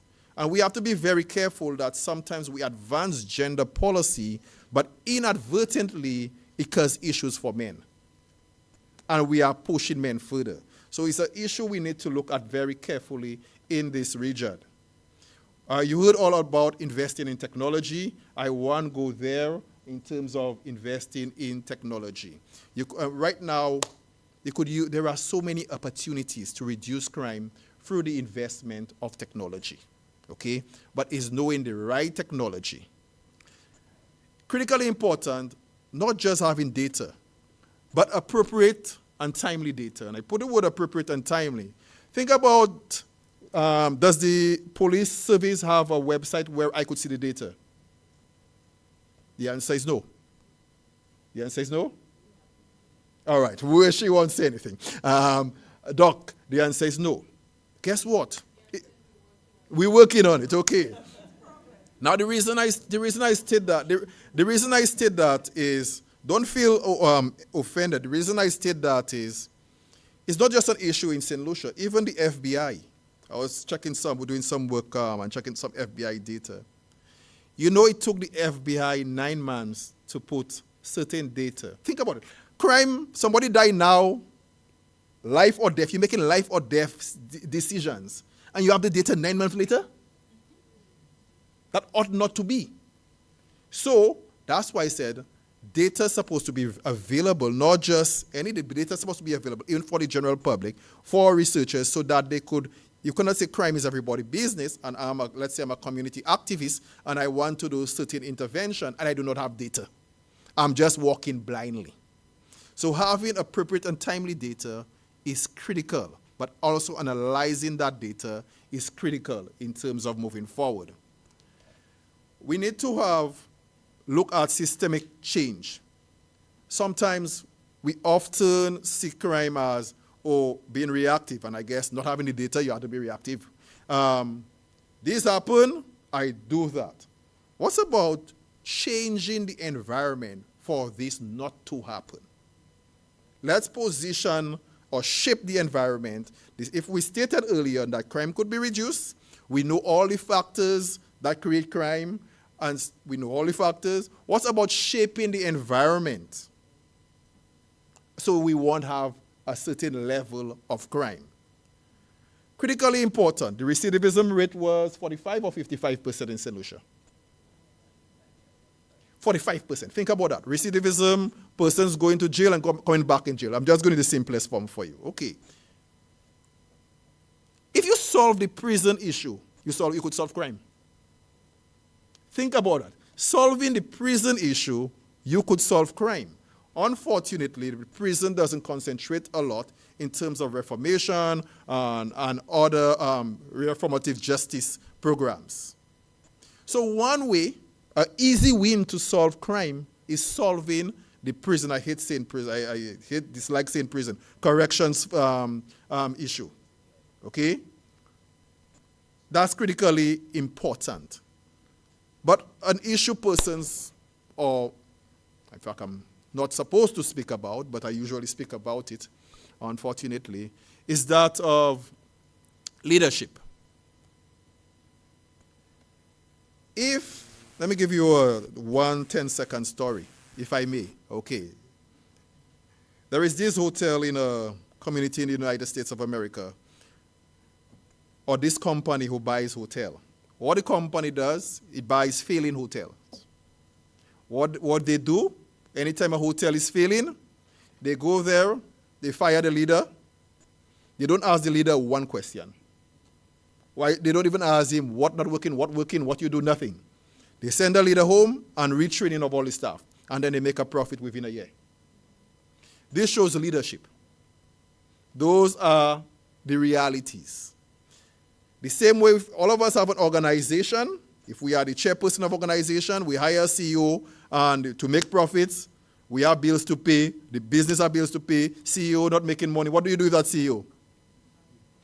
Those are the realities. Leadership makes a difference in crime solving.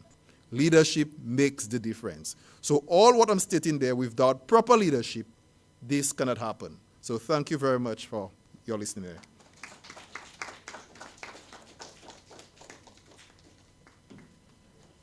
Thank you very much, Callistus. That was very insightful, very informative. He touched on so many different points. He first told us, what are the causes of crime? But more importantly, he delved into how exactly we can go about solving crime.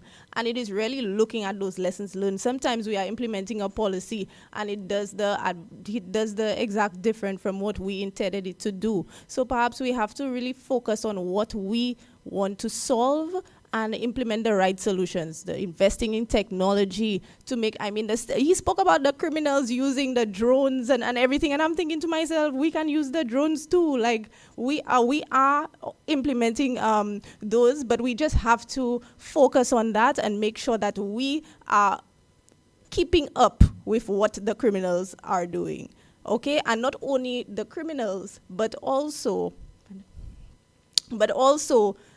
looking at social protection. He mentioned, when we look at our boys, we have to safeguard them, because if we solve that issue, for there not to be a crime in the first instance, which with certain situations, that is the situation, they feel like they don't have a choice but to commit the crime. So we have to make sure that there are those safety nets in place. And of course, his big point was leadership, which is, of course, we know it can be a real game changer. So thank you so much, Calixtus, for your presentation. And now I welcome Brigitte. We would be lucky to have you. She will be presenting on the community policing unit.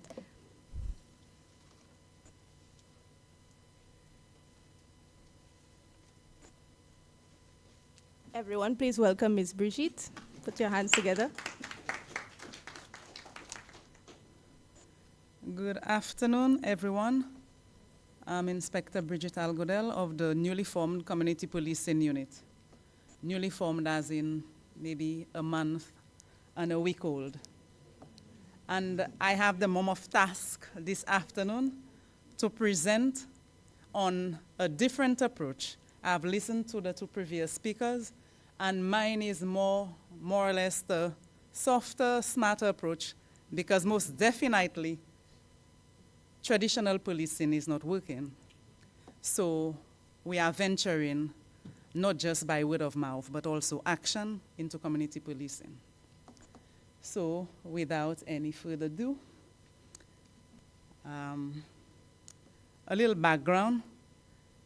Earlier in September of this year, the commissioner with his executive would have convened, and they would have deliberated, and at that meeting he would have discussed his crime fighting strategy.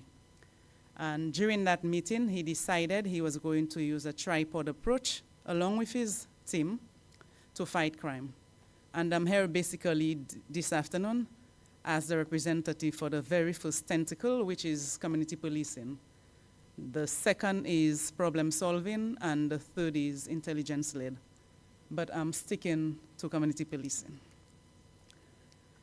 And as a result of the community policing, the first leg of his tripod approach, we, the members, along with key stakeholders, we too would have deliberated over a period of time, and after the deliberation gave birth to the community policing, national community policing module, which is the blueprint that the newly formed community policing unit is guided by. So some of the goals and objectives, some of the goals of the unit: to improve communication. Definitely the complaints are real, that there is a communication issue, be it via telephone, they're unable to reach us, be it in person, maybe after work we're too busy to stop. So that we're trying to enhance.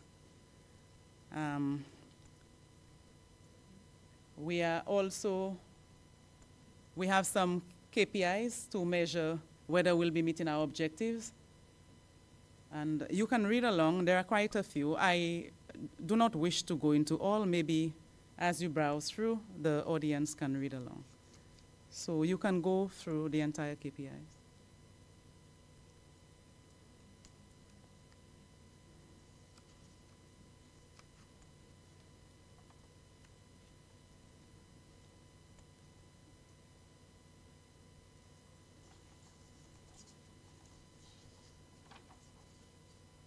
There are as many as 4 goals, so you can go. Pardon? You can just, yes, please, in the interest of time.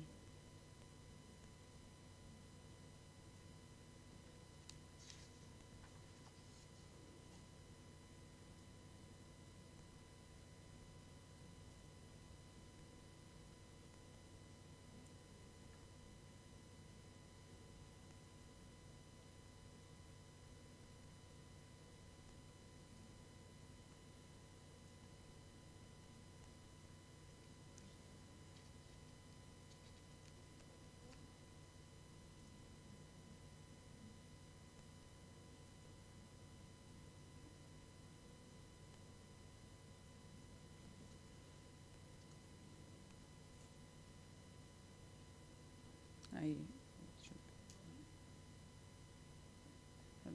think that's about it. So the community policing unit, the Rural St. Lucia Police Force rather, recognizes the necessity for a dynamic approach to modern policing, emphasizing community cooperation to enhance safety and reduce crime. To this end, it is the intention of the Rural St. Lucia Police Force to employ a neighborhood policing strategy with particular focus on intelligence-led problem solving and community policing. To achieve this, the Rural St. Lucia Police Force intends on maximizing the use of all available resources to establish the community policing unit to implement the national community policing module. Therefore, it was necessary to have an amalgamation of 3 main units: the press unit, which used to be a standalone unit, the formerly known Community Relations Branch, or the CRB, as well as the bicycle unit. Each of these units bring their expertise and we will collaboratively fulfill the mandate of the community policing tentacle of the tripod approach in the crime prevention strategy. Community relations, that would have been carried out by the CRB before, Community Relations Branch. So this subsector of the unit, they would have focused on building and maintaining trust within the community through various approaches. So it could have been town hall meetings, it could have been school visits, whatever they felt was necessary at the time to maintain that relationship, they would have used whatever approach works best. The press is responsible for the dissemination of information and to bring that level of awareness and to keep persons updated as to what happens within the organization. Although ever so often we would hear the complaints that persons are still unaware of what's going on, not even the successes of the police would be reported. So with the amalgamation, we were hoping to have this rectified. And the bicycle patrol, the intention is to have them get to the hard-to-reach areas to get the information across, maybe to those who are not as mobile as we are, the elderly, the disabled, differently abled, and so on. And whatever feedback they would have obtained out there, they're tasked with taking it back to the general membership. We would have made an assessment, process whatever information we've received, and make the necessary adjustments to suit their needs and so on. So this is being done in an effort to ensure that everyone gets a slice of the pie and nobody is left out. So there should be no area that is deemed hard to reach. We are going to make it happen through the community policing unit. There is a set structure in place, a proposed structure for this unit. It is supposed to be headed by an assistant superintendent of police, second in command, an inspector of police, 2 sergeants supervising 2 corporals who will be responsible for data analysis, and the other sergeant would be responsible for 2 corporals who would probably do the day-to-day run-ins and the supervision of the men. I beg your pardon? Yes, there are constables. There will be persons at the office, whether to do clerical work or to, we too would need some officers to do the everyday run-ins that we may be tasked otherwise to do. Community engagement. Community engagement, building trust and collaboration with residents through outreach programs, public forums, and partnership with local organizations. This will encourage community involvement in crime prevention efforts. Multi-sectoral collaboration, coordinate with various sectors, including health, education, and local government, to address underlying social issues that contribute to crime. This includes initiatives for youth engagement and support services for at-risk populations. And as much as I said, we're just a month and a week old. As I mentioned health, it brought something to mind that we recently embarked on an exercise where it is our intention to rid all of St. Lucia's roads of derelict vehicles. This is, so hopefully we will be depriving some rodents of a home. So from a health perspective, maybe persons, loiterers may choose to use the vehicles and make it a block, because be a nuisance to persons passing by. So our intention, we targeted 2 areas in the north. At this moment, I do not wish to disclose, but there is a meeting ongoing as I speak to take it up a notch. So we've done 2. It yielded positive results. And if it is good, I think it's only fair that it is shared with the rest of the country. So it will not be, it has started in the north, but it will not be limited to the north. We will be taking it island-wide. I think we all agree that there is a problem, be it the garages or people just have derelict vehicles parked alongside the road, causing you to veer to the other side, getting involved in accidents and so on. So it is going to be a difficult task, because nothing comes easily. But it is our intention to rid the streets of derelict vehicles through the community policing unit. As anything else, there are always some theoretical underpinnings, and with the community policing, we acknowledge the social cohesion theory. It is incumbent in ensuring successful implementation of community policing. This emphasizes the importance of community bonds and social networks in promoting public safety. By fostering strong relationships among community members, the police will create a more cooperative environment that encourages residents to take an active role in maintaining safety. So this will be done through the introduction of various teams and groups geared towards building relationship with the police. I was told I have 5 minutes. So we are going to implement what is called CPROs, Community Policing Resource Officers. There will be a CPRO assigned to each station and department in the Royal St. Lucia Police Force. So for instance, the Vieux-Fort Police Station has several departments within the station. Each department will have a CPRO. The roles and responsibilities of that CPRO is to do a lot of outreach, to be identified as the go-to person, that liaison between the department, the station, and the organization as a whole where they work. So, for instance, in Vieux-Fort, the residents, hopefully, the approach we intend on having, the residents supposed to see the CPROs as their officers, somebody that they can go to at any time, somebody that will answer their call, somebody that want to be with them, somebody that want to help their situation. So the CPROs will be out there throughout the country, length and breadth. Each station and department will have a CPRO. And the information received, good or bad, will be brought back to us at the main office and the organization by extension, the executive, and whatever adjustments, whatever has to be done to improve the situation if it is unfortunately a bad one, this will be done. So come the second time, there will be better feedback coming from the public. So our plans are huge. By God's grace, we will get there. Community advisory boards will encompass the leaders of various groups And the CPROs are expected to form part of those boards as well. Those various groups within the community, such as youth leaders from churches, youth groups within the community, representatives from sports club, representatives from community groups and councils, as well as other positive influential persons within the community. So we're going to work with these people, put together what is called advisory boards. They will sit in as the representatives for the respective neighborhoods and communities they're from, make representation on their behalf. If there are issues, they maybe notice some strange faces or some unusual activity, at the soonest to bring to the attention of the police so we could respond almost immediately. So this initiative would allow for the police to transfer local challenges to the senior command with a more informed and prioritized position. Community forums and meetings, where we meet with members to discuss safety concerns, share ideas, and provide feedback to law enforcement. We will have collaborative engagements where we encourage people to participate in cleanup campaigns. Those settings usually afford them the opportunity that a formal setting usually don't provide, where they could tell you while picking up debris, they could inform you quickly that this person to the left is the person you're looking for in such and such a crime.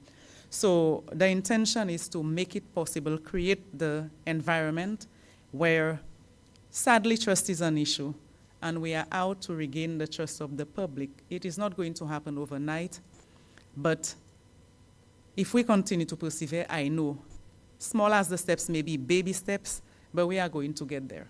And it is not our intention to give up. There's also the broken window theory. Under this theory, community policing strategies involve addressing minor offenses and maintaining order in an effort to prevent more serious crimes. So it's basically nipping it in the bud. If you don't, it escalates, it becomes a bigger problem. So while it is small and it is still manageable, deal with it. So neighborhood watch groups as well, they would have the responsibility. Again, there would be a CPRO on this group.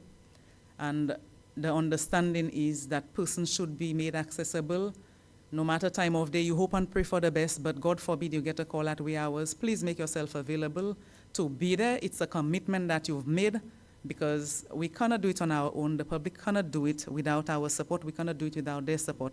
And again, I'll reiterate, there is a trust issue, and we need to do something about it. We have also been blessed to be in receipt of jet skis, ATVs, and we'll be getting some more bicycles for the CPROs to utilize. So with the jet skis, the more affluent persons on the on the seafront and so on, overlooking the ocean, they won't be left out. So maybe we won't be able to reach them via the bicycles and so on. But the patrols will be done on the jet ski to ensure that the space, their space, is safe as well. So no one is going to be left out. Restorative justice practices focus on repairing harm and restoring relationships rather than punishment. Now, we've not met with the judiciary, but it is our intention, members of the community policing unit, to meet with the judiciary so we could make them aware of our newly formed unit and some of the opportunities that we would be making available that I'll be getting to in a while for the at-risk youth in particular. So as it pertains to restorative justice, we can move more or less from the punitive measures that would be used before to a more child-friendly space or engagement. So for instance, we're going to have what is called a Police Youth Training Academy. This initiative will target young people from the ages 11 to 17, where they'll engage in island-wide debates and so on. So the reason I referenced the judiciary with the court, instead of maybe community service and so on, they could look into some of what we're offering and use them as alternatives. So instead of the regular exercise that they would have the children engaged in, maybe they could now, if they're in contravention of the law, the punishment may be to enroll in the police youth academy to do something meaningful, be it for a period of 6 months or whatever, somewhere where they're controlled, supervised, and I guess in the right hands. Skills training programs, these will involve trade craft in small engine repairs. So that will be done alongside with the Marine unit. Again, they could be assigned to the Marine unit, be it for a period of 3-4 months, to learn a skill, to learn how to do something, to keep them busy. So by the time they're done, after they've been sent there by the court, by the time they're done, they go home. Again, a controlled space, somewhere where they're safe, and they could learn a trade at the same time. It's our intention to form bicycle and motorcycle clubs, to have them enrolled in different clubs. We're trying to have one at every, for instance, maybe north, south, east, west. As time goes by, we're going to explore more options. And also we're considering using police officers who are no longer serving, who wish to give back to, continue giving back to country, to probably oversee those programs, because if we task ourselves with being responsible for the people's children, we have to ensure that they're kept safe throughout the period that they're in our care. Youth-targeted exhibitions, operations, and training units with the RSLPF will host exhibitions to showcase the various equipment utilized by the force to perform missions aimed to giving them the understanding of what police is and encourage adherence to laws, thereby capturing their interest in law enforcement. Also, the Special Services Unit may put on a physical fitness show, because it is not all about, yes, it's a holistic, from a health standpoint, so have them engage with them during those moments, doing exercises and so on, building self-confidence. If they start looking well with all the cuts and so on, they feel better about themselves and redirect their focus. The Marine unit will exhibit the boats and jet skis utilized in the course of their jobs. IT, maybe whilst working with IT, they could learn a skill. The police band, we also have an effective chaplaincy. Some persons, you only reach them through the spiritual realm, so even that too, we're out to reach everyone who is interested in being reached. And we intend on partnering with local organizations, schools, businesses, community groups to address underlying issues. And we also, some beach rangers will be reintroduced. So they'll be working alongside the beachfront to ensure that our heavily reliant tourism sector is kept safe. The tourists, they're safe. If we want them into our country, we need to create that safe environment for them. So beach rangers, there will be a cohort being recruited, how soon, I'm not sure, but provisions have been made for them. We are also going to partner with private security companies, because we cannot be everywhere, but we need to be reached. So there's going to be a rigorous vetting process for credible security personnel. And the Commissioner of Police is going to appoint them special reserve police and give them the powers of arrest to do what we, the regular police officers, have the right to do if we were to encounter anyone who's in breach of the law. So be mindful whilst you're out there, because you may not know. You probably would have known that person to be a security officer yesterday, not knowing that he was appointed a special reserve police today, and you may want to disrespect him. So be very careful, because there are going to be security officers. It is not a free-for-all. It is not something that is going to be done haphazardly. Like I said, there is going to be a rigorous vetting process, and those who stand out will be qualified to be appointed special reserve police to serve as an extension of the force.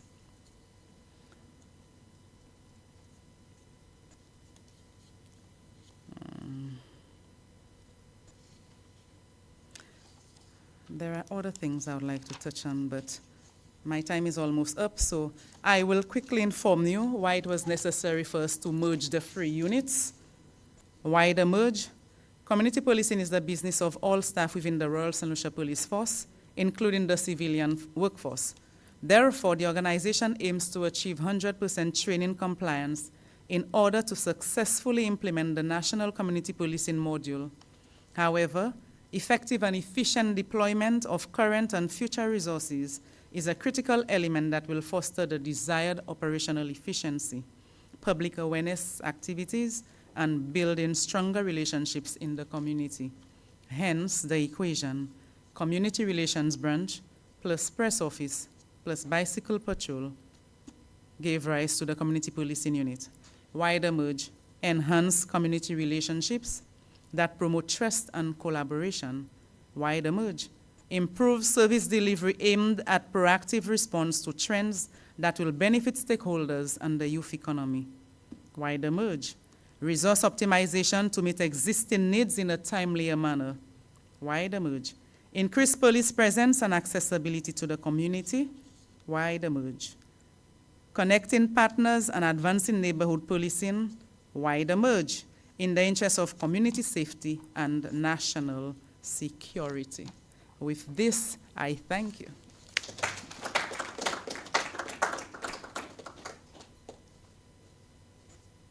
Thank you very much, Brigitte. I especially love the way that her presentation flowed from Kyle's presentation. He did discuss the medium-term development strategy, and he touched on citizen security. And coincidentally, I was a part of that group where we came up with those strategies. And I always felt that community policing and social protection should be a big part of that. And Kyle did touch on, like, you need a dynamic team day to day. And to me, listening to her, I just felt like, did they work together? Like, they probably did. Kyle was involved with Home Affairs, but it really was good to see that there was that streamlining and there was that thought being put into community policing. We do need those, I believe it was community policing research officers. So we do resource officers, sorry. So we do need those persons to be in there day to day with the community so that persons feel safe, persons know who to go to. So I was so happy to hear about the community policing unit, and I look forward to hearing more about the community policing unit. I look forward to seeing the community policing unit, and as you mentioned, we've got as our guide, we will curtail our crime situation. Thank you so much, Brigitte. And with that, I welcome us to any questions, comments, concerns in-house as well as online.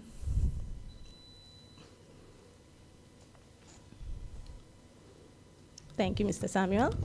Thank you, Madam Moderator. And thank you to the presenters. I think they were very excellent presentations. I mean, a little lengthy sometimes, but very, very informative. I'm pleased that I stayed back to actually listen to that presentation because it's something that concerns all of us.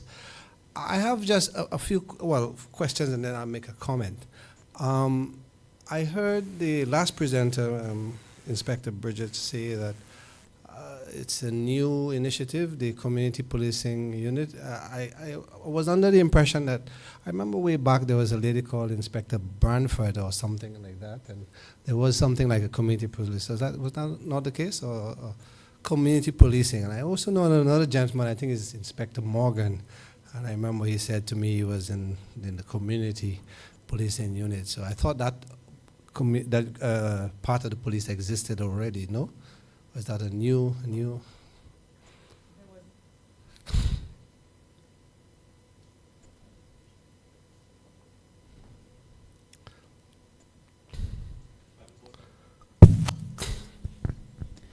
I would have mentioned, good afternoon, thank you.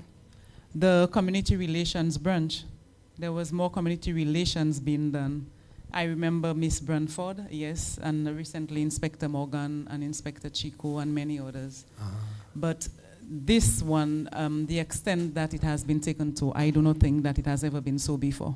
Well, certainly based on what you presented to us, I think you'll have really thought extensively about doing it, and I expect it to be very impactful. But just the name, just the nomenclature I was going with, seem to have heard it before, but certainly not what all of what you have presented to us. It was the Community Relations Branch, but it's now the Community Policing Unit. Okay, thanks for the clarification. Anytime. All right. The next point I wanted to ask was the strategy that was referenced, I think, by Mr. Raggi when he was talking about what was tried in Antigua with the amnesty to return firearms, in which persons were paid to return the firearms. I'm just wondering, is there a risk of moral hazard where, you know, you encourage persons to bring in their weapons and they're paid for it? Can that probably create a loop of persons now being empowered with cash to go and buy proper guns or other guns or do something else? I'm just saying there's a little fly in that ointment as a strategy. I'm not saying it, what is the evidence about it? I'm not saying it's good or bad. I'm just asking for your reaction to that strategy. Yes, good question. So the reason why I mentioned it is basically we have to, how would I say, judge each situation, the situation that we're in. So for them, it actually worked out. You saw considerable amount of violence go down. It basically did the point. So it's similar to like our Operation Restore Confidence, right? Yes, there is a dark side to it, but we cannot deny that crime went down. Right. We cannot deny that at all.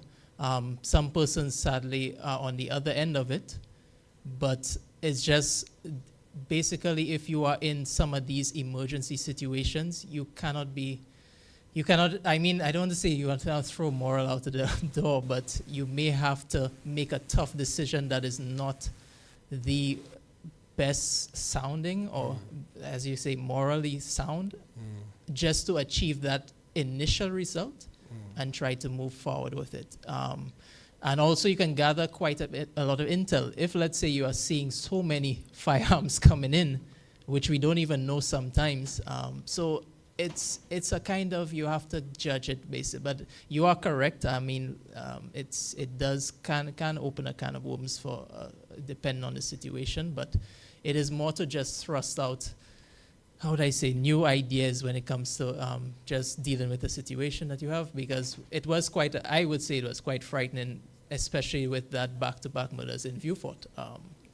I don't think we had something like that where the part of that island actually closed themselves down, if you want to say that. They had to respond to themselves. It was quite a situation. So, and maybe that could have happened if Operation Restore Confidence did not take place. Yeah. So it's really just the idea of it, and then really also, like I said, working with some of these so-called gang leaders or so. I mean, sometimes you don't want to associate yourself with it because, especially if you're a politician, they may think that you are part of it, etc. But I am just drawing reference when I remember they had this big Gaza Gully war and they brought both Vibes Cartel and Movado to the same thing because it was getting out of hand. It actually went all through the region, whether they were part of it or not. So, like I say, you have to come up with some kind of creative things based on your situation because each island has some kind of different thing. I don't know if you want to explain. Thank you. Just a little on the gun buy. The policy is more gun buyback policy, which is a policy that has been there for a while, and it has been used in many countries around the world. Some have failed, some have succeeded. So there is lessons learned in terms of what failed, what succeeded in terms of gun buyback. A few years ago, there was some research that was done on it in terms of providing monies. In one country, what occurred was they used that, actually what you just stated, they used that monies to buy other guns. However, gun buyback is never isolated on its own. You must think of other policies. So what they did in St. Kitts and Antigua, in Antigua more recently, there were other policies which complemented the gun buyback. So those policies would have included, you'd have what you call gang interrupters. They brought the gangs also to speak together. The Prime Minister actually met with the gangs. And there are other initiatives, social initiatives and community initiatives that's happening, especially even programs such as the community policing, which is an approach to crime prevention, which was just spoken about. So it's not just gun by bag they did in Antigua. It comes with other complementary activities. So it's not just one isolated policy. Okay, thank you. Just to wrap up here, I just want to say that my own reflections as a citizen about crime, I was very happy to hear the reference to the whole question of an environment, an enabler or permissive environment that supports or allows crime to be more pervasive. And if we can spend time trying to starve that, you could say, a plant of the oxygen that it needs to thrive on, that's the kind of thinking in terms of an approach that we need to pursue. And a good part of it is changing the incentive structures a lot of what we have to kind of make it less either too risky or not rewarding enough. So it is there, but it's have a lower likelihood because it's of the disincentives that you have kind of worked into the system. The other point is about the need for social reengineering. A big part of what we need to do is to re-engineer society to, in terms of changing, how our institutions are structured and leadership and so on. The final point I want to make is, and I want to go back to, I think it was Inspector Bridget's point about community policing. And it's really about, we have a situation that a lot of these things that kind of mushroom into bad crime, it's, to my mind at least, because we do not have the right policy responses. You talk about community policing, but I'm a big advocate of a national youth service. Almost all the things that you are saying that you want to do, help them do mechanics with the Marine unit and all the other initiatives, are things that I think can be well done properly within that structure, institutional framework of a national youth service, even national disaster response. We can have young persons in the north and the south already trained in these things that can now be deployed and so on. So people, young men, feel that they're part of something bigger than themselves. You see, and it's rewarding, and it helps them get a new sense of purpose and so on. So that is the sort of, thinking I believe that can help us really reduce the general average level of crime. Anyway, I'll yield the floor because I have a long line behind me of persons that wants to speak. So thank you very much for your presentation. It was very good. I'll yield here. Thanks. Good afternoon. So my comment will be rather short. I just wanted to add to what Mr. Raggi stated when he spoke about the amnesty. St. Lucia did have an amnesty in 2004, and that year we saw Dr. Samuel, a great decrease in gun crime. We saw a slight increase in sharp arms or sharp weapons, crime, but overall crime decreased. So amnesty does work, it just depends on how you implement it. Thank you. So mine is just to thank all three presenters. I thought this session was a lovely session, indeed. But to also task the research and policy unit with, I'm not sure the depth of the research being done in linking crime to economic growth, linking crime to development issues, etc. But it would be useful for, if that's not been done, for further work to be done in that area. And Inspector, I must say, yeah, I know that's the Inspector, I must say indeed that it's good news to hear some sort of a different strategy. Who was it that said, doing the same thing this same way and expect a different? Was that Albert Einstein said that? Yeah, but expecting a different outcome, right? And it's good to see a different approach. But we will task you, hopefully next year, around the same time, when there's another research symposium, to come and to give the preliminary results of this unit. Because again, we're doing something we want to do the impact. So I suspect I have surpassed my time there, but thanks, colleagues. Well, nice.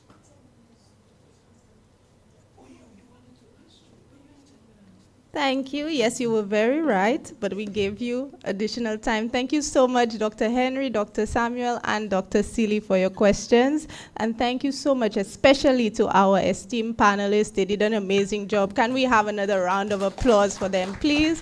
Thank you so much. And audience, you've been wonderful. I now invite Kembert, our Master of Ceremonies, to announce the final session. Thank you so much.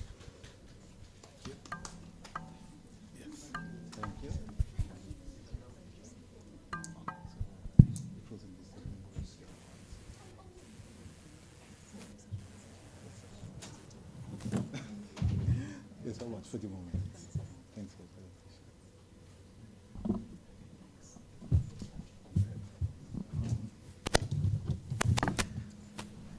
Thank you to our presenters. I realized they wanted to stay a bit and maybe discuss with us a little bit more. They didn't want to leave, so, but thank you so much. Also, thank you to our chairperson, Stanza. Let's put our hands together for our chairperson. A round of applause. Also, a round of applause for our presenters. And we're moving to the final session of a 2-day research symposium. Unfortunately, they say all good things must come to an end. So we're moving to the final session, titled, session 7, titled Renewable Energies. And let's invite our chairperson, Mrs. Gillian Clary King, to lead this session. Put our hands together for Mrs. King.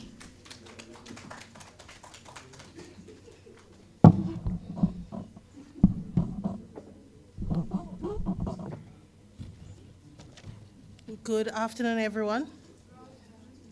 It gives me great pleasure to function in the capacity of chairperson and to welcome you most cordially to this session on renewable energies. This event is the culmination of an enormous collective effort from our organizers and esteemed speakers today. In recent years, we witnessed increases, hold on.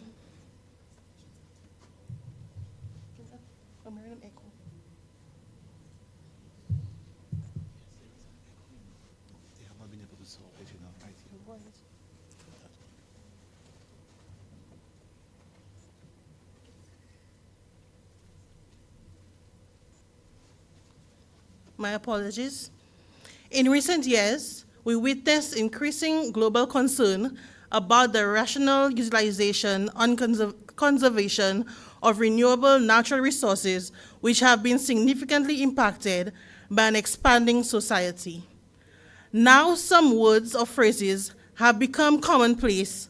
Words like resilient, go green, sustainable, biodegradable, hybrid, green economy, blue economy, and the list goes on. Even so, we still have a long way to go, and only through a joint effort will we be able to reach our fundamental goal. It takes initiatives like this, research like ours, to push this agenda. In this session, we will zoom in on the legislative impediments to greater adoption of renewable energy and take a look at the OECS Sustainable Energy Framework. At this point, I welcome our three presenters to the head table. Welcome.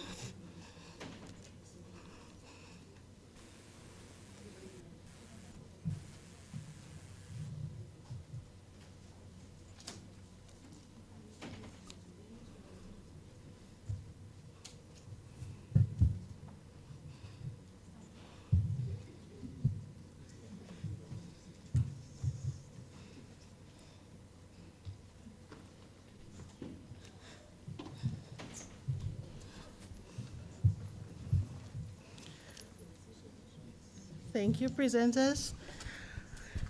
Our three presenters are Ms. Desiree Tommy, Mr. Sherman Francis, and Mrs. Judith Ephraim Smith. Allow me to read each bio so we could learn more about our distinguished speakers. Ms. Desiree Tommy is the legal officer at the National Utilities Regulatory Commission, the NERC, where she provides legal counsel on regulatory matters concerning the water, sewage, and electricity sectors. In this role, she also ensures that utility companies comply with applicable laws, regulations, and the terms and conditions of their service licenses. With a comprehensive understanding of the legal framework governing these sectors, Ms. Tommy advises the Commission on dispute resolution matters and the implications of various laws and regulations on utility operations. Her expertise is instrumental in drafting and reviewing legal documents, enabling the Commission to navigate complex legal challenges while promoting transparency and fairness within the sectors. Ms. Tommy's academic qualifications include a Bachelor of Laws degree with honors, a legal education certificate, a Master of Business Administration, a Master of Laws in International Commercial Law. She also holds a certificate in utility law, further enhancing her expertise in the regulatory landscape. Let's give a round of applause to Ms. Tommy. Reading all the bios first. Mr. Sherman Francis is an employee of the government of St. Lucia with the Ministry of Infrastructure, Ports and Transport.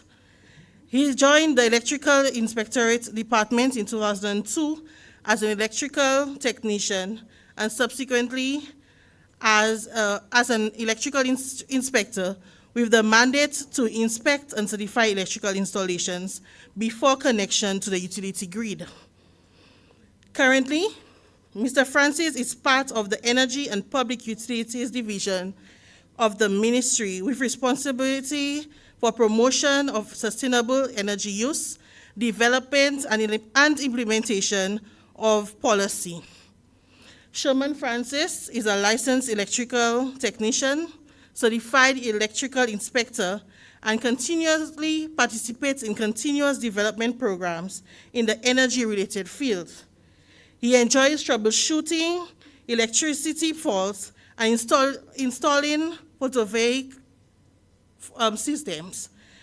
His hope is that St. Lucia, the Caribbean region, and the world at large will come to realize a true appreciation of the free indigenous energy, and that we are blessed with and seek ways for their effective use. Thank you, Mr. Sherman.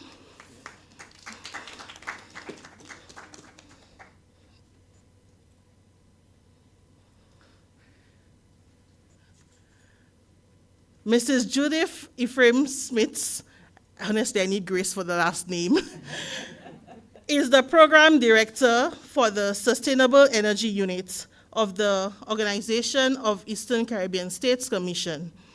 Mrs. Ephraim Smith has been working in the field of sustainable energy for over 20 years. Prior to joining the OECS Commission, she was the Chief Energy, Science and Technology Officer in the government of St. Lucia, where she worked on, among other things, the development and implementation of the Sustainable Energy Plan and Sustainable Energy Policy for St. Lucia. Mrs. Ephraim Smith has also worked in the areas of climate change, science and technology, the green economy, and hazard and disaster mitigation. Round of applause for Ms. Smith.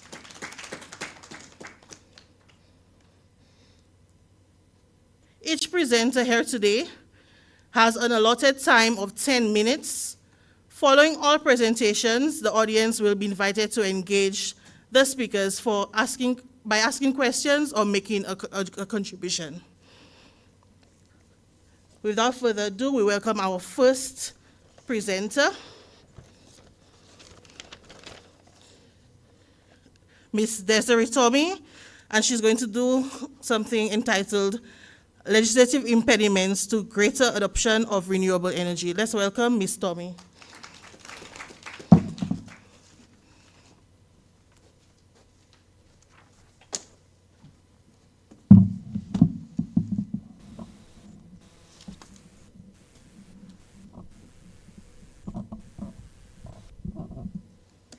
Good afternoon, everyone. So I am the legal officer at the National Utilities Regulatory Commission, and I'm going to do a short presentation on the legislative impediments to greater adoption in renewable energy in St. Lucia. As a small country, we face unique challenges in addressing climate change, managing limited natural resources, and fostering economic resilience. A key pillar of this journey is the shift towards renewable energy, which offers the promise of cleaner air,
Yes.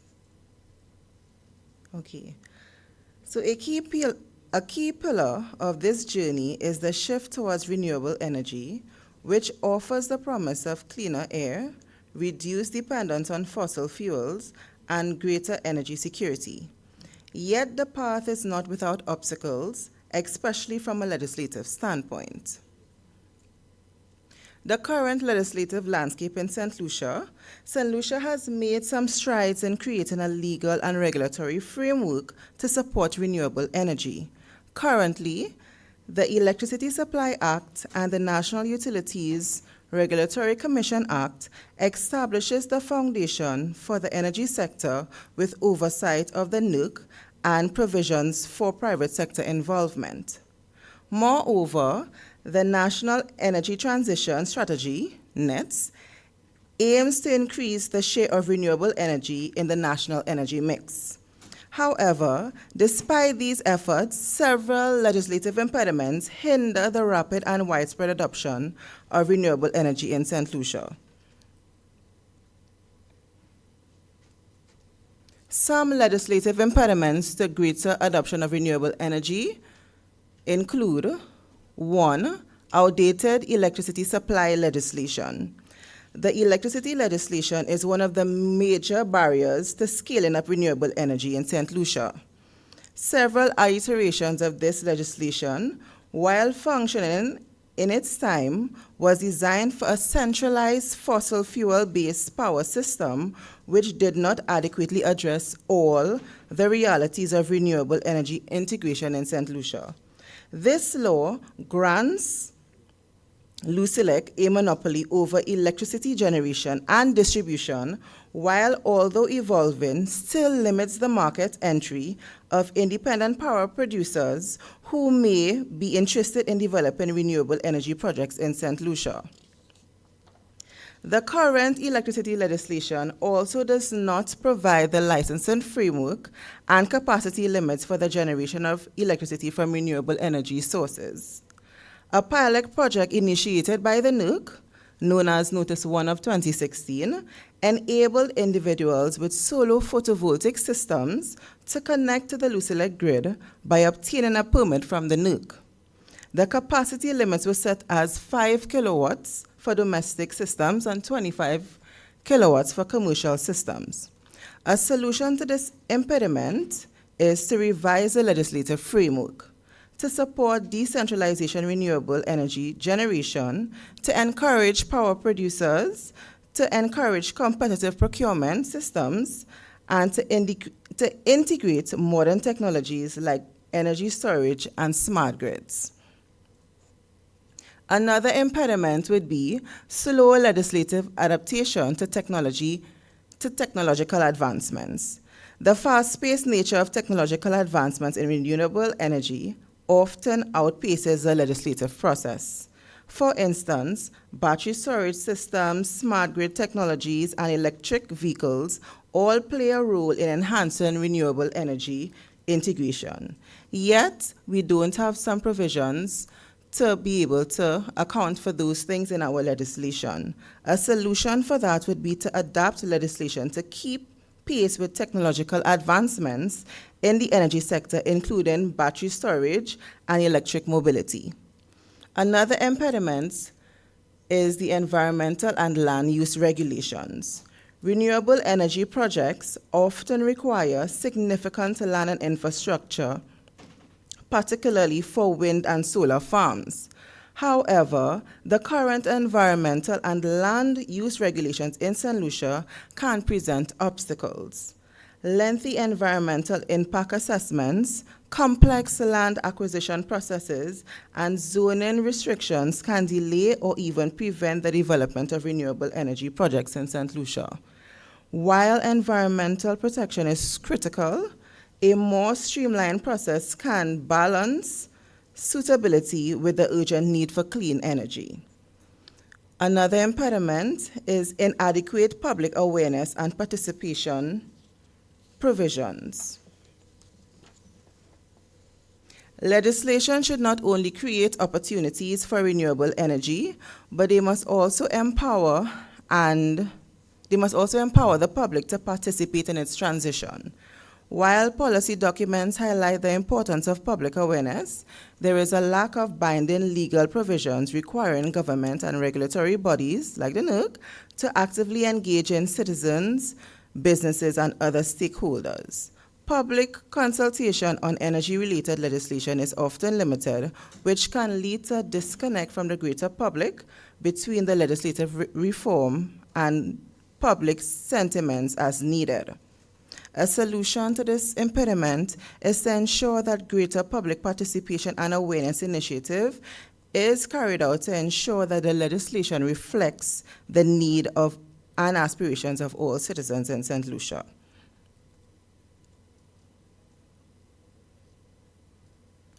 So the NERC's role in overcoming the legal impediment. The NERC is an independent body established by the National Utilities Regulatory Commission Act with the sole purpose of regulating utility supply services, namely electricity, water, and sewerage services. As a regulator, our aim is focused to balance the interests of consumers, service providers, and the broader public. We achieve this by embedding the principles of fairness, stability, predictability, and transparency into every aspect of our decision-making process. These core values enable us as a regulator to ensure that our actions are balanced, accountable, and forward-looking in providing clear benefits to consumers while enabling utility providers to operate sustainable and innovate for the future. In conclusion, the transition to renewable energy is not just a technological shift. It is a legal and regulatory one as well. If St. Lucia is to fully embrace the potential of renewable energy, we must address the legislative impediments that stand in the way. By modernizing our legal framework, providing clear incentive, and empowering the public to participate, we can create an environment where renewable energy thrives, benefiting everyone in our society. Thank you.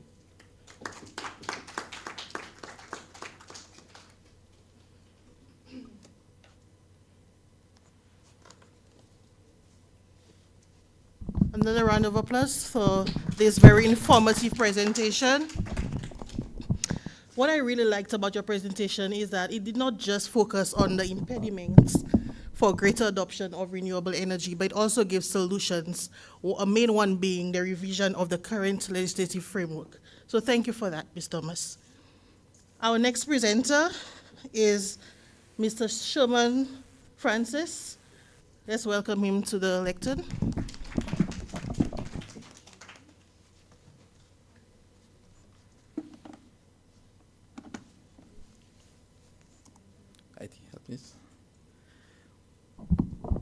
Good afternoon, everyone.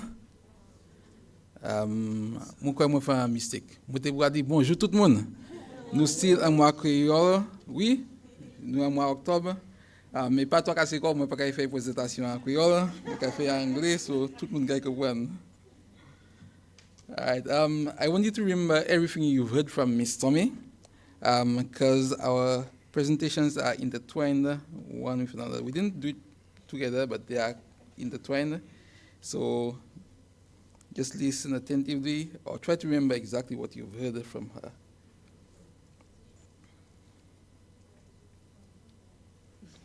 Okay, so St. Lucia, you can see the red. You have Zoom open?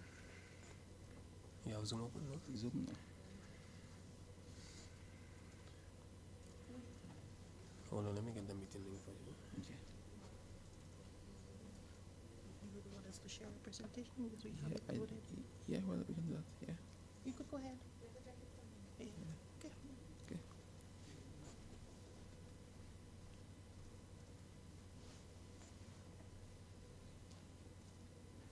So please bear with me while we address our technical difficulties.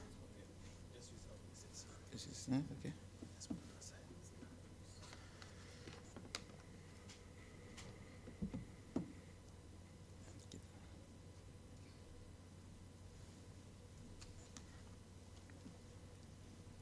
Great. St. Lucia has what we call nationally determined contributions, or NDCs. And if you look on the screen, you'll see I have two red eyes there. The first one says 45% by 2025, and the second eye says 50% by 2030. What am I speaking about? This should be our renewable energy penetration. These are our targets. Sadly, we are in the year 2024, and we are just about 4%. We committed to 45%. That means we are much, much to be desired. So what prevented us from getting these goals? As Mr. Tommy said, we did not have the enabling framework for this to happen. So yes, the NERC was established in 2016. We have people generating from renewable energy, but the framework for the massive or a catalyst for high injections of PV or RE into our grid was not present, and currently is not present, and that's why we are doing certain things. The government in 2023 revised the National Energy Policy, NEP, and in there we have 7 goals that are gathered to address our energy sector. We have goal 1 looking at a secure, reliable, affordable, transparent, and green, resilient energy sector. We know the talk around. Everybody wants a reliable electricity service. Everybody wants an affordable energy service, and more so we want that our energy service is resilient to whatever shocks that may happen outside our small island. Goal number 2 speaks about the decarbonization of thermal applications. Goal number 3, we are going to use energy intensity, reducing energy intensity as a key driver to decarbonization. Goal number 4 speaks about decarbonizing the transport sector. Goal number 5, we are going to ensure a safe, reliable, and affordable supply of petroleum products and its efficient and environmentally safe usage and storage handling during the transition period, because we are going to transition from fossil fuels to renewable energy, to more a sustainable form of energy. Number 6 is going to look at human and technical and institutional capacity, and we are going to ensure that they align with the objectives and the objectives of the energy sector and the policy for a strengthened social and gender aspects in the development of the energy sector. We need human integration, we need human capital to be able to help us transition effectively to RE. Goal number 7 is going to facilitate access to financing for renewable energy and energy efficiency measures. So these are the 7 goals that characterizes our new national energy policy, and again the dates are 2023 to 2030. So for the next 7 years we have quite a lot of work to do. In there also we have 12 objectives, and these objectives would be what we use to develop our goals. The first objective, you can see some green arrows by some of them I've highlighted. The first objective, we speak about security. Security of the energy supply by reducing dependency on fossil fuels. Now we must say that whenever, well, it's commonly said, whenever America sneezes, we catch a cold, right? We hear of war in Iran, we hear of war in Russia, we hear of what's happening in Ukraine, and Israel is on the other side doing something else. And we know that these places are oil-rich places, right? We depend on them for our fossil fuels. So whatever happens over there will definitely impact St. Lucia. So we need to rely less on the oil fields out there and rely more on the indigenous renewable energy we have in St. Lucia. So we are going to look at getting secure energy by lessening our dependency on fossil fuels. Number 2, we are going to look at maximum deployment of renewable energy in all sectors of the island. Again, massive maximum deployment of renewable energy in all sectors of the island. Manufacturing, transportation, name it, we are going to look at how we can integrate renewable energy therein. We are going to look at systematic development of energy infrastructure, prioritizing the use of renewable energy sources. And let me just skip ahead to goal number 5, reliable, resilient, and affordable energy services. This is what we call the energy trilemma. For anything we do in St. Lucia, if it does not affect the energy or if it doesn't help our energy trilemma get to a state of where everybody can really accept it easily, if it doesn't address the energy trilemma, we are doing our efforts in vain. So again, we need reliability, we need resilience, and we need affordability. Whatever we do in St. Lucia, we need to ensure that fuel stays or electricity stays affordable. It makes no sense for us to have to do many policies, put in place many policies, and people cannot afford the electricity. Makes no sense at all. We also need to ensure that it stays reliable. So even with high injections of renewable energy in a grid, we need to still have a reliable electricity sector. And resilience, we need to be able to be resilient from exogenous shocks. We need to be resilient from climatic events. So all these need to be looked at in our development of RE and the electricity sector. We need to ensure that there's a regulator and price stability stays within the electricity sector. We just heard from the regulator a while ago. So there is a regulator, and we are going to ensure that there is price stability, and that can be achieved with renewable energy. Again, indigenous renewable energy. We are going to look at promotions for investment of high levels of local participation. Again, the sun is free to all, but are St. Lucians able to tap into the sun and get returns from the sun effectively? So we need to put a framework in place so that locals can participate in the energy sector. Locals can be able to come together, put together a proposal, get a solar farm, and be able to generate, and everybody can be able to receive the benefits of renewable energy. Number 9 speaks to transparency and consistency in the legal and regulatory framework. And again, I'll be getting to this in a little while. We are currently working on our new electricity legislation. And number 11 speaks to education. Education, public awareness, and capacity building. Next month, well, this month is Creole Heritage Month. Next month is St. Lucia's National Energy Awareness Month. The month of November is set aside for energy awareness.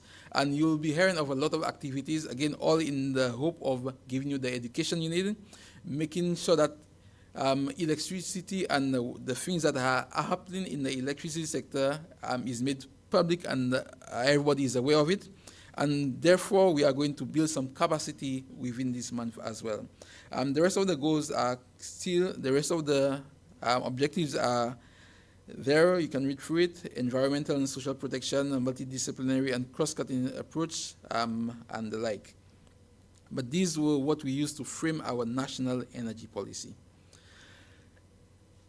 Like I said earlier, we could have done a lot of things, but if the legislative framework is not there, it makes no sense at all. So therefore, we are revising the Electricity Act, and now we have an electricity bill, a draft electricity bill. We have gone through the public stakeholder consultations, so we have a complete document with at least 7 or 8 side regulations. So we have one bill with accompanying regulations. We have received a lot of comments from the stakeholders. We have received a lot of comments from the utility, from the commission, and we have resolved this. The EPUD, that is the Energy and Public Utilities Department, we are resolving these comments to make sure that everybody is happy with what is contained in the bill. The next step is for us to meet with the Aegis chambers, so we can consolidate all our comments, put it together in a way that is drafted properly, and then we present this bill to the Cabinet of Ministers where it can be promulgated. Why amend the Electricity Act? In so doing, we can diversify our power supply, we can promote green energy, we can open grid access, and we can give you customers and the citizenry of St. Lucia a choice. These are some of the benefits of our new electricity bill, but we get into it still. There are some key provisions therein. Number one would be in terms of our electricity mix. We know right now predominantly we use fossil fuels, diesel oil to generate electricity. Apart from the small solar farm that is in the south of the island, we have a 3 megawatt solar farm, and we have roughly 1.7 megawatts of distributed generation, that is systems that are installed on the rooftop of individuals, 1.7 megawatts. So in all, we have just around, officially just around 5 megawatts of electricity installed. That is RE. So this legislation is is unbundling electricity generation from Loose Lake, which is the company. What are we unbundling? Electricity generation. So now people and IPPs can come in and generate from renewable energy. Fossil fuel generation stays with the utility company, that is Loose Lake, so only they will have an exclusive license to generate from fossil fuels. So no company can come in here in St. Lucia and generate from fossil fuels. However, we can have the entrance of IPPs, independent power producers, to generate from renewable energy. This will not be done in an ad hoc manner. There will be what we call the IRRP, Integrated Resource and Resilience Plan, and I'll get to this in a while. There will be provision for licenses to all IPPs and the network licensee, which is Loose Lake. There will be the introduction of tariff regimes. We will see the introduction of net billing and a regime we call buy all, sell all. The National Utilities Regulatory Commission will be empowered to truly regulate the electricity sector. And there will be provision for the procurement of renewable energy based on the Integrated Resource and Resilience Plan, which is the IRRP that I just spoke about. What is this IRRP? It is a document, it is a plan, it is a policy that has been formulated by the government of St. Lucia along with the CICRI, Caribbean Center for Renewable Energy and Energy Efficiency, that is the instrument of CARICOM. And we have a lot of involvement from the regulator. We have involvement from the utility company and the government itself. So the IRP is an Integrated Resource and Resilience Plan, and it is a long-term strategy for assessing and addressing the energy needs of St. Lucia. It looks at average 20 years into the future and sees when will demand increase, when will we need more power, how much power is needed, how needs are likely to change, and what resources will be needed to meet the needs that are changed. The IRP will project demand.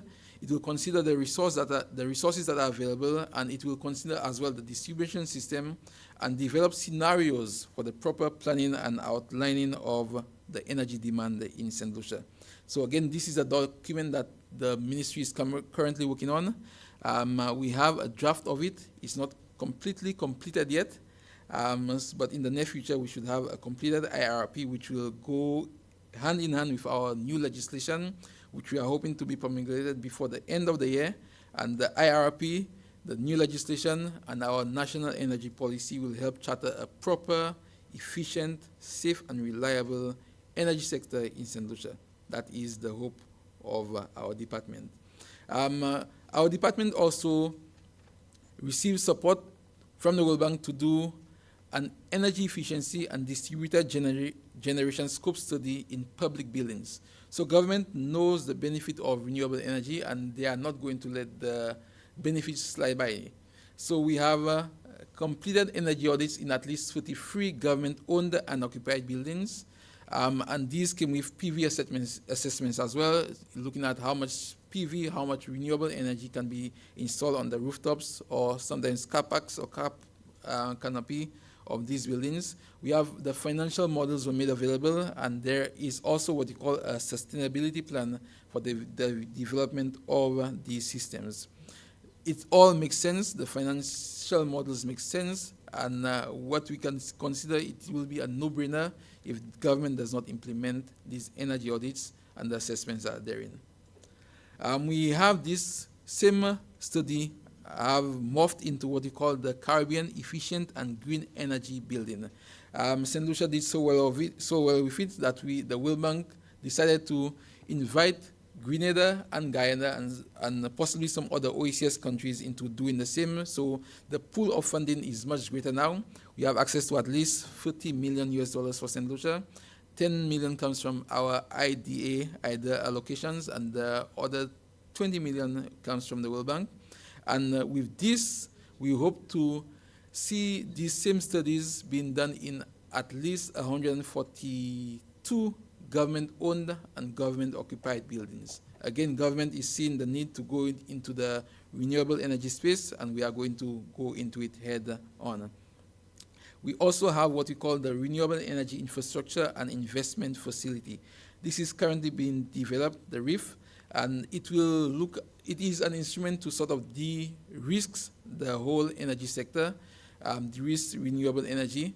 So as the IPPs come in, they can know that they can come into a space with an instrument that has already de-risked the environment, so they can come in there and hopefully see how they can generate and get involved in the energy sector. Because one of the deterrents would be, why invest in a solar farm and I don't know what the returns will be?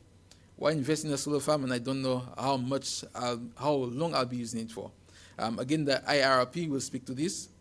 The RIF will de-risk the investment, and so the investors can have confidence in entering the market, which is opened through the electricity legislation. These are just some of the components that the RIF will look at. We have some barriers, weak policies, it will be looked at, small project sizes, market risk perception, unprepared grids, the RIF will look at the national grid as well, implementation capacity. Some other components will be regional technical unit, risk mitigation, RE integration in infrastructure, and different incentives that will help investors be more confident in the market when they enter this facility. We have what we call the OECS Solar Challenge, which is looking at RE, or renewable energy, solar systems in the OECS. It runs for a period of 2 years, and to support this challenge, the government of St. Lucia removed the VAT on the importation of PV systems, and that is for a period of 2 years. From August 2023 to September 2025, you can bring in a PV system and pay no VAT. Did you hear me? No VAT. So that means the cost of the system will be a lot cheaper. Already you pay no import duties, so there's no import duties to pay, no VAT to pay, so the cost of the system goes down. That means everybody can purchase a renewable energy system, a PV system. we are we are ensuring that it is to the reach of everybody until September 2025. Again, so the prices, it is now ideal time to purchase this system. We also heard government is giving a $25,000 rebate on your income tax returns when you have a PV system. Again, you can almost have a PV system for free. Again, that is a no-brainer. That is a no-brainer. So we are doing things to increase and to remove the barriers that are therein that prevents the integration of renewable energy in our grid and in our homes. We have what's called electric mobility. We said earlier in one of the goals that we are hoping to decarbonize the electricity sector. By the way, I'm almost done. Just bear with me a few minutes. We are decarbonizing the electricity sector. So we are looking at e-mobility, and we have a few projects that will address this. Again, the adoption of electric vehicles, a lot of people are afraid of the technology. So these projects will look at these misconceptions that lie around electric mobility.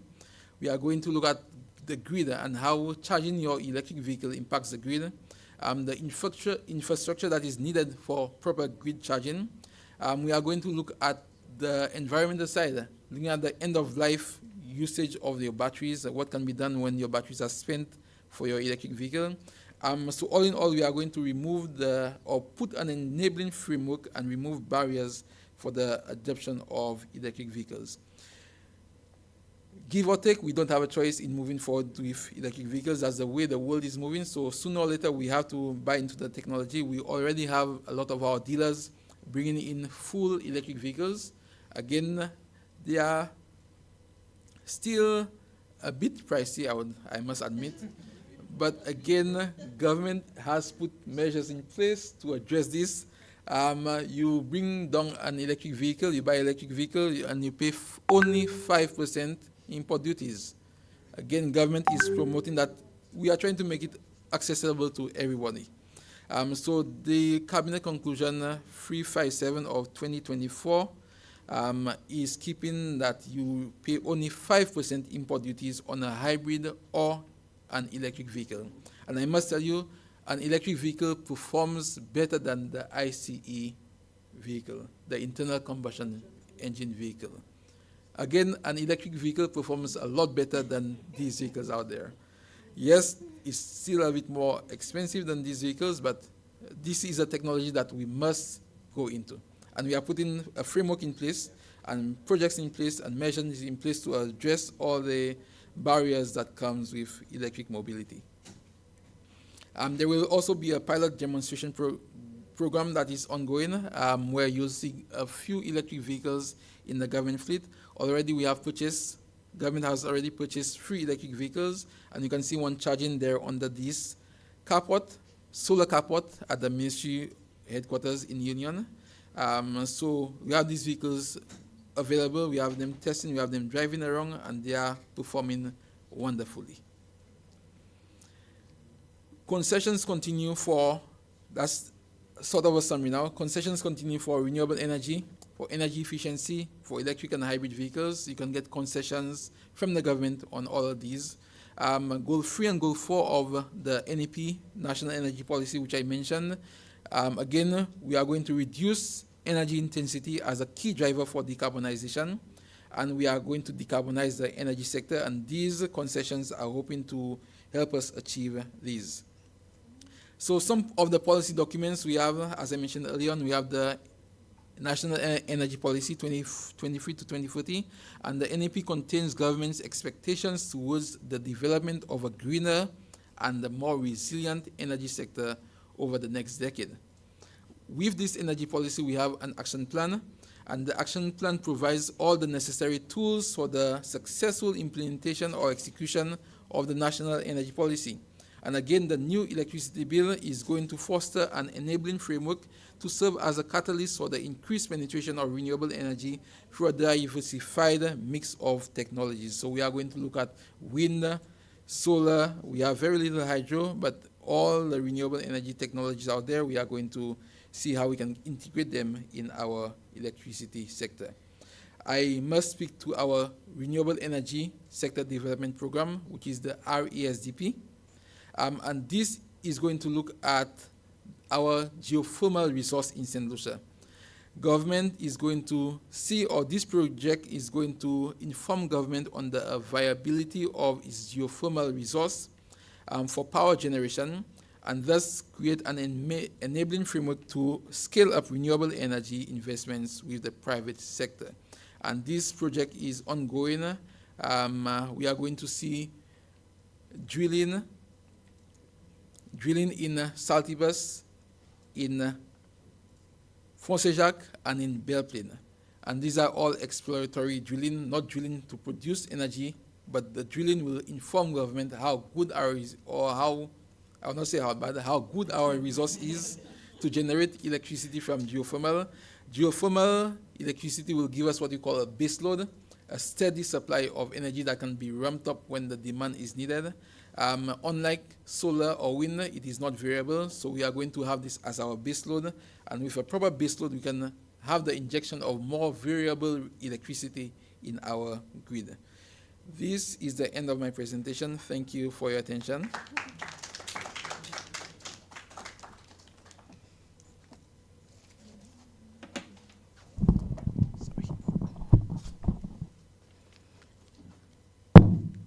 Thank you, Mr. Francis, for a very thorough presentation.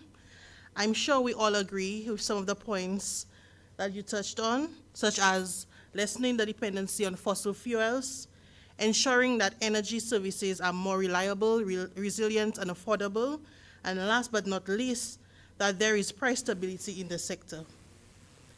So we've heard now about the impediments to the greater adoption of renewable energy, and discuss the current plan to achieve this goal. I now welcome Ms. Judith Ifred-Smith, who will present on the OECS's Sustainable Energy Framework. Welcome, Ms. Smith.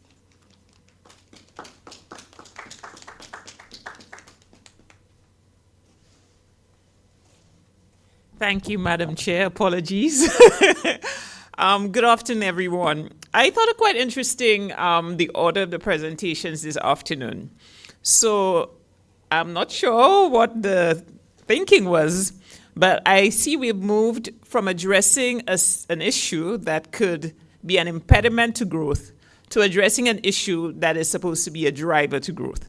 So I'll try to make the connection. I hope that you stay with me at some point. What we can see clearly is that, as has been said, energy really is one of those cross-cutting issues. And Sherman highlighted what's going on now in terms of the global situation with the wars. And we know that once there's some level of instability in those oil-producing countries, the whole world feels the impact. So the energy prices go up, and then everything goes up. And of course, if you have unemployment, if you have high cost of living, then your crime situation would be exacerbated. The thing is, I guess we haven't done the studies to see what happened when they go down. I think that's something for our research colleagues. Anyway, as you can see, it doesn't take 10 minutes to speak about energy. Those of you who have stayed on, it means that you have quite a bit of energy and stamina yourself. I think Sherman has also got you a little more energized with, I saw people taking notes of the dates when they have to buy their PV systems.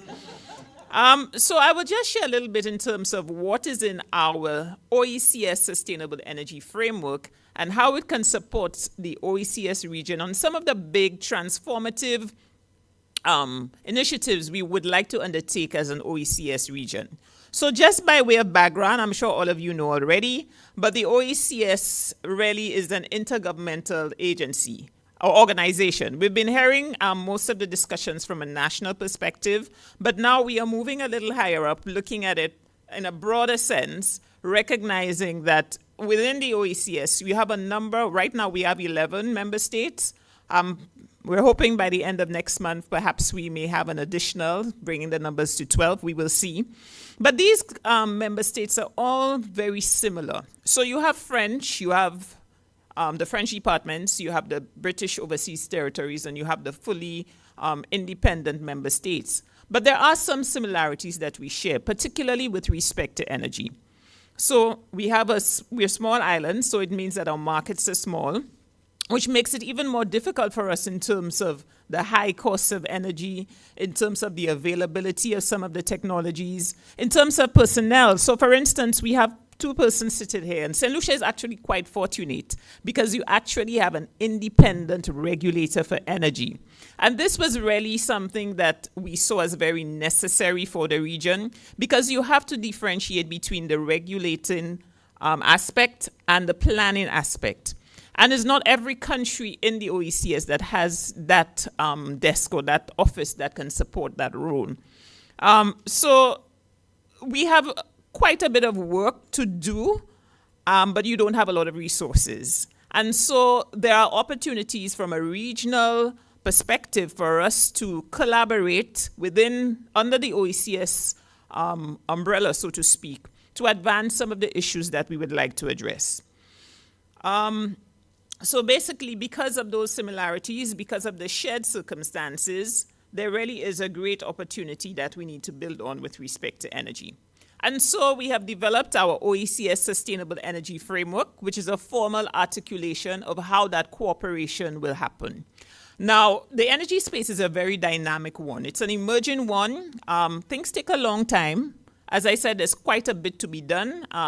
Ms. Tommy did indicate that it's not just the technologies and the engineering and the economics. The legal aspect can be one of the toughest issues to deal with. And of course, there's the whole business side, which we have not really explored here today. So you have a number of different perspectives, a number of different disciplines combining within that energy space that need to be addressed adequately for us to see the progress that we desire. And so the OECS framework really recognizes how can we as an OECS grouping identify some key areas within the energy space that we can collaborate on that would support the work that the national organizations and ministries are doing to support their energy plans. So the vision of the Sustainable Energy Framework is that clean and indigenous energy transforms and drives development in the OECS. And the tagline there is advancing sustainable energy for economic, social, and environmental prosperity. So, sorry to my climate change colleagues, although we have NDCs, as Sherman indicated, and although we have global commitments, we are not simply doing energy-related work to meet those targets. These targets are good, and they also give us financing, which is one of the key challenges for us in our context to achieve some of those sustainable energy goals. But the main reason we're doing this is really to support the quality of life of our people, both from an economic and social perspective, but also the environment. So the purpose, as I said, is to advance sustainable energy development through the implementation of measures that are best undertaken through a collaborative multicultural country effort at the OECS level. So we have 8 priority areas under our Sustainable Energy Framework. So you would expect the obvious: renewable energy, energy efficiency, sustainable transport. As you would have heard, the transportation sector really is a major emerging area for us in the energy space. And when we look at the work that has been ongoing there, there's still quite a bit of work that we need to undertake. Sustainable energy for the environment. So here we're bringing in the climate change, we're bringing in the Montreal Protocol, and looking at opportunities to support those other developmental areas that we are working on as a region. Energy for resilience. So we know what happens after a hurricane. The power lines go down, your infrastructure is impacted, and of course, if you have no electricity, not much can happen. Your health sector is impacted, your education sector is impacted, your ability to manufacture and produce and, have some revenue is also impacted. Tourism may be impacted, and so all these things are important in addressing the sustainable energy targets for our country. Sustainable energy for economic growth and productivity. So we recognize that there are opportunities for renewable energy, as Sherman has already elaborated on. But are there some very distinct sectors that we can perhaps concentrate a little more and see even greater returns?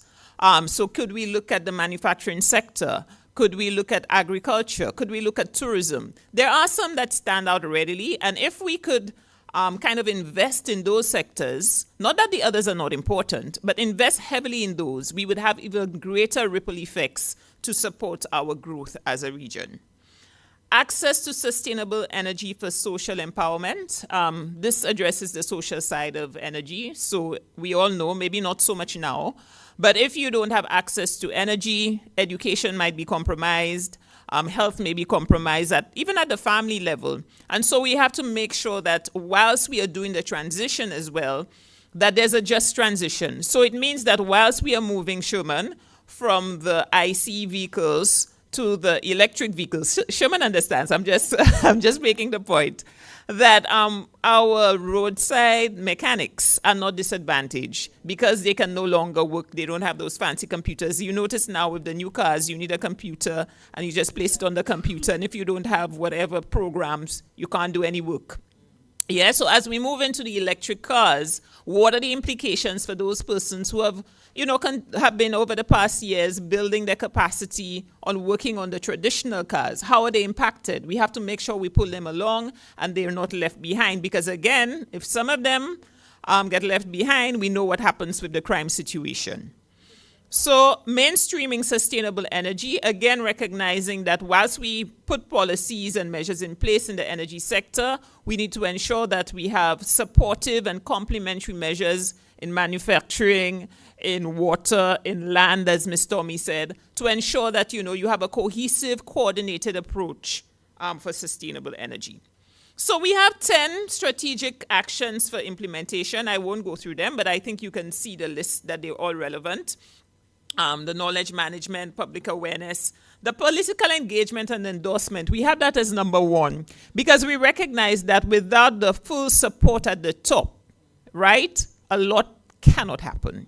So you need that education of your decision makers, you need that willpower from them, and you need to support them so that when they go out to negotiate, when an investor comes in, they're negotiating from an informed position.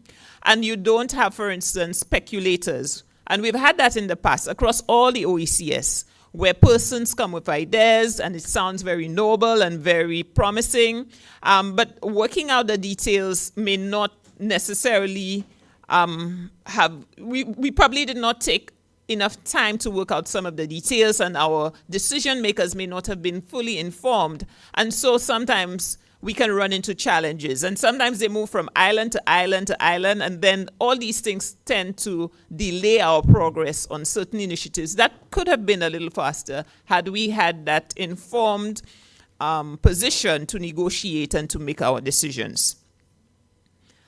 So let's start with geothermal energy, and I think Sherman made a very good plug for geothermal energy. So in addition to its environmental benefits, a small footprint, so it's good for islands. In addition to the stability that he spoke of, what it does is also create a good environment for investment, because it means because of the stability, you are able to predict the price and of the electricity that can be supplied from geothermal energy better. And that is important to investors, because when people come to invest in your country, they want to have a sense of security in terms of what the energy cost is going to be. So that predictability makes it quite interesting. Within the OECS region, we have 8 OECS islands that are pursuing geothermal energy. So we have St. Kitts and Nevis. There are resources on both islands, and both islands have indicated their interest in pursuing geothermal energy. But geothermal energy is highly complex when you compare it, say, to solar.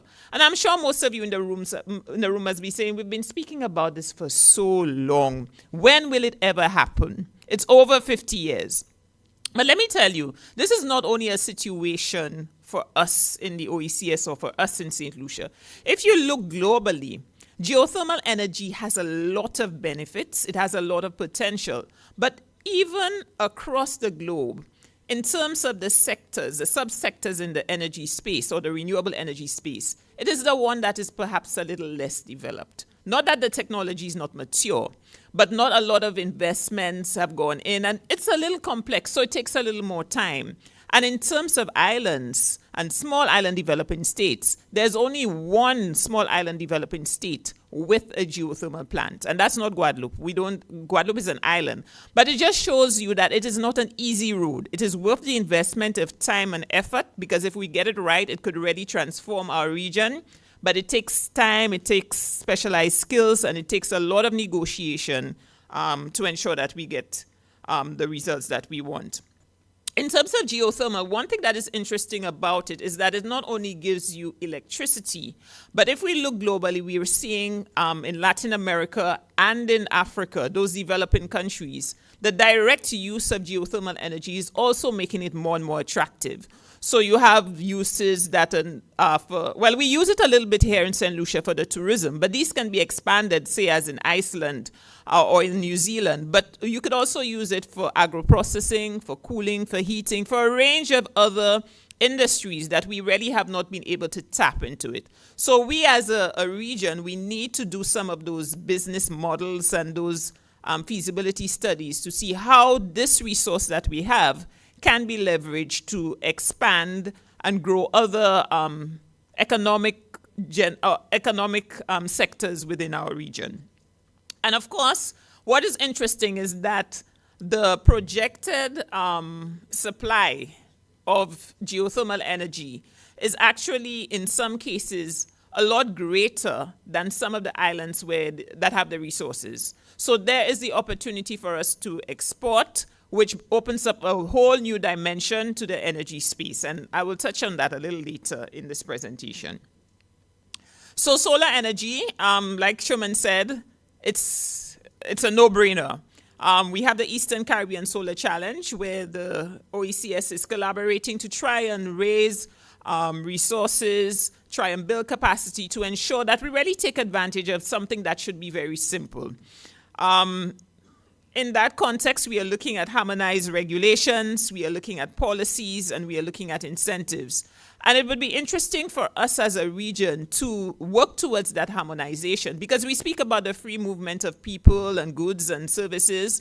And if you're looking at a space where you can have growth, you need to have that ability so that when one business, say you have a PV supplier working in St. Lucia, they should be easily able to work in Grenada and in St. Kitts and Nevis. And so they need to have a kind of harmonized, standardized framework which will allow them to be able to import their supplies, will allow them to be able to work without any challenges. And so this is the vision within the OECS, so that we have this kind of conducive, enabling environment to support our green entrepreneurs and our new business persons venturing into that sport. So we spoke about the capacity building and the resource mobilization. In terms of the environment, like we said, climate change, it's obvious. When we set targets for climate change, some of them are very heavily energy focused, and we can use the climate change world, so to speak, to leverage additional financing to support us. An area that is perhaps not so widely known is the whole area of the Montreal Protocol and the Kigali Agreement. I think more and more we're recognizing the need for us to use cooling, especially air conditioning.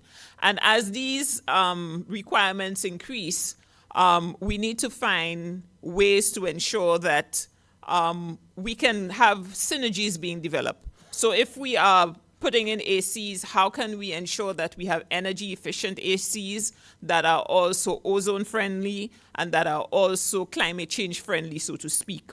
So you're feeding a number of birds out of the same saucer. But we need that capacity to do so. And I see our customs officer in here. There are also some very strong regulations at the global level. So we need to ensure that our technicians in that field are well equipped and well empowered to be able to respond to the changes and the regulations that are needed to ensure that we are compliant. So we spoke about the sustainable energy for economic growth. We spoke about greening, particularly of our MSMEs. These are small businesses. It makes sense for them to reduce their operating costs as much as possible. So where we have an opportunity for them to reduce their operating costs and have additional savings that can be reinvested into the business, it will give them that growth and development we want as a region.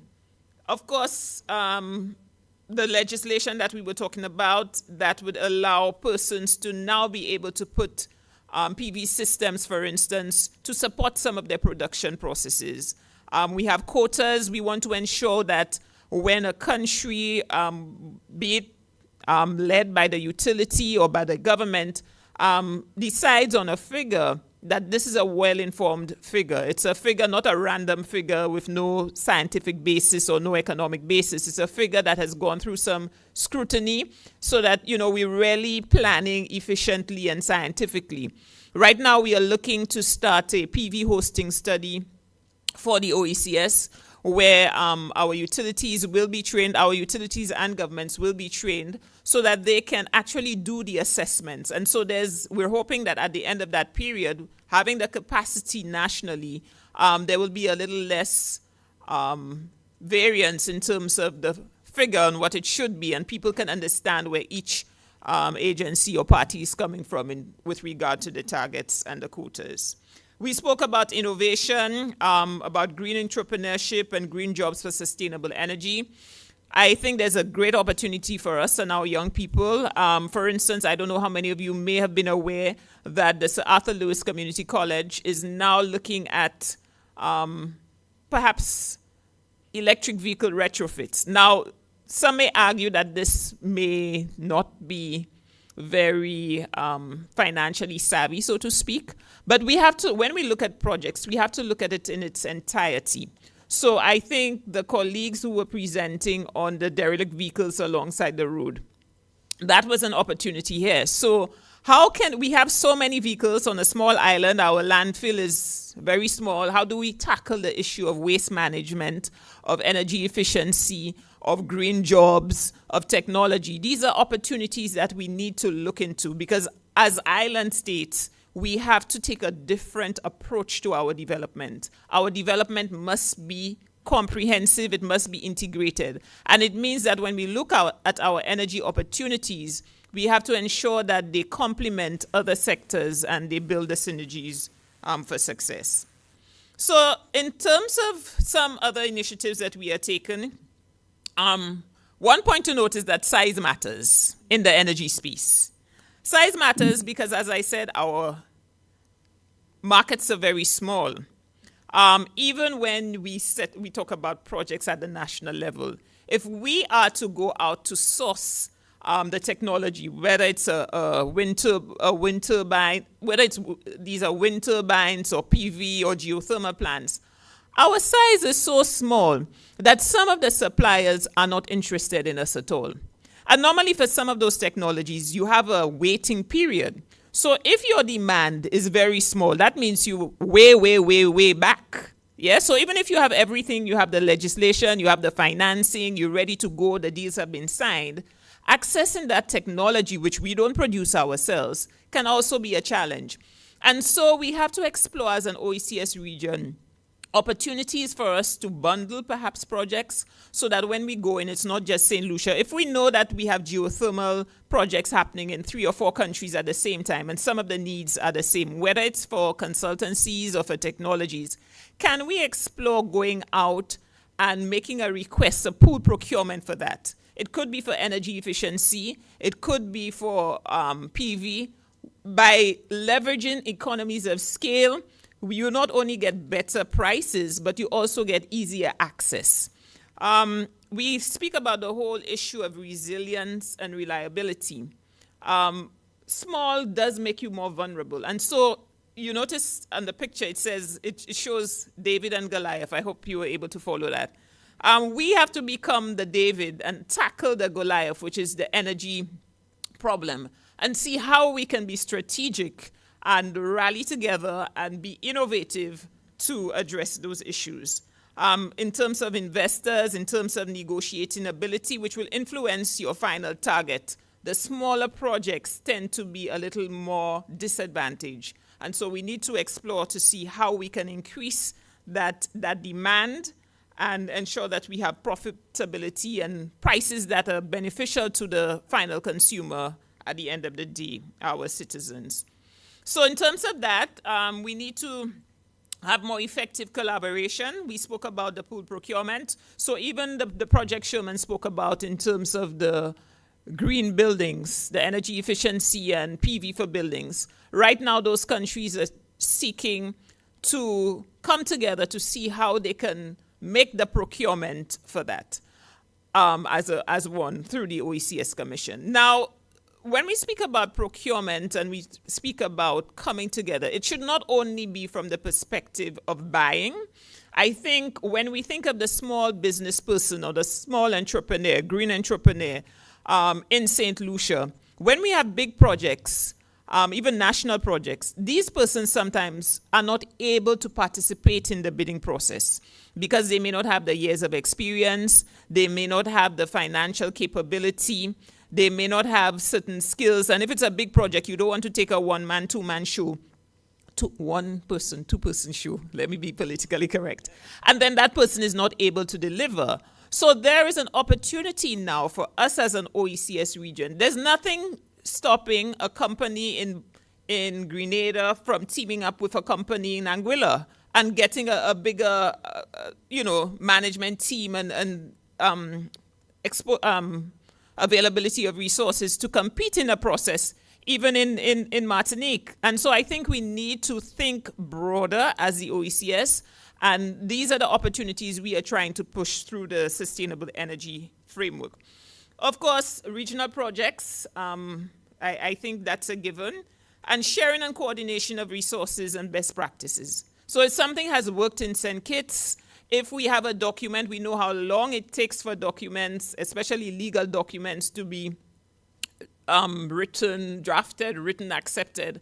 There's nothing wrong with sharing. It doesn't mean that you have to take everything word for word, but if it has been tested and proven in a small island developing state with the similar circumstances as you, it doesn't hurt for you to consider that and ensure that you learn. Because there are certain things that we are also we need to consider that are not well documented. So they may be in somebody's head, but it's not written anywhere, especially when you're talking again size. What you would learn in the textbook, what the engineer would learn at school, when they come to apply it in our region, it may need some modification. And so we have to see how we can support each other in that regard. So opportunities in terms of global trends. So if Dominica, for instance, St. Lucia, Grenada, St. Vincent were to develop their geothermal resources, Nevis, what would we do with all this power if we have excess power? What would we do with all this power? Are there any opportunities?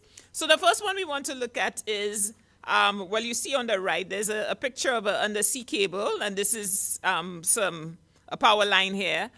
We're looking to see whether we could have a Caribbean grid integration connection. Now, we've been speaking about this for some time, but I think, well, it seems to suggest that right now this may be more possible or more feasible than it was, say, 10 years ago. And some of this is driven by some of the international regulations that are coming out based on climate change. So now, for instance, Trinidad is forced to, although they have oil and their manufacturing costs are lower, they are forced to produce with green power. But they have not been looking at green power. So can we set up a network where countries support each other in terms of the export of renewable energy and even perhaps sell to Trinidad to allow them to enter the European markets? Because for some of their products, they will be banned from entering those markets if they are not produced by green power. So something that we are exploring, and certainly I think geothermal energy is a driver here. Of course, you would need the proper regulations and legislation, but again, these things have been done in Europe. They've been done in other parts of the world. The investments are heavy. But if we want to be different and if we want to grow, we have to take the leap and we have to be able to invest today for tomorrow. The second one is shore power. So we have those cruise ships coming every year, at least for 6 months of the year. There are new IMO regulations also coming in that stipulate that ships must now become more green, and they need to reduce their fossil fuel demand. Now, those ships, in some cases, the demand for electricity can be almost half of a country or one of our islands. Is there an opportunity for, whilst they are docked or while they are berthed, I don't know which is the correct term, I think it's while they are berthed in our harbor, in our ports, for us to be able to supply them with electricity and clean electricity, and so receive some revenue streams from that? These are some of the new opportunities within the OECS that we are exploring to see what is feasible. It's already started in some parts of the world, but could this be another source of revenue, and could this be another means of kind of accelerating and driving our renewable energy development, giving us more scale, and so making our projects more attractive? So the last one is Energy Institute and New Skills. We need capacity, because this is clearly a new field that we are getting in. We have been building some capacity, but what can be done as an OECS to support this reskilling and retooling of our citizens? What can we do once they've been trained to allow them to access opportunities? Because you don't want people trained and then they just sit with no employment opportunities. And how can we encourage this effective partnership and networking? These are some of the things that we hope to achieve through the Sustainable Energy Framework. So, how do we ensure that the framework helps to advance sustainable energy for economic, social, and environmental prosperity? Well, we have quite a bit of work to do, but there are 3 points that I think we need to consider and we need to try to achieve. We must be futuristic and proactive in our planning, in our thinking, and in our actions. So we need some foresighting. And it must be inclusive, so that government, private sector, and academia all have an opportunity to contribute and to benefit from this new sustainable energy transaction.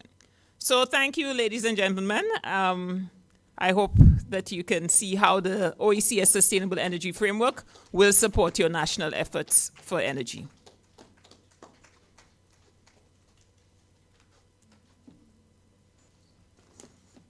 Indeed, this was a very informative presentation. Thank you, Mrs. Smith, for sharing on the OECS Sustainable Energy Framework and the strategic actions required for its successful implementation. I learned a lot today, but one thing that really stood out for me was size matter. Sometimes being small is a good thing, but being big is even better. A special thank you to each presenter who successfully delivered on the topic at hand, renewable energies. I am sure that all of us benefited from this useful and timely discussion. Now we are going to the question and answer segment of this session, where we welcome you to engage our presenters. Any questions?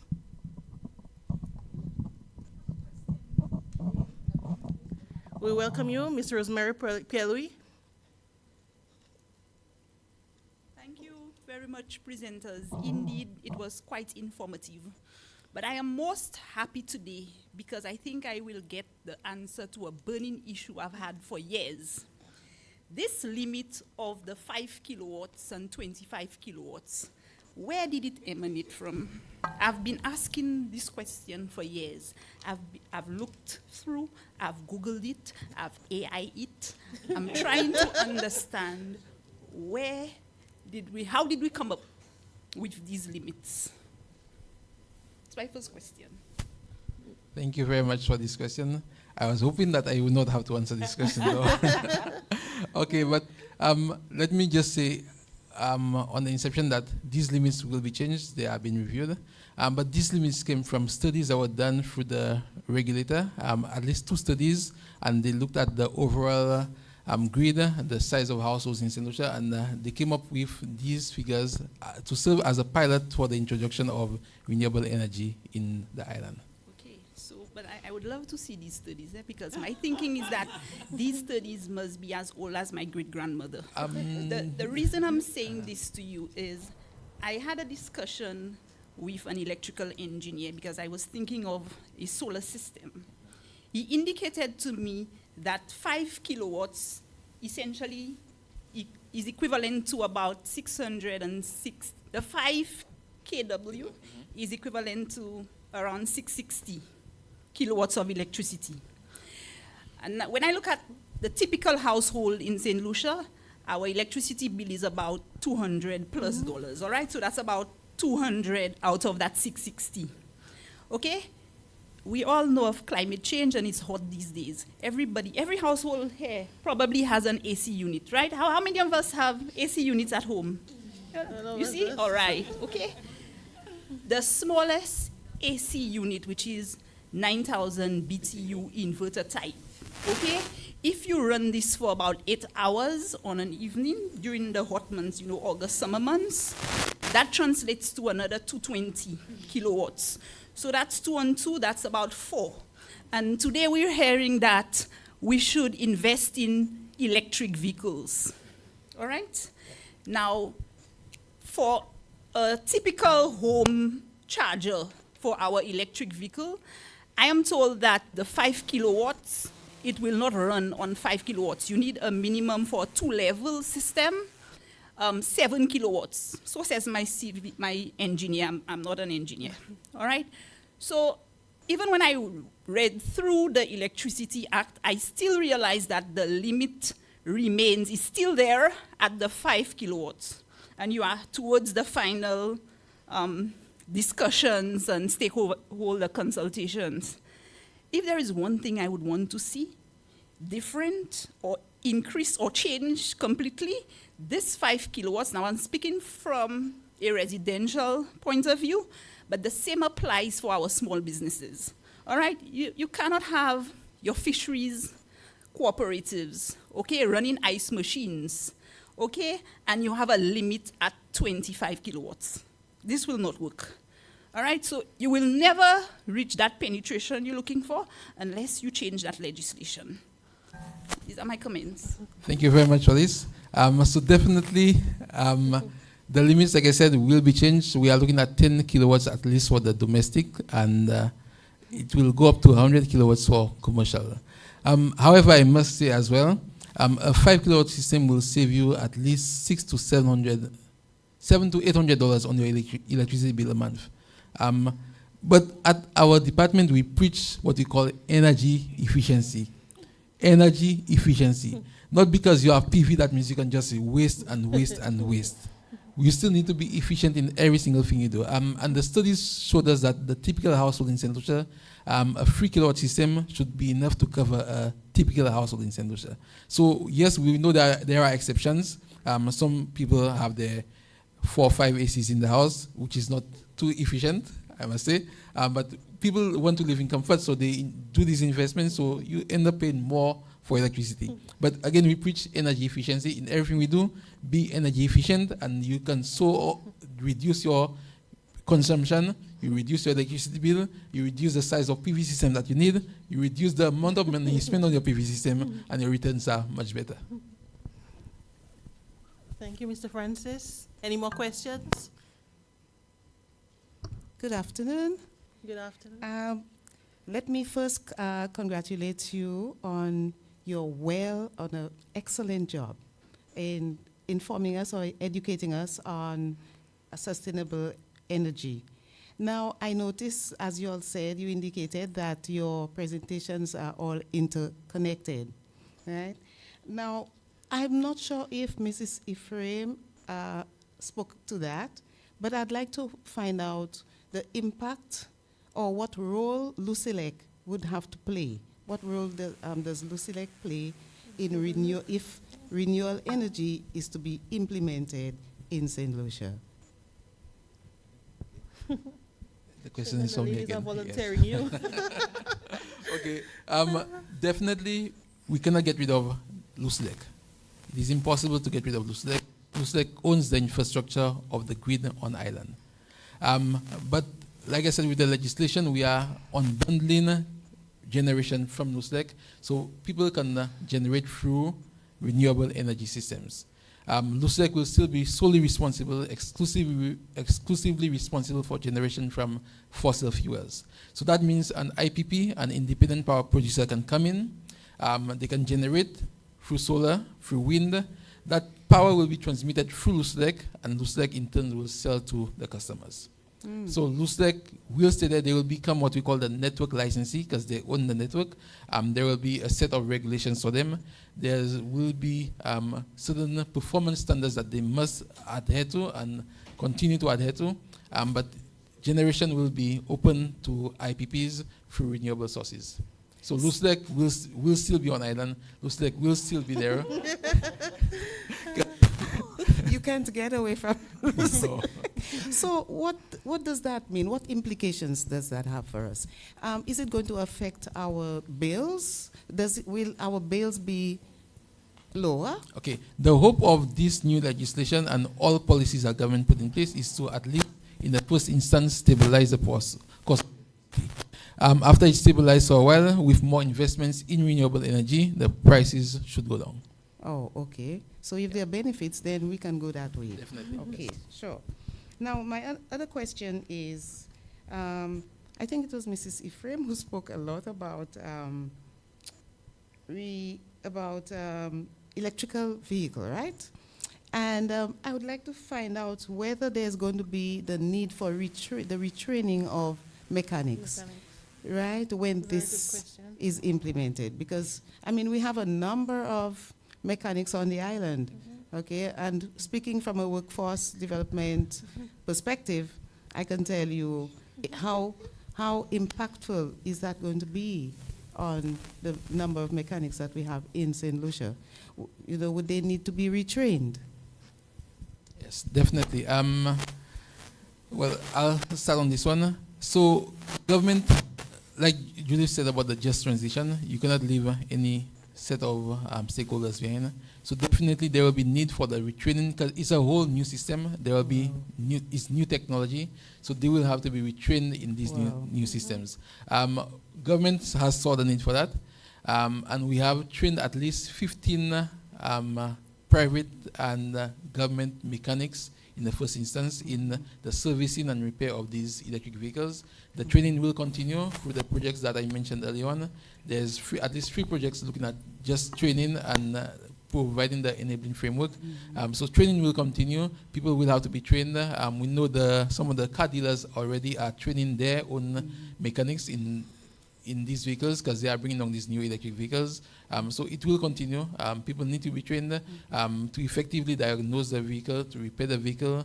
There is a need for a cadre of qualified and competent people to do that. So the training is a must. Okay. Yes. I don't want to take too much time because others may have questions. But one last question. It involves natural disaster. Mrs. Ephraim, how would that work in the event of a hurricane for the electric vehicle?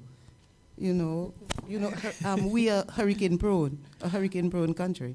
Well, it depends on what your source of electricity is. So, for instance, as you saw, Sherman indicated at the ministry that you actually have a carport that is using solar energy. So that we expect once you have a battery, it can continue after a hurricane, after a disaster. But if you're using the normal diesel electricity at your home, then of course there are implications. So as much as we try to push sustainable transport, we want to also ensure that the power is green, that we have built in the resilience in terms of backup and storage, and that we can have those things working in the event of some kind of disaster. But I think there are also new opportunities as well for the electric vehicles that we have to explore. I'm not sure how far St. Lucia has gone in that. In terms of the electric vehicle can actually serve as a source of power when your electricity is down from the grid. So there are opportunities on both sides that need to be further explored, but it's certainly worth investigating. I will let Sherman add if the ministry is doing any additional work in that regard. I think you summed it up correctly. Again, I just want to highlight this part. Your electric vehicle, in what we call vehicle to grid, or vehicle to home, your electric vehicle can actually power your home in times of storm, in times of emergency. There's no power on the grid. You can actually plug in your vehicle to your home and you can get power for a sustained period of time. Thank you so much. And may I just add a question Rosemary asked early on. Most electric vehicles will come with what we call a level 1 charger. This is at least a 3 kilowatt charger, and you can plug it into any standard outlet and should be able to charge your vehicle overnight. This is level 1 charging. There's also what you call level 2 charging, which is what she spoke about, where you need a little bit more power, but it will charge your vehicle in roughly 4 hours, depending on the size of your battery. And there's also what you call level 3 charging, which is a much higher capacity charger, which will charge your vehicle in at least 40 minutes. Again, government sees the need for these chargers around. The utility company has installed some level 2 chargers around the island in the north, south, east, and west, at least 4 chargers to make it accessible to everybody to charge your vehicles when you don't have it. And the government is also looking at a project at the Renewable International Airport where we'll have at least 2 level 3 chargers on the airport with a carport, solar carport, so a vehicle can be charged in at least 40 minutes right there. So we are taking strides. We are putting the framework in place for the adoption of these vehicles. Thank you, Mr. Francis, for that. In the interest of time, we'll be taking one more question. Sure. Very briefly, my question's for both Ms. Iferim and Ms. Tomei. I wanted to ask, I mean, we spoke a lot about geothermal energy and the fact that multiple countries are looking to produce their own geothermal energy sources. I think you said 6 in the OECS, or 5 or 6, you know, a lot of them. I wanted to know, do you see any scope for a potential regional energy regulator to maybe coordinate this effort? And I also wanted to ask, I think Guadeloupe is quite advanced or has an active geothermal plant. Has there been any attempts to try to build capacity using knowledge that's already been established from Guadeloupe? Also, I think Dominica is quite far advanced in this process as well in terms of geothermal. So I guess for the gentleman from the national, the infrastructure department, has there been any sort of collaboration or attempts at knowledge transfer? Quickly, on the 3rd of November, that is next week, we'll have a group from St. Lucia visiting this very plant in Guadeloupe to get lessons learned, how the technology is working. We'll also be inviting stakeholders that can possibly be affected in our drilling sites. At least some stakeholders from these communities will go there, see how the plant works in the community, again to allay the fears, to let them know that it is a safe practice. And again, from the government side, we'll get lessons from them, how the plant operates. We'll see how it integrates the power into the grid. We'll learn lessons from them. Also, we have visited Dominica in the past, again, to just get a sense of how the development went, what they did wrong, that we can rectify in our instance on here. So we can go into it, but we are going into it with an open eye and avoiding the mistakes that has been done in the past. In terms of the knowledge sharing, it's something that regulators around the OECS do. So if there is an issue, we usually reach out to each other to share the knowledge. In terms of the geothermal, is not something that has been done as yet, but should the need arise, it's something that we will be open to reaching out to other regulators in other countries to share the knowledge. So if I could just add a little to that. I think this discussion in terms of a regional regulator has been around for a bit.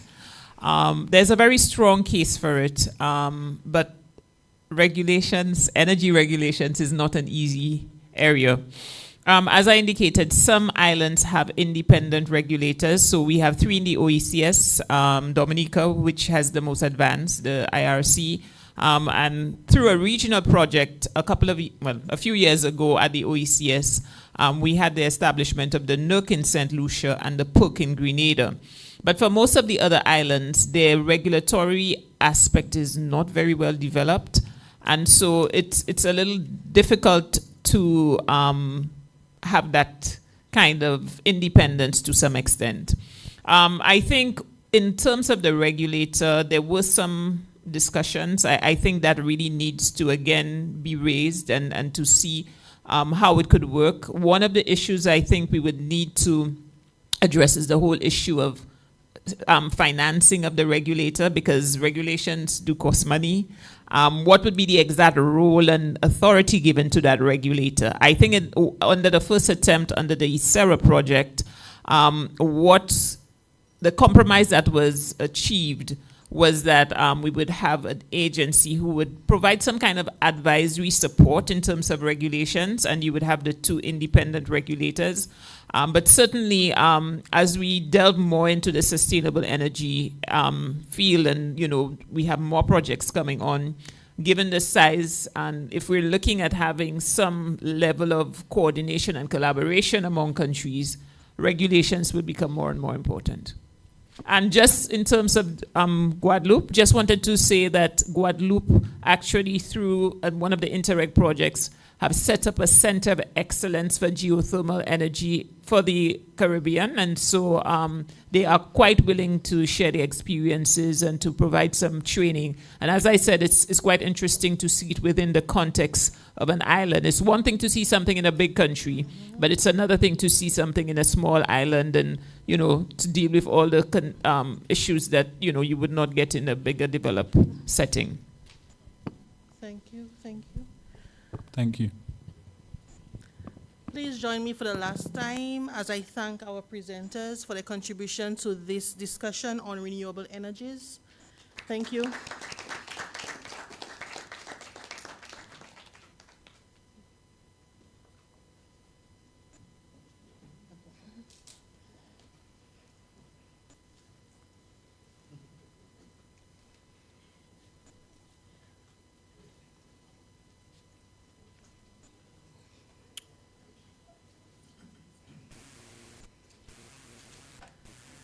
As we bring this symposium to a close, I would like to extend my deepest gratitude to each of you, our distinguished speakers, moderators, and engaged participants for your valuable contributions over the past 2 days.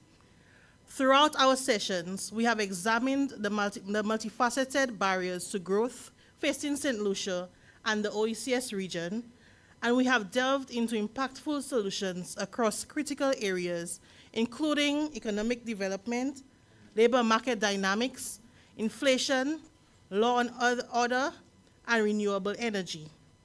The insights shared here have not only deepened our understanding of these issues, but have also provided a foundation for a strategic and collaborative approach to sustainable growth. This symposium has reminded us of the power of knowledge exchange and the importance of collective action. Our discussions have reinforced the need to continuously align policy with practical, community-centered solutions that advance resilience and prosperity within our region. As we move forward, let us take the lessons learned and the action points identified back to our respective organizations with the commitment to translate them to meaningful progress.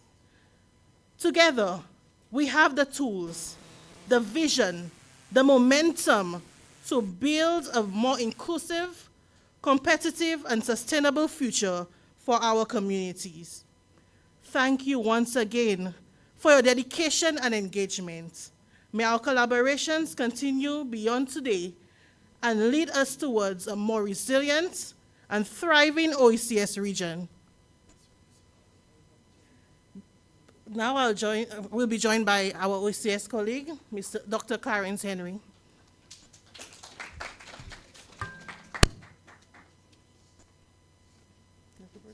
I hope it's projecting. Oh, it's already in presentation. It's not coming up there. Okay. It's not coming up, but that's fine, I guess. You know, the beauty of teaching is when you see your former students are doing well.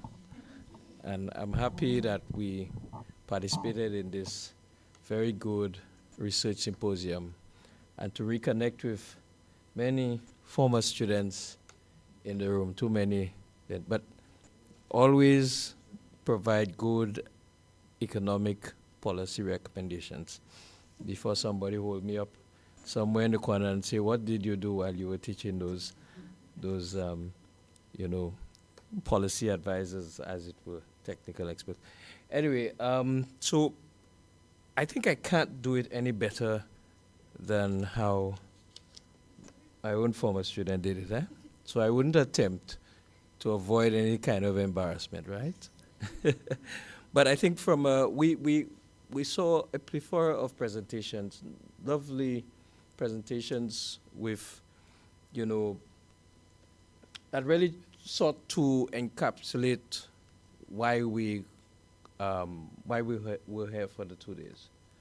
And from the OECS Commission end, I thought it important just to emphasize what are some of the next steps for us, continuously working with St. Lucia and other OECS member states. And I wouldn't say much about this. Essentially, this research symposium touched on so many different themes, starting with the economic development perspective and ending with the economic development perspective, because now everything is about sustainable development and, of course, renewable energy. But, of course, you recognize there are critical themes in there as well that we would have explored over the 2 days. The issue of addressing labor market issues, particularly strengthening labor market efficiency and reducing any kinds of rigidity, addressing the whole issue of the skills gap, which I thought took a significant part of the conversation yesterday, and we were fortunate enough to have one more presentation on the issue of the labor skills gap issues. And of course, the matters of macroeconomic, and of course, plenty economists were here, development practitioners were. So you can't have a conversation like that and not talk about the macroeconomic issues. And so inflation played a critical discussion.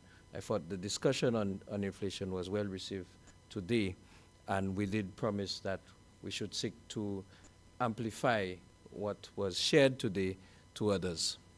Now, importantly, from our end at the OECS Commission, while the 2-day research symposium comes to an end now, and I don't wish to delay anyone's departure, but it's important to note that from our end, we seek to, working with the Research and Policy Unit here in St. Lucia, to ensure that there is a adequate policy document that is prepared post this symposium. And we take from our end the desire to see this policy document extracting some of the best practices and some policy proposals and looking a little deeper at what we've already prepared and we've been working on, and Jamie has been providing some leadership in that regard as well, in terms of what is in our OECS development strategy, and now we have an action framework.